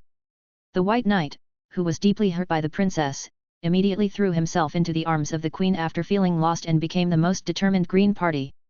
Without the army and the support of the major lords, Rhaenyra cannot sit on the Iron Throne. Otto said, we need to create a fait accompli as soon as possible. The decree of the Orthodox king is more useful than the decree of a usurper king. Tillin nodded. He had just finished flipping through the account book that Earl Lindman carried with him. Then I will raise funds immediately. There are still hundreds of thousands of pure gold dragons in the treasury, and several times more gold dragons. I suggest that this money be divided into 4 parts, 1 to Old Town, 1 to the Iron Vault, 1 to buy mercenaries and the Kingdom of the Three Daughters in the East Continent, and 1 for the operation of King's Landing. Tillin smiled bitterly. He originally wanted to transport one of them to Casterly Rock, but at this time, it was good enough that the Green Party did not let him donate money, and he did not dare to go too far. How many troops can the Westland raise? Aemond asked. 8,000, all veterans in armor, including at least 1,500 knights. Tyrion said, if my brother is given enough time to recruit farmers and hired knights, mercenaries, and summon vassals, there can be more. Can the Westerland have 20,000 troops in a short period of time? Aemond asked. Give us a month, about 25,000. Tyrion knew his family well. In 3 months, we can recruit about 35,000 to 40,000 troops. Then you send 8,000 troops first. I want elite troops. Aemond walked quickly to the wall, assuming that there was a map of Westeros hanging on the wall. Grandpa, when can the Hightower army set off? 1 month, according to the speed of the ravens, it will take at least 1 month for Mon to gather about 20,000 troops and food. Otto also came over. This is thanks to the 7 gods for giving us a long summer. Let Earl Mon send a part of the army to set off first, forcing the southern lords who have not expressed their opinions to join. Aemond stared at the wall. If the entire Riverlands are used by us, 8 to 100,000 people. Otto replied, this is still the case without full recruitment. Sir Tyrion, the army of the Westerlands needs to enter the Riverlands as quickly as possible. Aemond looked at Tyrion. Help Duke Tully suppress the lords of the Riverlands who dare to resist. It is best to block the neck and prevent the northern barbarians from going south. Then attack Harrenhal immediately. Aemond's one eye looked at the Earl of Harrenhal, Larys Strong, in the crowd. The Minister of Intelligence spread his hands. The Strong family has never recognized me as their lord, so you can do whatever you want. The army of the Sutherlands must make a move to threaten Hornhill and pin down the army of the Borderlands. Aemond continued, Durin's dragon can fight now. He will die. Queen Alicent was a little horrified. You can't let your brother fall into danger. If the Varese family supports Rhaenyra, Durin will have to face 2 dragons that are much larger than his dragons and a dragon that is almost as big as his dragon. That's his responsibility. Aemond interrupted his mother. If Aegon wants to wear the crown firmly, he must ride a dragon to fight. If necessary, Helena will also fight dragons. Where is Aegon? At this time, Aemond noticed that the protagonist of the topic was not there. I have sent someone to look for him. Criston Cole realized that the protagonist of their power was not there. Isn't he in the Red Keep? Aemond sighed. He took the captain of the Iron Guard and walked out of the bedroom quickly. How can you expect to find him in Helena's bed? You should go to the flea trough. The flea trough at dawn was still in a mess, and there was an amazing stench everywhere, and the smell of joy and death was everywhere. The two horses looked out of place here, but no matter whether it was the buck-toothed man, the muscular washerwoman, or the man with sharp teeth, they all hid when they saw the two horses and the people on them. Prince Aemond took a deep breath, jumped off the horse, and kicked open the tattered wooden door of the rat-fighting pit. What came into view was a chaotic scene, with drunken guests laughing and throwing copper coins or indistinct food into the pit. Two naked little boys were trying to bite each other, and their master left a series of whip marks on the boys' rough backs with a whip. If you look closely, you can see that the boys' teeth were deliberately sharpened, so that the rat pit was full of rotten meat that had been bitten off. An equally immature little boy knelt beside Great Aegon and poured him new beer. Great Aegon, who was already drunk and blurry, took off all his clothes and held up his glass and laughed foolishly. Aemond glared at the boss coldly with his only eye. The fat and strong old guy hurriedly separated the two boys with a whip, signaled them to get out, and then drove away the guests in the rat pit one by one. He also slipped out flatteringly. Only then did Aemond carefully jump over the mud pit that contained something unknown, pulled away the little boy, and threw a handful of coins to him. Then he grabbed Aegon the Great's little brother. Aegon became energetic instantly. "Brother, what's wrong with you? What the hell are you doing here?" Aemond saw that Aegon was awake and slapped him hard in the mouth. "We have done our best for you, and you are here to give people a handle. What happened?" Big Aegon hurriedly put on his trousers and put on his white silk coat, even though it was already stained with unknown stains. Aemond sighed bitterly. He whispered into his brother's ear, "My father has passed away, and my mother and other ministers are planning to help you restore your status as the legitimate king." Aegon's eyes widened instantly. "My father has passed away? Why are there no bells? What are you doing? Please, I am the heir. I am fine now." Big Aegon curled his lips. "Do you want to sit on that iron chair? You can't do this or that. Besides, how can a younger brother steal his sister's rights?" Aemond took a deep breath. Criston Cole coldly replied for Aemond, "As long as there is a silver-haired, pure-blooded Targaryen prince alive, that bastard strong, the slut princess, will not be able to sit on the throne. The sister you call will do anything for her bastard." The White Knight captain's voice was full of threats. "You will die, Aemond will die, Durin will die, Helena will die, and your child will die. How is this possible?" Great Aegon's voice was trembling. "Although we have some conflicts with my sister, she is not that kind of person. Power changes everything. Think about it, you and your son stand with those strong bastards. What do you think the people will think?" Sir Criston continued, "The people will confirm their suspicion of the bastard blood. All the families in the country who are loyal to the sacred law will secretly support the true Orthodox king, and that slut will definitely make sacrifices for her rule, and the sacrifices will be you, your brothers, and your sons. This..." Big Aegon was a little panicked. "Don't forget my eyes." Aemond stopped talking nonsense and signalled with a glance that Criston should take Great Aegon with him and they should return to the Red Keep immediately. Criston picked up Big Aegon on his shoulders and threw him onto his horse despite Big Aegon's protests. "Your Majesty the King, this is for the purity of the true dragon, and for the sake of the entire country." Blackwater Bay at dawn. A small boat slowly sailed towards the Crab Island in the distance. A middle-aged man with silver hair and a silver beard paddled the oar vigorously. He was a secret agent of the Varese family and belonged directly to Tigero Dogarayan. Unfortunately, before his raven could be released, the men in golden robes sealed off the tavern. "Laris betrayed us," the middle-aged man said in his heart, "but he also gave us information. Must hurry." The middle-aged man rose faster. March 4th passed slowly like this, nothing happened, not a single silent sister or monk was put into the Red Keep, the king's body just rotted and stinked on the couch, no bells rang, and no ravens flew. On Dragonstone, there were only countless ravens flying to various lordships that might support Aegon. Aegon the Great finally accepted the crown, although no one knows why he finally made up his mind. Maybe it was when he saw his carefree children? On March 6, 2 ravens finally took off from Crab Island, one flew to Dragon's Nest City, and the other flew to Dragonstone Island. Early morning of the same day. Am I a king? Big Aegon walked around his room irritably.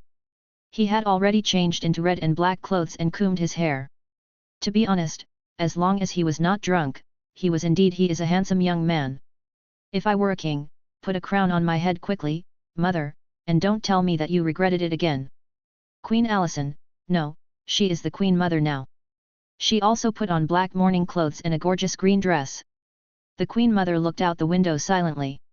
In the city of Junlin, death knells are tolling all over the city. Hundreds of black ravens soared into the sky at the same time. Black wings, black message. It's time, Your Majesty the King. Alicent stood up and lifted up her skirt. The people and ministers are already waiting for your arrival at the Dragon's Cave. I want the crown of the conqueror. Great Aegon was still hesitant until now, but the desire in his eyes was not false. The temporary hand of the king, Sir Criston, bowed slightly, and Otto had already set off to the east to recruit mercenaries and unite the Three Daughters' Kingdom. As you wish, Your Majesty. Chapter 85. The sea in Blackwater Bay was still as calm as ever. Listening to the bells from King's Landing, Sir Stephen Duckling glanced coldly at the red castle that was already drifting away, and carefully took off the package hanging on the shoulder contained a crown, the crown of King Renren and Viserys, a crown carved with 3 heads, a dragon, a stag, a running wolf, a lion, a rose, a trout, a rose. Crown with 7 different colored gemstones of the falcon. Traitor, you have soiled your oaths and white robes. Stephen Duckling silently looked at the red keep disappearing on the sea level. He continued to paddle the boat towards Dragonstone Island with his attendants and the steward who kept the crown. I will bring order to the chaos, Your Majesty Viserys. The White Knight looked resolutely at the looming island in the distance. His eyes returned to King's Landing. The people listened blankly as the bell rang one after another, and riders on white horses passed through every street of the capital. They shouted, King Viserys is dead, long live King Aegon. Hail for the rightful king. In front of people's beautiful villas, passing by the poor people's flea holes. Long live King Aegon. A businessman suddenly raised his arms and shouted, scattered cheers also sounded in his cheers, but more people were crying. The old man shed tears in mourning for King Viserys. The one-armed old shepherd, dressed in rags, looked at the great Aegon and Helena with cold eyes as they rode side by side in the huge royal team. 4 white knights guarded the king and beside the queen. The shepherd was also praying, but the people nearby could not hear what he was saying. A big man asked the person next to him in confusion. I heard that the old king appointed the Light of the Kingdom Princess Rhaenyra as the crown prince? What?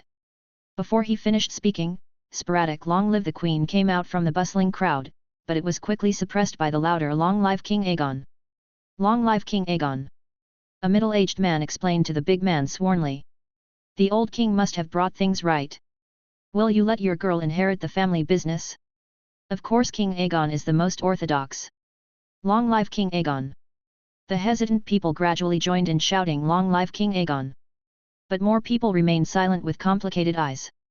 Some civilians who were reasonably well dressed watched for a while and immediately separated from the crowd of onlookers. They had decided to leave King's Landing immediately and go anywhere. As long as you're not in King's Landing. Listening to the continuous Long live the King. The smile on Aegon's face grew wider and wider, and he even raised a rare eyebrow at Helena. But Helena didn't even look at him, just thinking about something with her eyes empty. The mighty team passed through the city, and the Dragon's Cave on the high hill opened its heavy bronze door. Thousands of strictly selected people, knights, and nobles poured into the vast hall of the Dragon's Cave like a tide. Great Aegon was already standing on the high platform of the Dragon's Lair hall. Aemon stood with a cold face and Queen Alicent with a serious face. 4 white knights surrounded the stage, wearing gold bracelets and necklaces. It was the symbol prepared by interim Prime Minister Criston Cole for himself. The White Knight captain slowly walked up the steps holding the Valyrian steel and ruby crown of Aegon I the Conqueror. The great Aegon leaned on the Valyrian steel sword Blackfire, the Targaryen family sword, and watched with a smile as Sir Criston put the crown on his forehead. To Aegon II Targaryen, King of the Andals, Rhoynar and First Men, Lord of the Seven Kingdoms and Warden of the Realms, Maker of the Peace of Dorne, Light of peace in the marches, salutations to His Majesty the awe-inspiring righteous King, exclaimed Sir Kristin. Long live King Aegon! The people in the audience suddenly burst into cheers like a mountain roar in a tsunami. Long live King Aegon! Long live the legitimate king! Long live King Aegon! Long live the legitimate king! Long live the legitimate king! Great Aegon excitedly raised the black fire. The people in the audience became even more crazy, and the entire dragon's cave reverberated with people's cheers, even overwhelming the dissatisfied roars of the dragons living below. Alicent finally showed a smile. She took off the gold crown, put it on Helena's forehead, and kissed her favorite daughter on her cheeks. Get down on one knee. Your Majesty the Queen. Mother, is it worth it? Helena said in an almost inaudible voice. Is it worth it? She looked at Aegon the Great, who was holding the black fire high and cheering loudly with the people, Kristin who was smiling, the ministers who were silent, and Aemond who had no expression. Alicent forced a smile. As long as we unite, everything will be worth it. She looked at Aemond. Aemond nodded. I will bring good news back. The one-eyed prince assured. After saying that, the prince quickly left the dragon's lair through the side door. The deafening roar of the dragon came from outside the dragon's lair. Great Aegon smiled slightly. My brother will bring us victory. Everyone, let people see the heroic appearance of their legitimate king. Kristin Cole nodded slightly and signaled Sir Masson Water to escort the king to ride on the dragon. After receiving the instruction, Longwei opened the chain that locked Yang Yan. The majestic golden dragon saw its master coming and neighed happily. The huge dragon head gently touched the master's chest. Aegon hugged Yang Yan's head. From today on, you are the king's dragon. Aegon couldn't hold back his smile and climbed onto Yang Yan's dragon saddle a few times. Everyone, get out of the way. Yang Yan roared, took a few steps, and flew out of the gate of the lower level of the dragon cave. The beautiful golden scales of the golden dragon shone brightly under the sun. Yang Yan flew around King's Landing 3 times. The majestic golden dragon was as dazzling as another sun under the sun. The whole King's Landing was completely boiling after silence. There was no silence, no long live the queen. This time there was only the shouting of long live the king. On Blackwater Bay, Sir Stephen Darkland squinted his eyes and looked at the green dragon shadow passing across the sky in the distance. Viagar. But the White Knight had no time to think about more things. He had to go to Dragonstone as soon as possible, the sooner the better. Yang Yan slowly landed in the courtyard of the Red Castle. The nobles who welcomed him to the throne were ready. Aegon the Great, wearing the conqueror's crown, walked into the throne room triumphantly and slowly sat on the hideous iron chair. Dragonstone. Sea Dragon Tower. The painful wails could be heard clearly even in another tower. Princess Rhaenyra, who knew the news of her father's death and the various operations of King's Landing, fell into a rage. But she was still in labor. The unfortunate princess gave birth prematurely. 3 consecutive days of labor almost tortured the princess crazy. Especially after getting the news. 7 layers of hell. Alicent. Bitch. Slut. It's not enough that you seduced my father. You also let your monster son, your bastard, rob me of my sacred power. That was given to me by my father. Alicent. You bitch with a brain full of maggots. Princess Rhaenyra cursed Alicent and her sons angrily. Rage filled her mind, and the princess actually began to curse her own children. Freak, monster. You are not my child. Come out. Come out. The princess beat her stomach irrationally, and blood flowed all over the ground. Daemon looked coldly at Lord Bartimos Celtigar, who hurried over. After releasing the Raven, the Earl immediately boarded the fastest ship, which was only a little slower than the Raven. Did Varys' messenger go to Crab Island instead of Dragonstone first? Daemon said coldly. Prince, this. Lord Bartimos didn't know what to say. Forget it, gather those who are loyal to us. Daemon tore up the letter. Looking at the window, the Scarlet Dragon slowly landed in the courtyard of Dragonstone, and the clipper with the seahorse flag entered the port. My sons are still in Dragon Nest. Daemon glanced in the direction of the Sea Dragon Tower with concern. The painful wailing continued. I can only believe that Longzil will keep his oath and cherish the friendship of the children. Stand on our side. Dragon Nest. Jaka stood nervously beside Wumax, as if he felt that his master was not emotionally right, and Wumax also shook his head irritably. Vormithil showed its majestic appearance on the horizon, and a green behemoth appeared almost at the same time. Viagar came, and the old dragon began to roar loudly when he saw Vormax in the distance, until another thunderous roar suppressed its roar. Vormithil fell from the sky and hovered steadily above Viagar. The ferocious dragon head contained golden flames, and the young man on the dragon's back also looked coldly at Emond under him. "I come as a messenger, Uncle Longzal." Emond pulled the guard of the dragon's saddle, comforted the frightened Viagar, and said loudly. Chapter 86. Val carefully bypassed Vomisor, who was no smaller than himself to the naked eye, and slowly landed on the first floor of the dragon's nest city wall. Opposite it were Jokeris and Wumax. Wrath of Bronze Vormiser landed unceremoniously behind Vormax. Longzell put his hands on the dragon's saddle and quietly watched Emond climb off Viagar's back. Wumax wanted to yell at Emond, but seeing Viagar calm down, the young dragon estimated that if he provoked Viagar, Vomisor might not be able to save him in time. Then gave up the plan of yelling, and just stared at Emond fiercely. As soon as Emond climbed off the dragon's back, he noticed the people standing in the courtyard on the first floor of the castle. Not only were the three princes of the Black Party, but also Lord Edric Dondarian and Lord Randall Catherine, who took over from his grandfather. The three frontier nobles, Earl Harlow Selmy, as well as Earl Revel Haydn, who has grown into a boy, and Earl Tigris Haas, who has grown white hair, are two frontier nobles. In these years, the nobles have been allowed to open up the Stone Road and the Red Frontier, and have become quite powerful lords, at least no worse than the Granderson family of All-Seeing City who have not yet sworn allegiance. The young Count Quinton Manwoody was also in the team, talking to Count Revel Haydn. Another newly rising Lord of Dorne, Count Oberyn Stantle, took the initiative to take over the task of guarding. He wore brass scales and stood by the side with a spear. "It's bad, the news has leaked."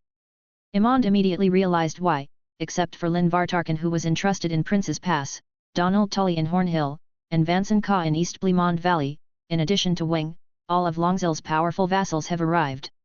But the one-eyed prince showed no timidity at all. He walked towards Wormizar with his head held high, raised his head and said, "Cousin Longzell, I am here as a messenger." Ronzel nodded, and Jokeris walked aside without saying a word, picked up a piece of bread from the servant carrying the plate, dipped it in some salt, and handed it to Emond.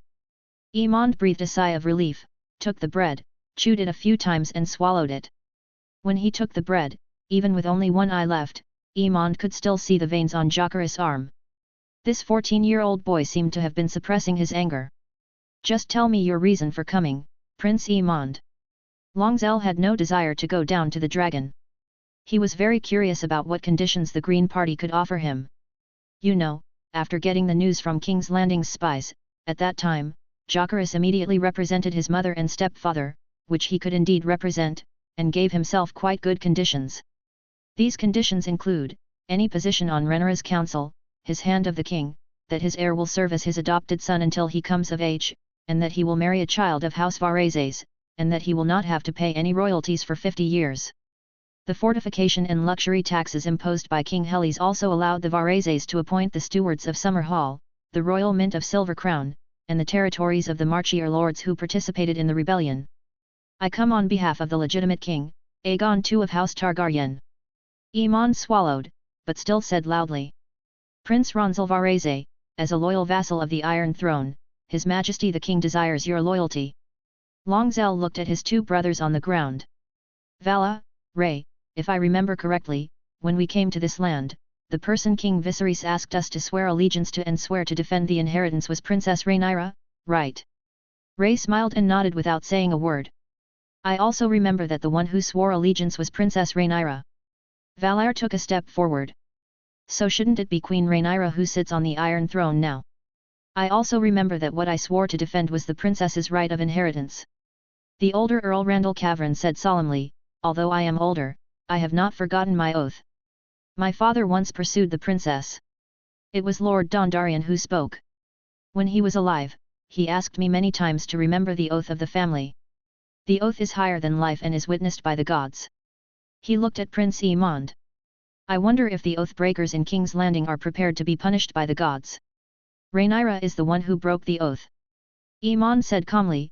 "Also under the witness of the gods, the Great Council denied the right of women to inherit. The lords across the land swore allegiance to my father instead of Princess Rhaenys. This is enough to prove that the gods stand on the side of male inheritance law, and your oath cannot be higher than this oath. You are denying the sanctity of the oath. Randall Cavern wanted to draw his sword, but found that he did not have a sword with him, so he could only point his finger at Emond angrily. Cousin, I have brought the conditions of the legitimate king. You may wish to listen to them first. Emond took a few steps back, Viagar suddenly leaned forward, and Vormeiser stretched his neck instantly. The light of fire flickered in the throat. Looking at Vormeiser, Viagar slowly stepped back. Tell me. Longzell looked down at Emond, who was already standing next to Viagar with interest. King Aegon's 3 positions, Hand of the King, Chancellor of the Finance, and Lord of the Sea are at your disposal. You will also be given the right to appoint the steward of the Royal Mint in Summer Hall. Emond looked at Jocaris, Lithris, and young Aegon. My brother's crown prince Jaehaerys is willing to be engaged to Samantha. She will be the future queen. Jaehaerys and Ray's engagement remains unchanged. If possible, cousin Vala, we hope Daenala can engage Timuril. Ray smiled. He didn't even know what Jaehaerys looked like. He only knew that Jaehaerys had 6 fingers. He ran to little Aegon and scratched the little boy's nose. Did you hear that? Someone is stealing your wife. Young Aegon immediately glared at Emond. Emond, if you can only come up with these, may I think that you are insulting my mother and my knight. Jocaris said in a deep voice. Go back, Emond. Longzell straightened his back with a smile, but Wormizer still glared at Vaur. Tell your Aegon king. He emphasized the word king, as if he was afraid that others wouldn't know he was a king. Who gave him the confidence to use these to shake the oaths witnessed by the gods? Emond, I believe you have also read the Targaryen family's collection.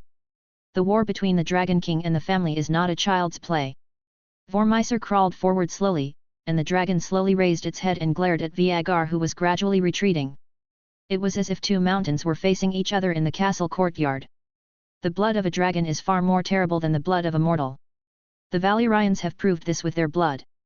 Emond, if you or your brother still have a little bit of wisdom, show enough sincerity. Show Princess Rhaenyra how you can question her inheritance, and show me how you protect the hard-won royal power of the Targaryen family. Vormithor roared like thunder. Emond could hardly stand and hurriedly grabbed the rope ladder hanging from Viagar's dragon saddle. Viagar's ugly and old head tried to roar back, but was blocked by Wormizer pressed hard. I understand. Aemond knew that his mission had failed, and he quickly climbed up the rope ladder and returned to the dragon saddle. Prince, I will bring your words to His Majesty the King. Emond's tone gradually became cold. Hopefully you will get back on track and support our legitimate king and sacred law. After saying that, he pulled the handguard of the dragon saddle, and Val struggled to get up, spread his huge wings, and slowly flew up. Brother, do you want to chase? Vala was a little eager to give it a try. Longzell shook his head. The fight hasn't started yet, there is no need to use the dragon first. I am also curious about what they are thinking and whether they are ready to deal with the princess's anger. Zyja, Xyalu, clean up, I will escort you return to Dragonstone. Jocaris nodded and climbed onto Wumax neatly. He was already ready. Lucilis also hurriedly ran to the dragon lair tower. Arax was still enjoying the mutton in the lair. Vala, you stay and wait for Alan and Lynn. Understood. Var nodded, I will count the troops that can fight. According to the news from the Raven in Sunspear City, Dorne's harvest has not been very good in recent years, and there are also Euron Woods. The remnants are making trouble, and Sunspear and Starfall are unable to free themselves, but Prince Kielen is willing to defend the orthodoxy, and Count Doran Gorgonals will lead 1,000 spearmen and 500 sand cavalry to join our team. That's enough. Longzell nodded. Oberyn.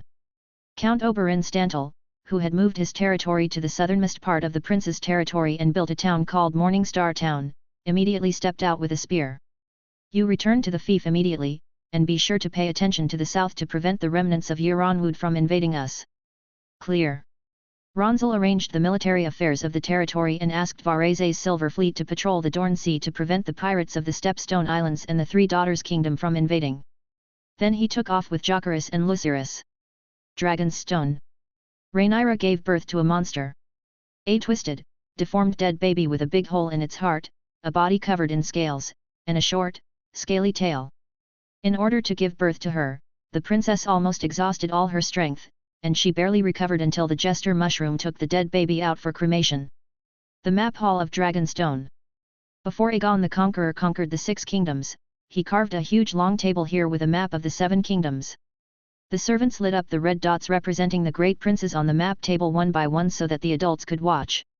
Convenient.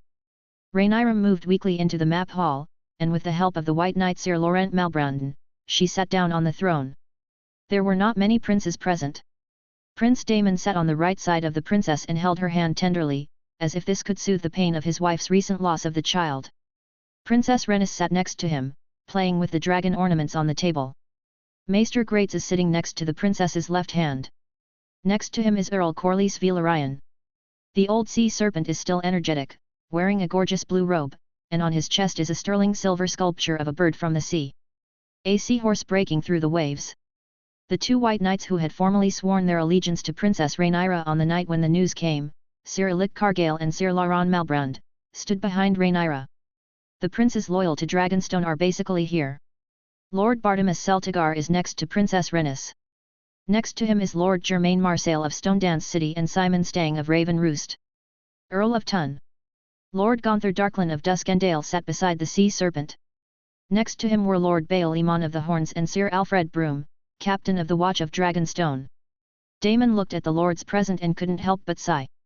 Dragonstone didn't have many soldiers, only 30 knights, 100 crossbowmen and 300 infantrymen. If they recruited from the villages under the Dragon Mountain, they could recruit another 300 or 400 people, which was already the limit. Among these lords, except for the Velaryon family, only Earl Gunthor Darklin of Duskendale could recruit more than 1,000 troops. This was far from enough. Everyone, I must tell you a piece of unfortunate news. My daughter Visenya was killed by my treacherous brother. They stole my crown and now murdered my daughter. Rhaenyra's vicious eyes made everyone feel creepy as if they were being stared at by a dragon. I will make these traitors and thieves pay. Your Highness, we don't have enough troops. Lord Simon Stanton reminded, our combined forces are not as strong as the Hightower family, and although we have Lord Sea Snake's fleet, the False King also has it. They are traitors and thieves, not kings. Rhaenyra stared at Lord Stanton coldly. Your Highness, I have to admit that there are not a few princes in the country who secretly question your inheritance rights. Maester Gladys whispered. There will always be nobles who remember their oaths. Rhaenyra knocked on the table. Lord Corlys, I need your fleet and wealth. What's mine is yours. Corlys's old voice was still firm. Xylo is my most perfect heir, and I will fight for him and your great cause. I am old, but I hope the 7 gods can let me finish this last battle. Rhaenyra nodded gratefully and looked at everyone again, and we have dragons. Your Highness, Aegon also has them, and they have Viagar, the oldest and largest dragon in the 7 kingdoms. Maester Gladys reminded. We have more dragons. Uncrowned Queen Princess Rhaenys finally said her first sentence, and the old princess' eyes were burning with fighting spirit. The princess has Syrox, Daemon has Corux, I have Melias, Gon, Lu and Jof all have dragons that can fly to fight, and if Prince Longseer is on our side, we also have Wormthor, Silverwing, and Shadow Knight. The old princess stood up. I can guarantee that Wormthor is no smaller than Viagar. As long as Prince Longseer is willing to ride a dragon to fight for you, the dragon of the usurper is simply vulnerable. Yanjian is young and has nothing but appearance. Dreamfire's rider is not a warrior. Tessarion is the same age as Gon's Max. Little Helena. When this name was mentioned, both Rhaenys and Rhaenyra sighed at the same time. Although little Helena's children have dragons, they are all young dragons that cannot fly to the sky. We have a great advantage. Your Highness, as long as Prince Longseer is willing to stand on our side, we can fly to King's Landing immediately and burn all the traitors to ashes. 9-4, the advantage is mine. Count Bartimos Celtigar suddenly became excited. I am willing to be a lobbyist. Bartimos. The sea serpent interrupted Bartimos with some dissatisfaction, what we want is rule, not a smoking ruin. I am just making an analogy. Count Bartimos hurriedly defended, as long as our dragons fly to King's Landing, the usurper will have no choice but to fight with us, then our dragons can completely crush the usurper and the traitors' dragons. That's 9-4. My son is sitting on the dragon's back, Lord Setiga. Princess Rhaenyra calmed down and said, if Dragonzell doesn't stand on my side, or he can't act with us in time, the result will not be what you think. Lord Setaga, I can't ride a dragon in a short time, and my son's dragons are too young. The only ones who can fight the usurper head-on are Melias and Korogzu. Your Highness, why not listen to the usurper's conditions? Maester Gladys whispered. Speak, let me see what evil ideas my thief brother has come up with. The usurper said that as long as you are willing to respect him as king and go to the Iron Throne to swear allegiance, you can continue to own Dragonstone as a fiefdom, and this fiefdom can also be inherited by Prince Jacaris. Prince Luceris will be recognized as the legal heir of Tidehead and the next Lord of the Tide, and young Aegon and Viserys will be granted glorious court positions. Young Aegon will serve as his attendant, and Viserys will serve as his cup-bearer. The whole meeting fell into silence. After a while, Rhaenyra spoke expressionlessly, Maester Gladys, I would like to ask if you still remember my father Viserys. Yes, Your Highness. Then do you still remember who is his legal crown prince? You, Your Highness.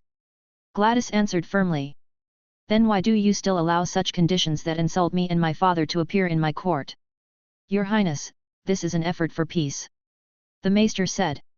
There is no peace anymore, everyone. Daemon said coldly, when they defiled my brother's will and stole my wife's crown, peace was gone. 3 dragon roars came from afar, and Princess Rhaenys immediately opened the window. 3 giant dragons appeared in the sky from afar. Earl Bartimos smiled suddenly. Your Highness, they are coming. Chapter 87. Arax landed first, followed by Vermax. The 2 teenagers jumped off the dragon's back in a hurry and ran towards the castle. Luthras almost tripped over his black cloak. Vermithor was too big and could not fly as fast as the 2 dragons, so he could only land on the beach of Dragonstone. As soon as Longzil climbed down from the dragon's back, Vermithor turned his head and looked at the boat slowly approaching the shore. The people on the boat immediately raised a flag with a red dragon on a black background and a flag with the personal emblem of Princess Rhaenyra. This is the flag of the Targaryen family and one of the flags followed by the Black Party. The other is the 4-point flag of Princess Rhaenyra. Her personal emblem is drawn on it. The 4 patterns on the shield are 2 red dragons on a black background, one is the crescent falcon emblem of her mother Queen Aemma Oren, and the other is the seahorse emblem of Laenor Velaryon. Longzil squinted at the people getting off the boat, especially the old man with white armor and white cloak hidden under the black cloak. Prince Longzil. Sir Stephen Darklyn recognized Longzil. After all, he was not much different from 6 years ago, except that the childishness between his eyebrows and eyes had completely disappeared. His face was also much tougher. When they arrived in King's Landing, Stephen Darklyn happened to be on duty at the Red Castle. He witnessed the moment when Longzil and his brother arrived. Dozens of huge ships with purple bottoms and silver dragon sails sailed into the port of King's Landing. The silver dragon laurel leaf patterns on the sails of each ship were sewn with silver thread, shining in the sun. When hundreds of tall silver-haired warriors wearing silver plate chain mail, purple cloaks, and riding armored war horses with tiger stripes paraded through the city, the whole King's Landing was boiling, especially when they saw the huge Sothorios forest elephants carrying boxes of gold and jewelry appear. The long voyage and the unfamiliar climate caused the giant elephants to walk unsteadily. The jewels originally inlaid on the elephants' clothes and ivory were scattered all over the ground along with the jewels in the box with the elephants' wobbly steps. In fact, the elephants of the Varese family did not even make it back to the Red Mountains, and all died on the road. But this did not prevent them from giving the citizens of King's Landing a big shock. So the Flea Bottom was brightly lit that night. No, not just that day, but the Flea Bottom and all the streets were brightly lit for several consecutive days. Sir Stephen still remembers the shocked eyes of himself and his sworn brothers when 2 giant dragons fell from the sky and 2 handsome boys with only slight differences in hair length and height walked down from the dragon's back, as well as the silent throne room. Even the king on the Iron Throne was silent for a long time, until the servants beside Longzil, the black-haired and golden-eyed boy and the barbarian boy who dared to go shirtless in front of the king, reported the names of the 2 brothers, and the king broke out of silence. Thinking back to his brain, Sir Stephen Darklyn was immediately delighted. If Longzil was willing to stand on the side of Rhaenyra, then the Black Party would surely win. I am Stephen Darklyn, the king's guard of the late king. Now I am following the late king's will to guard the true queen. Stephen Darklyn explained why he appeared on Dragonstone. Longzil nodded, the princess will welcome you. After that, he walked towards the direction of the castle. Your Highness, it's time to call the queen now. Stephen Darklyn insisted, tightening the package on his body, and followed closely behind Longzil. The princess has not been crowned yet. Longzhou said with a smile, but the legitimate king of King's Landing was crowned the conqueror's crown by the captain of the King's Guard in front of the people. Just based on this point, plus the fact that Aegon is a man, these points alone are enough for most of the nobles in the country to favor him. Oathbreaker. Stephen Darkland spat, Kristen Cole has defiled his white robe. The duty of the King's Guard is to protect the king, not to participate in the transfer of the throne. He is betting on the future of the King's Guard. Longzhou spread his hands slightly, indicating that he rarely participated in the intrigues of the court. Compared with the quagmire of King's Landing, he still prefers his own territory. As they talked, they had already walked to the courtyard of Dragonstone Castle, and saw Rhaenyra dragging her weak body and rushing out with the people of the Black Party meeting. Jacaerys and Lucerys stuck to their mother, and they had obviously been talking for a while. Prince Longzhou, thank you for your support. Although Rhaenyra was still very weak, the smile on her face was visible to almost everyone. I have reserved a place for you in my royal meeting. As long as the usurper surrenders, I will give you whatever you want. Rhaenyra smiled, Your Highness, I am Zyja's knight, and his affairs are my affairs, but I also have my own territory to take care of. Stormland and Riverland are adjacent to my territory. If the negotiations break down and the war starts, I must consider my territory first. As long as you stand by my side, I have the confidence to make the usurper pay the price. Rhaenyra didn't care whether Longzhou would fight by her side. She cared more about whether the governor of the borderland could fight for her. Your Majesty. Sir Stephen Darkland took the opportunity to take out the crown in the package. I brought the crowns of the centenarian king and the previous king. The white-haired White Knight glanced at his nephew Gunthor Darkland and knelt on one knee in front of Rhaenyra. Your Majesty, this is your legal right. The White Knight respectfully placed the crown in his palm. Long live Her Majesty the Queen. Count Bartimus Celtigar was the first to raise his hand, and then all the Black Party nobles and Dragonstone soldiers in the courtyard began to shout Long live Her Majesty the Queen. Long live the light of the kingdom. Long live the legitimate queen. Daemon took the crown and carefully placed it on his wife's head. Hail to Queen Rhaenyra I of House Targaryen, Queen of the Andals, the Rhoynar, and the First Men, ruler of the Seven Kingdoms and protector of the realm. Longzhou smiled and watched the crowd roaring with joy, and Princess Rhaenys was also applauding. The old princess's eyes were complicated, ranging from relief to loss. Rhaenyra tried to straighten her back and slowly sealed the title of Guardian of the Realm. To her husband, he appointed Jacaerys the Prince of Dragonstone and heir to the Iron Throne. My lords, Your Majesty the Queen, Your Highness the Prince. Bartimus Seltija walked into the middle of the crowd again. Prince Longzhou's Warmizer has arrived at Dragonstone Island, and now we have 3 centaurs who can go to war immediately. Fighting dragons. The dragons of the 2 princes can also fight in the sky. The dragon of Durin the usurper is far away in Old Town. Now there are only 3 dragons in King's Landing, 5 against 3. The advantage is mine. Your Majesty, I suggest that we send the dragon to attack immediately. Let the usurper of King's Landing try the dragon's wrath. Lord Seltija. Daemon said softly, I understand your defense of my wife's power, but the situation is different. Dragons are not everything in war, especially the war of the Dragon King family. There is no shortage of Valerie in Westeros. In the history of Asia, it is not that we have not witnessed the record of Maegor riding the Black Death to kill Flash Silver. Dragon war is not a foolproof method.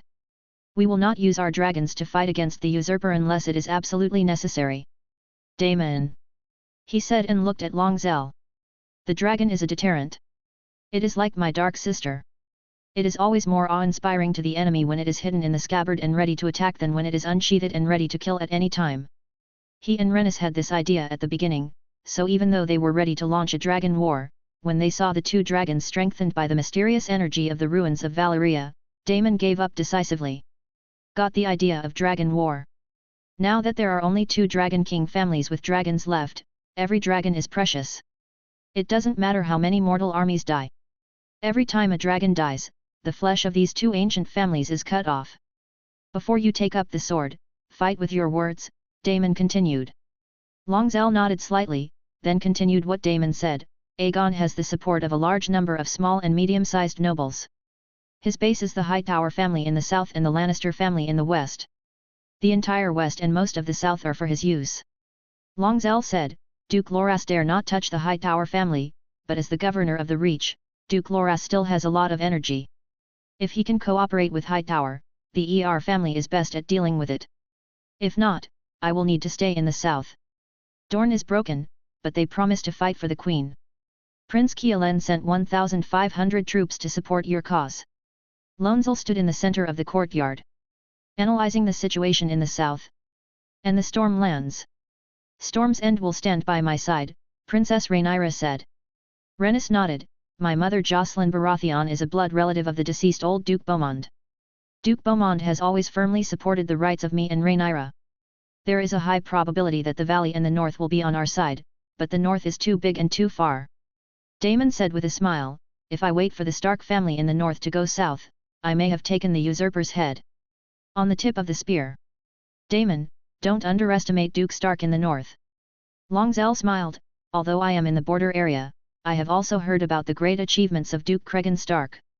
He dealt with I am impressed by Sir Bernard Stark's decisiveness. As long as he is on our side, I can guarantee that he will surprise us. Cousin, we need your silver fleet. Rhaenys said, the Velaryon family will block the throat, which requires a large number of ships. The Velaryon family alone is still a bit stretched. Ronzel nodded, I have asked Sir Miles to lead 30 battleships northward. The Silver Fleet still needs to patrol the Dorne Sea. The pirates on the Stepstone Islands are ready to make moves recently. 30 ships. Corlys knew that these ships were simply not enough, but supplements were better than nothing. Prince, on behalf of the Velaryon family, I would like to thank you for your support. Longzell nodded, so what we have to do is probably to win over the princes in the valley, Stormland, and the north, and then win the support of the Riverland. We have no shortage of friends in the Riverlands. Daemon smiled. But we need a stronghold where they can boldly show their black flag. Harrenhal, Ronzel said. Daemon nodded, Your Majesty, I will go to Harrenhal to win the army of the Riverlands for you. I will guard Dragon's Nest City. Longzell said, if there are changes in the Stormlands, I will immediately suppress the Stormlands. Over in the River Bend, I will let the Hightower family know the consequences of betrayal. The Velaryon family will block the throat. Lord Corlys said, the southern border is in chaos.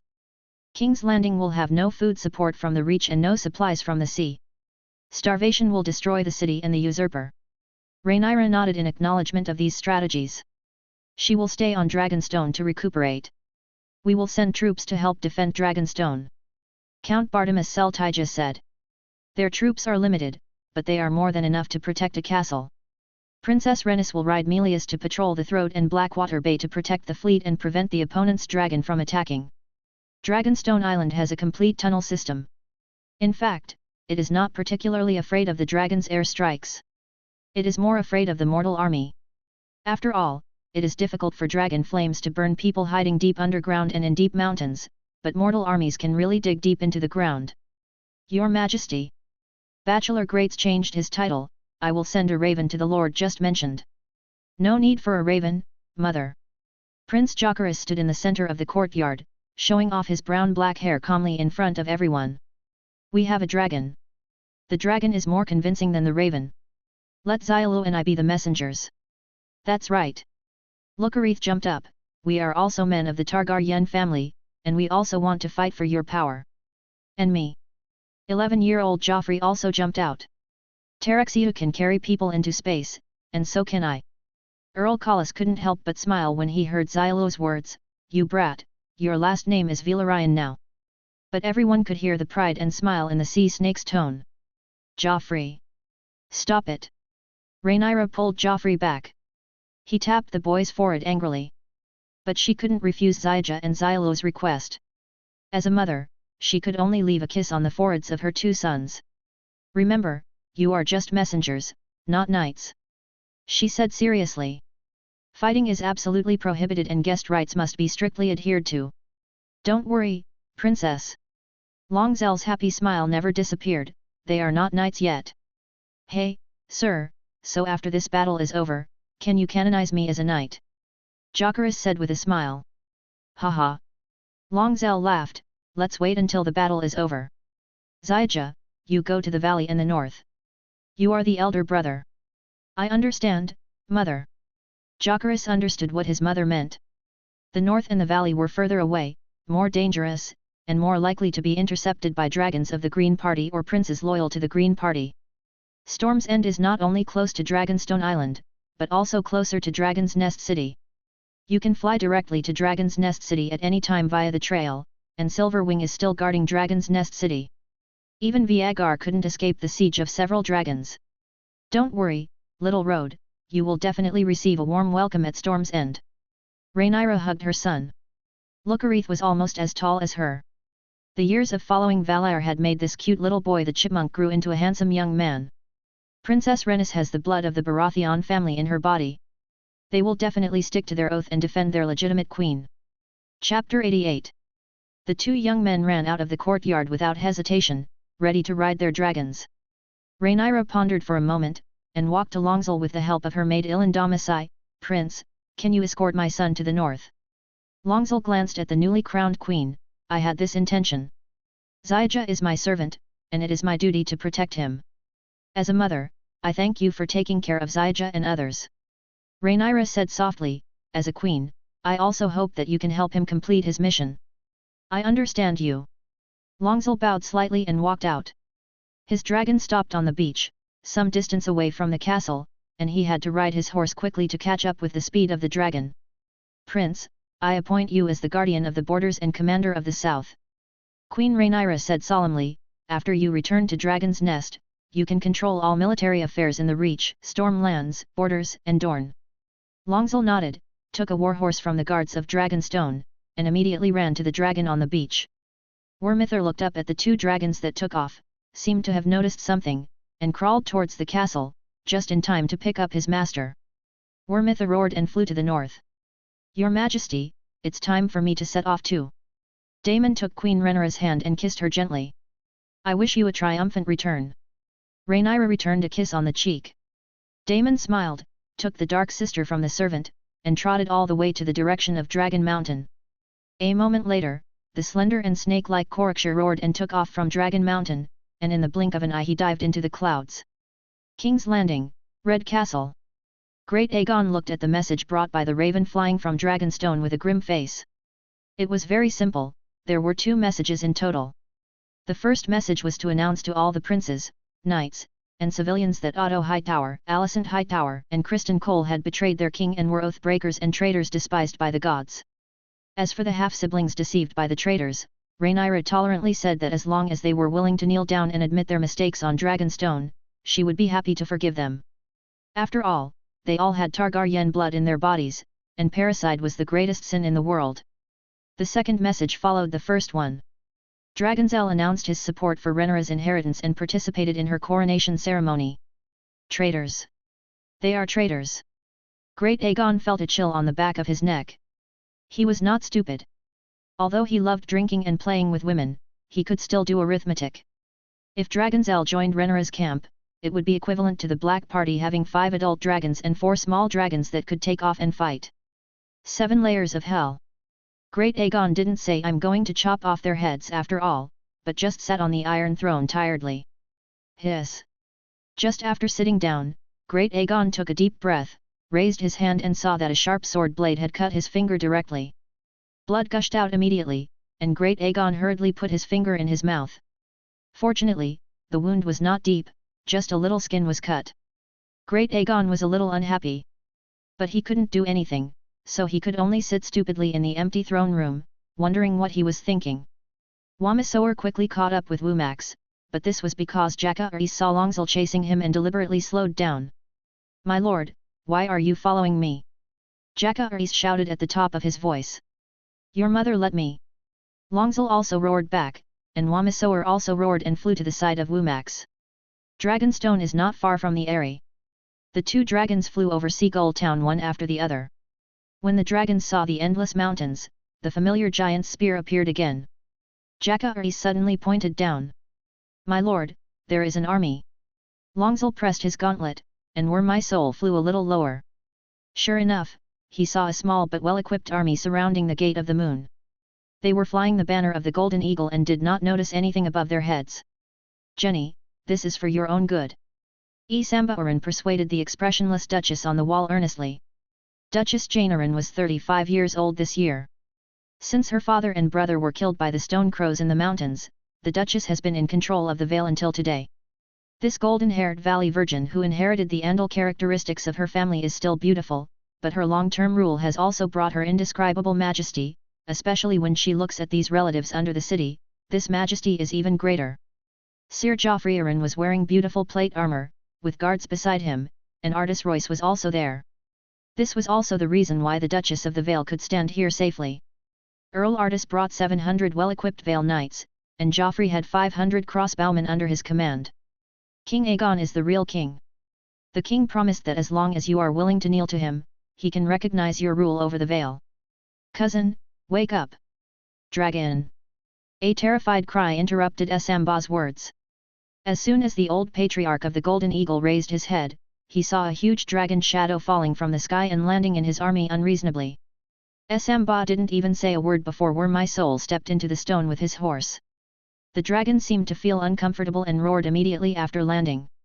With a sweep of its tail, another group of people were swept to the ground, and screams and pleas for mercy instantly spread throughout the city. Is this the dragon? Sir Joffrey looked at the new mountain and couldn't help swallowing. Yes, Duchess Jane nodded expressionlessly.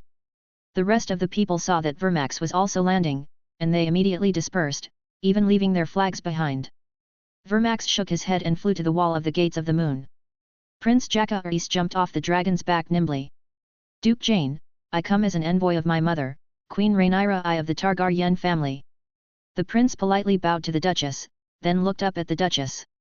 On the other side, thunder and lightning rolled in the dark clouds, and the common storm in the Stormland hit the round tower of Storm's End again. Araxes struggled to bring the soaked Lucerys to the square of Storm's End. The little prince wiped his face and jumped off the dragon. Araxes suddenly roared at the other side, and Lucerys looked in the direction of the sound. A mountain slowly rose up from the side. Viagar. Lucerys recognized the dragon immediately. Chapter 89. Viagar felt the arrival of his kind. Although this old dragon was old, he could still clearly distinguish the same kind he had seen, especially the familiar kind that made him frightened and those who used that guy's majesty to sweep away the enemy. The little ones who are happy with themselves. The giant dragon looked over slowly. If it hadn't already had a master, it would have breathed out fire. But now he could only stare at Arax fiercely, and let out a roar that made the whole castle tremble. Arax shrank his neck in fear, but still stared back. After all, he heard it every day in Dragon Nest City. Vormycer roared, and the dragon's roar when it was protecting its food was much more terrifying than Viagar. Lucerys touched Arax's neck, indicating that it didn't need to be afraid. Then he walked straight towards the guards at Storm's End. I am here on behalf of Queen Rhaenyra I of House Targaryen, to deliver a letter to Lord Boros for Her Majesty the Queen. Lucerys said loudly. The two retainer knights of the Baratheon family looked at each other, nodded, and led the path into the hall of Storm's End. This castle has an extremely huge hall. Legend has it that in the ancient Dawn era, the first Storm King god Caesaro Durin fell in love with Yennefer, the daughter of the Poseidon and the Storm Goddess, but her sacred parents were opposed to this marriage. Very angry, at Durin's wedding, the Storm Goddess controlled thunder and lightning, violent winds and heavy rains, and the Poseidon set off huge waves thousands of feet high, destroying Durin's castle. All of Durin's family and guests attending the wedding were buried in the sea, and only Durin himself survived, protected by Uni's magic. The angry Durin declared war on the two gods at the location of Storm's End today. He stubbornly built 6 castles on the original site, but all were destroyed by storms until the 7th one. According to legend, Brandon, the son of the forest and the builder who was still a little boy, weaved magic in this newly built castle. As a result, the wall is 100 feet high at its thickest point and 40 feet thick on the seaside. The majestic castle, which reaches 80 feet and is 150 feet above sea level, stands here forever. No matter how the storm of Shipbreaker Bay roars, the castle still stands. Legend has it that Durin ruled the Stormlands here for a full 1,000 years, creating the proud Durrandon family, which ruled the Stormlands until Aegon came riding a dragon. In the last storm, proud Argilac died heroically under the sword of Orys Baratheon. The first hand of the king married his only daughter and inherited his family castle and coat of arms. As well as the blood of the Storm King, House Baratheon of Storm's End has since become one of the most successful new nobles since Aegon's conquest. As soon as Lucerys walked into the empty and cold hall that was surrounded by torches, he saw everything he didn't want to see. Lord Boros Baratheon sat on the ancient throne of the Storm King, looking expressionlessly at the soaked path. His maester and 4 black-haired daughters stood aside, while Prince Iman smiled. He stood next to one of the black-haired girls. The prince's remaining eye was slightly narrowed, but Lucarith could feel the strong malice in Iman's eyes. Prince Luciles, welcome to your arrival. Boros Baratheon sat on the throne without moving his buttocks. I want to know your reason for coming, and I need to apologize to you. He glanced at Prince Iman standing aside. The storm came suddenly, and Storm's End cannot welcome you with banquets and jests like it did with Prince Iman, Prince Luciles. My lord, my strong nephew may need to dry his soaked clothes before he can participate in your banquet. Prince Iman said with a smile. His one eye looked up and down at the wet clothes on the path, and his grin became wider. Big. Look at you, little poor thing. Are you wet in the rain? Or did you pee your pants out of fear? Lucarith ignored Prince Iman and carefully took out the letter from his arms that was not even stained by water. Lord Boros, I come on behalf of my mother, Queen Rhaenyra I of House Targaryen. Before he finished speaking, Iman's voice rang out again, the bitch of Dragonstone, the despicable usurper. He took a few steps forward. Aegon II, who was crowned in King's Landing, is the legitimate king. Go back. Boros roared on the throne, calling for the guards to come over and separate the 2 princes. Lucarith expressionlessly reached out and handed the letter to the retainer knight of the Baratheon family. The knight took a few steps and handed the letter to Duke Boros, who was clenching his teeth. The Duke was obviously suppressing some emotions, but he never showed it. But the fact that the Duke was illiterate could not be suppressed.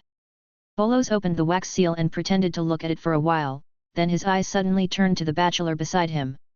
The bachelor hurriedly ran to the Duke's side and read the contents of the note in a low voice. In the name of Queen Rhaenyra I of House Targaryen, King of the Andals, the First Men and the Rhoynar, ruler of the 7 kingdoms, I hope you will abide by the oath you swore before the late king and me, and defend my sacred and inviolable rights. Let the usurper pay the due price. Boros frowned slightly. An oath?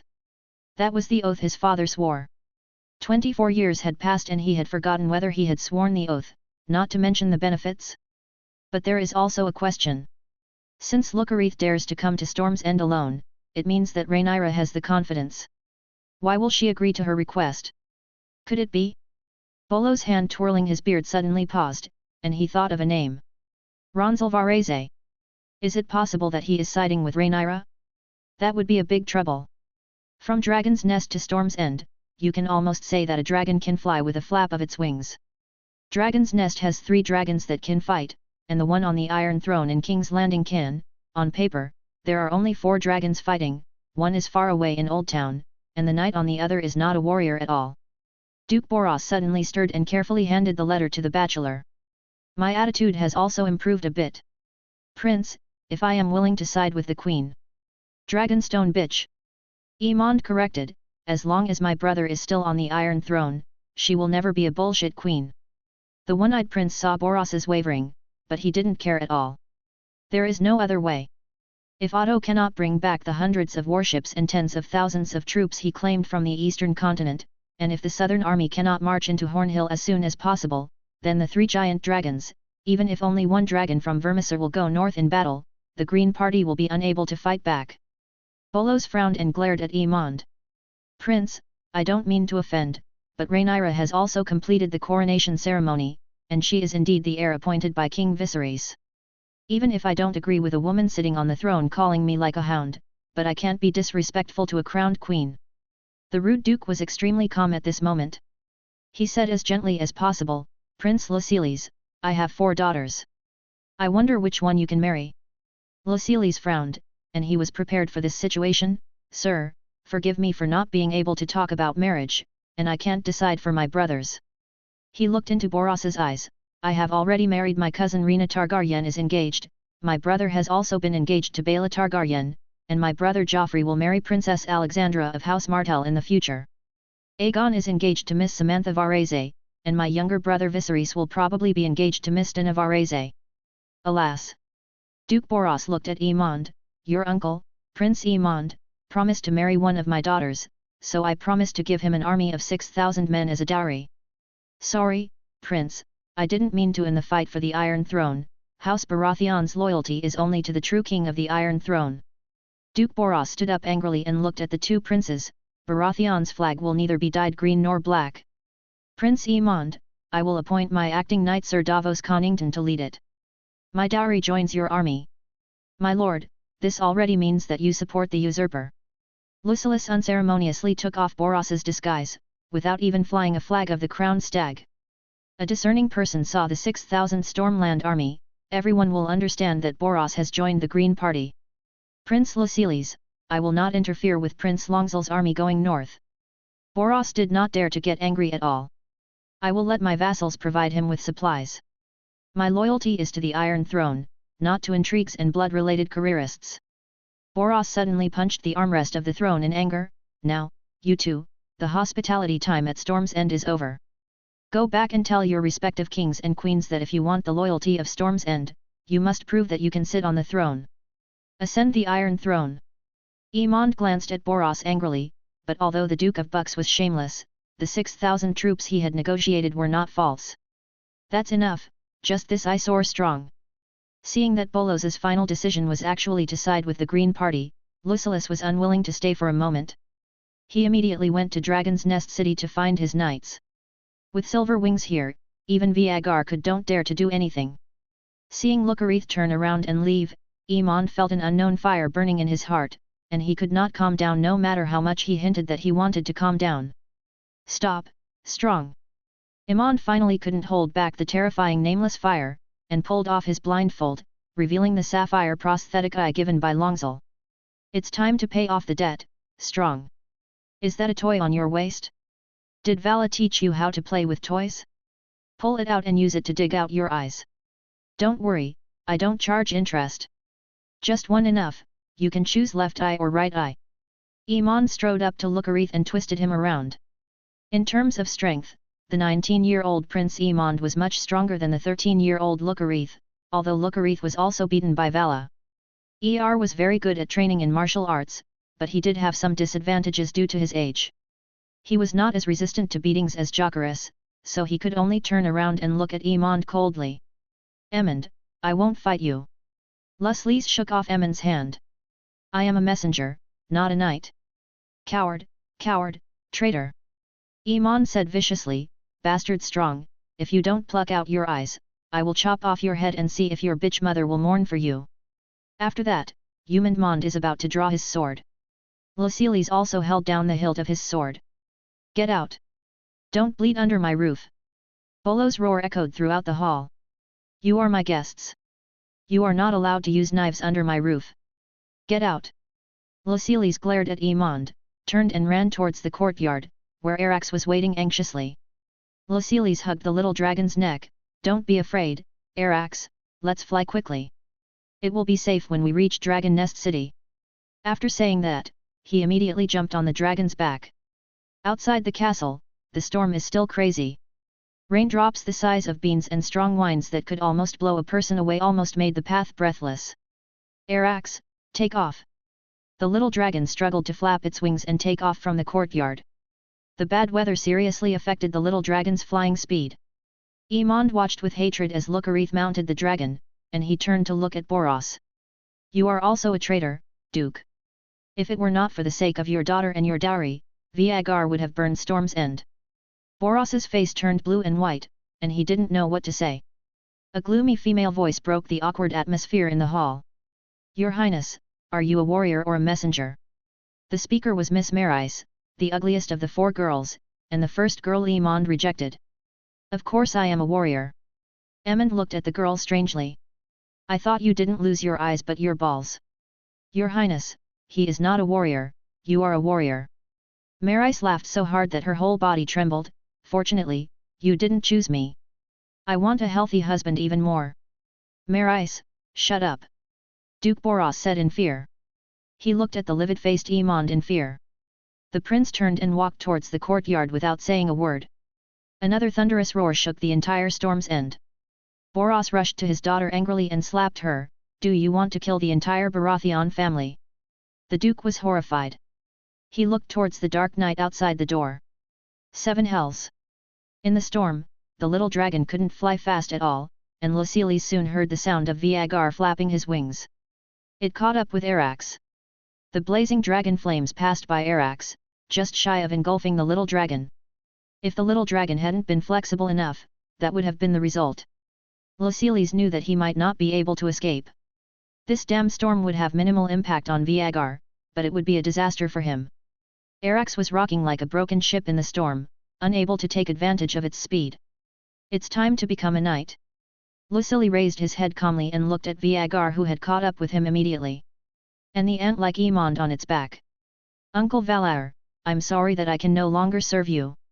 Arax, are you willing to fight with me? Arax responded with a joyful dragon roar, but Lucilis could hear the sadness and anger in the dragon's roar. The little prince fastened the belt on the dragon's saddle and pulled the guard resolutely. Arax, attack! Xiaolong suddenly climbed up despite the violent storm.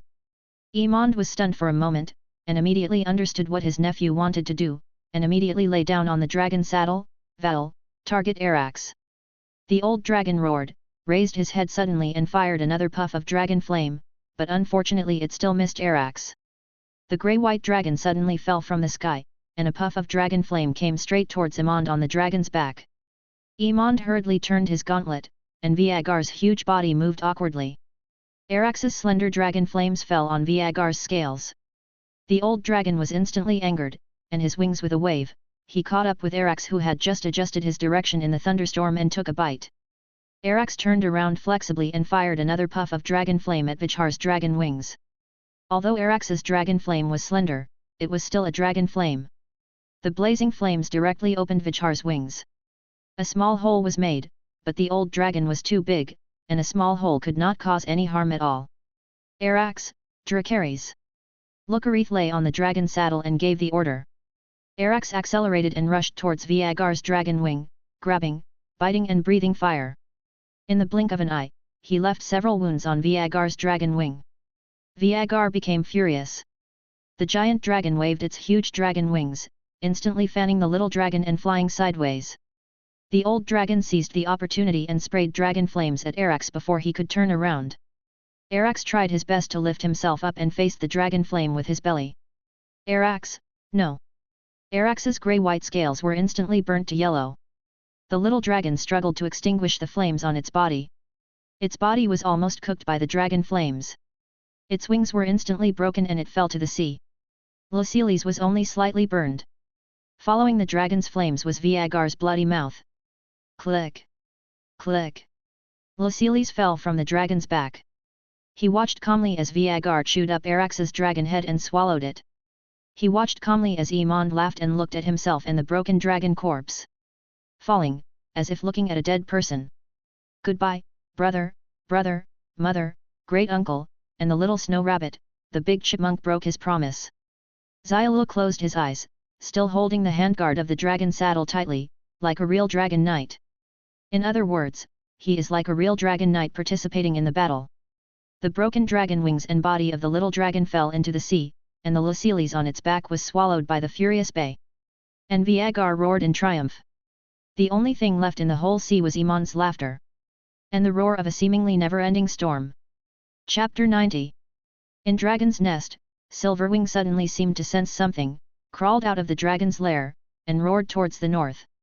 Vala in the Twin Towers was also awakened from his sleep instantly, and Layla Celtigar beside him was still sleeping. Vala looked out the window with some doubts, but saw nothing, only Silverwing's roar came, and then it returned to silence.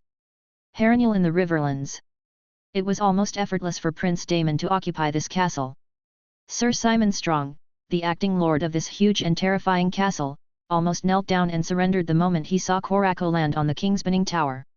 He and the strong people in Harrenhal were inclined to the Black Party, and they just took the opportunity to raise the Queen's quarter flag, as well as the Strong family's wealth of tens of thousands of gold dragons, and belonged to the Queen. Then Korako set off immediately and flew to other castles in the Riverlands. Bracken, traitor! Beside the mill on the river, the army of the Blackwood family held the banner of the Raven Tree armor and the Queen's quarter armor, and marched into the territory of the Bracken family. They burned farmland and mills, drove cattle and sheep, looted every village, demolished every temple they could see, and chopped up the wooden sculptures of the 7 gods and burned them as firewood. Lord Amos Bracken immediately summoned the army and marched to the border of Blackwood in a mighty manner. They carried the red horse flag of the Bracken family and the flag of King Aegon, the golden dragon flag with a black background. This flag meant the dazzling golden scales of the king's partner Yanjian and the unquestionable royal power. Just as Lord Amos Bracken was about to set up camp, the Blackwood cavalry shamelessly launched a surprise attack on the Bracken family infantry who had just arrived and were about to set up camp. The knights wearing plate and chainmail instantly tore through the crossbowmen and peasant infantry of the Bracken family like tearing a piece of white paper. The free riders and light cavalry entered through the gap torn by the knights and chopped down the peasant soldiers of the Bracken family. The flames engulfed the entire mill in the blink of an eye. Blackwood! Earl Amos roared and asked the knights and heavy infantry around him to take the lead, and he led a large force to slowly press back. Fortunately, the cavalry of the Blackwood family was busy chasing the peasant soldiers and did not organize again to deal with his counterattack, and the infantry of the Blackwood family did not catch up. Good opportunity!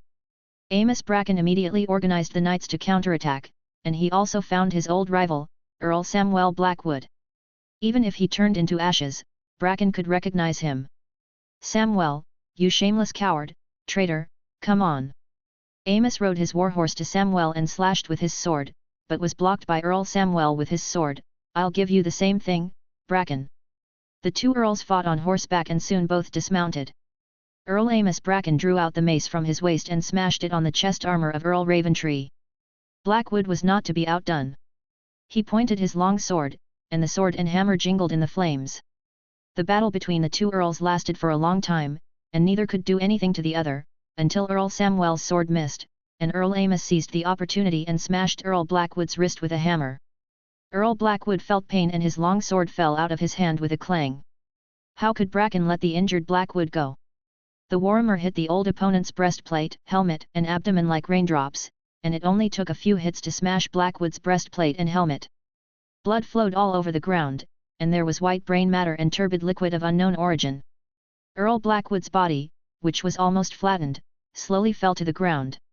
Earl Bracken was about to raise his hammer and cheer, but a long arrow from nowhere pierced into the gap of Earl Bracken's helmet steadily and accurately. The old enemies lay together, and the blood mixed with brain matter mixed together, and they could no longer be distinguished from each other. The black-haired girl in leather armor put down her longbow and looked at the chaotic battlefield coldly. The infantry of the Blackwood family finally arrived at the battlefield under the leadership of her and Rob Rivers. The longbowmen led by Rob Rivers launched a wave of arrows at the burning mill. The army of the Bracken family collapsed.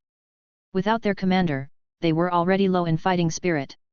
In addition, they were attacked by surprise, and could only rely on chaos and the cooperation of the Bracken family knights and heavy infantry to withstand it. Now they were hit by a rain of arrows from the sky, and they naturally collapsed in an instant. Only Amos Bracken's illegitimate brother, Rouleaden Rivers, swam across the river with the remnants and retreated to his own castle. But when Rouleaden arrived at Stonehenge, the scene in front of him almost made Sir Rouleaden fall off his horse. His brother's son, Humphrey, was tied up and hung in front of the city gate. The young boy had cried into tears, and the red horse flag on his own castle had disappeared, replaced by the dancing girl flag of the Piper family, the twin tower flag of the Frey family, the two-headed horse of the Root family, and the farmers of the Derry family. The military camps appeared under their own castle, and there was a giant dragon. Prince Damon stared coldly at Sir Lelaton. The bloodworms under his crotch also stretched their necks and stared at Sir Lelaton Rivers. Several princes on the city wall also had the same look. Marquis Forrest Frey of the twins is a handsome middle-aged man. He is dressed in blue plate armor and has a handsome appearance. The young Marquis Frey once boldly courted the Queen when she came to the Riverlands. Now, when Prince Damon descended from the sky on a dragon, Marquis Frey immediately raised the Queen's flag. He led 200 knights and 600 armoured infantry to immediately join Damon's army. In addition, his warlike wife Shabisir Valpin will also summon a force of about 2,000 peasant soldiers and mercenaries to fight for the Queen. Lord Peter Piper of the Pink City also marched happily with 100 knights and 700 armoured infantry. His grandson continued to gather the army in the rear. The old Lord Peter told Damon during the march why the lords of the Riverlands were so decisive. "We swore an oath to her with a sword. Now I am old. Some of them are dead and some are old. But I am not old enough to forget the oath, and they are not so shameless that they don't tell their children and grandchildren before they die. An oath that should be kept." The old count said, "The sword is still in my hand. I have not forgotten it, and neither has it." In just a few days, as Damon rode a dragon and landed in various castles, the Mutant family in Maidenpool, the Mollister family in Seaside City, and the Vance family in Travels Rest all raised the Queen's flag. The princes of the Riverlands have assembled thousands of troops, and this number is still growing.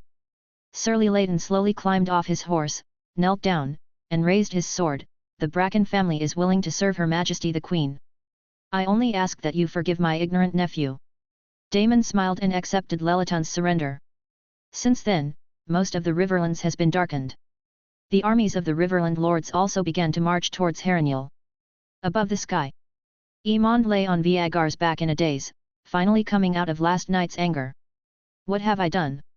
A chill instantly surged into the one-eyed prince's heart.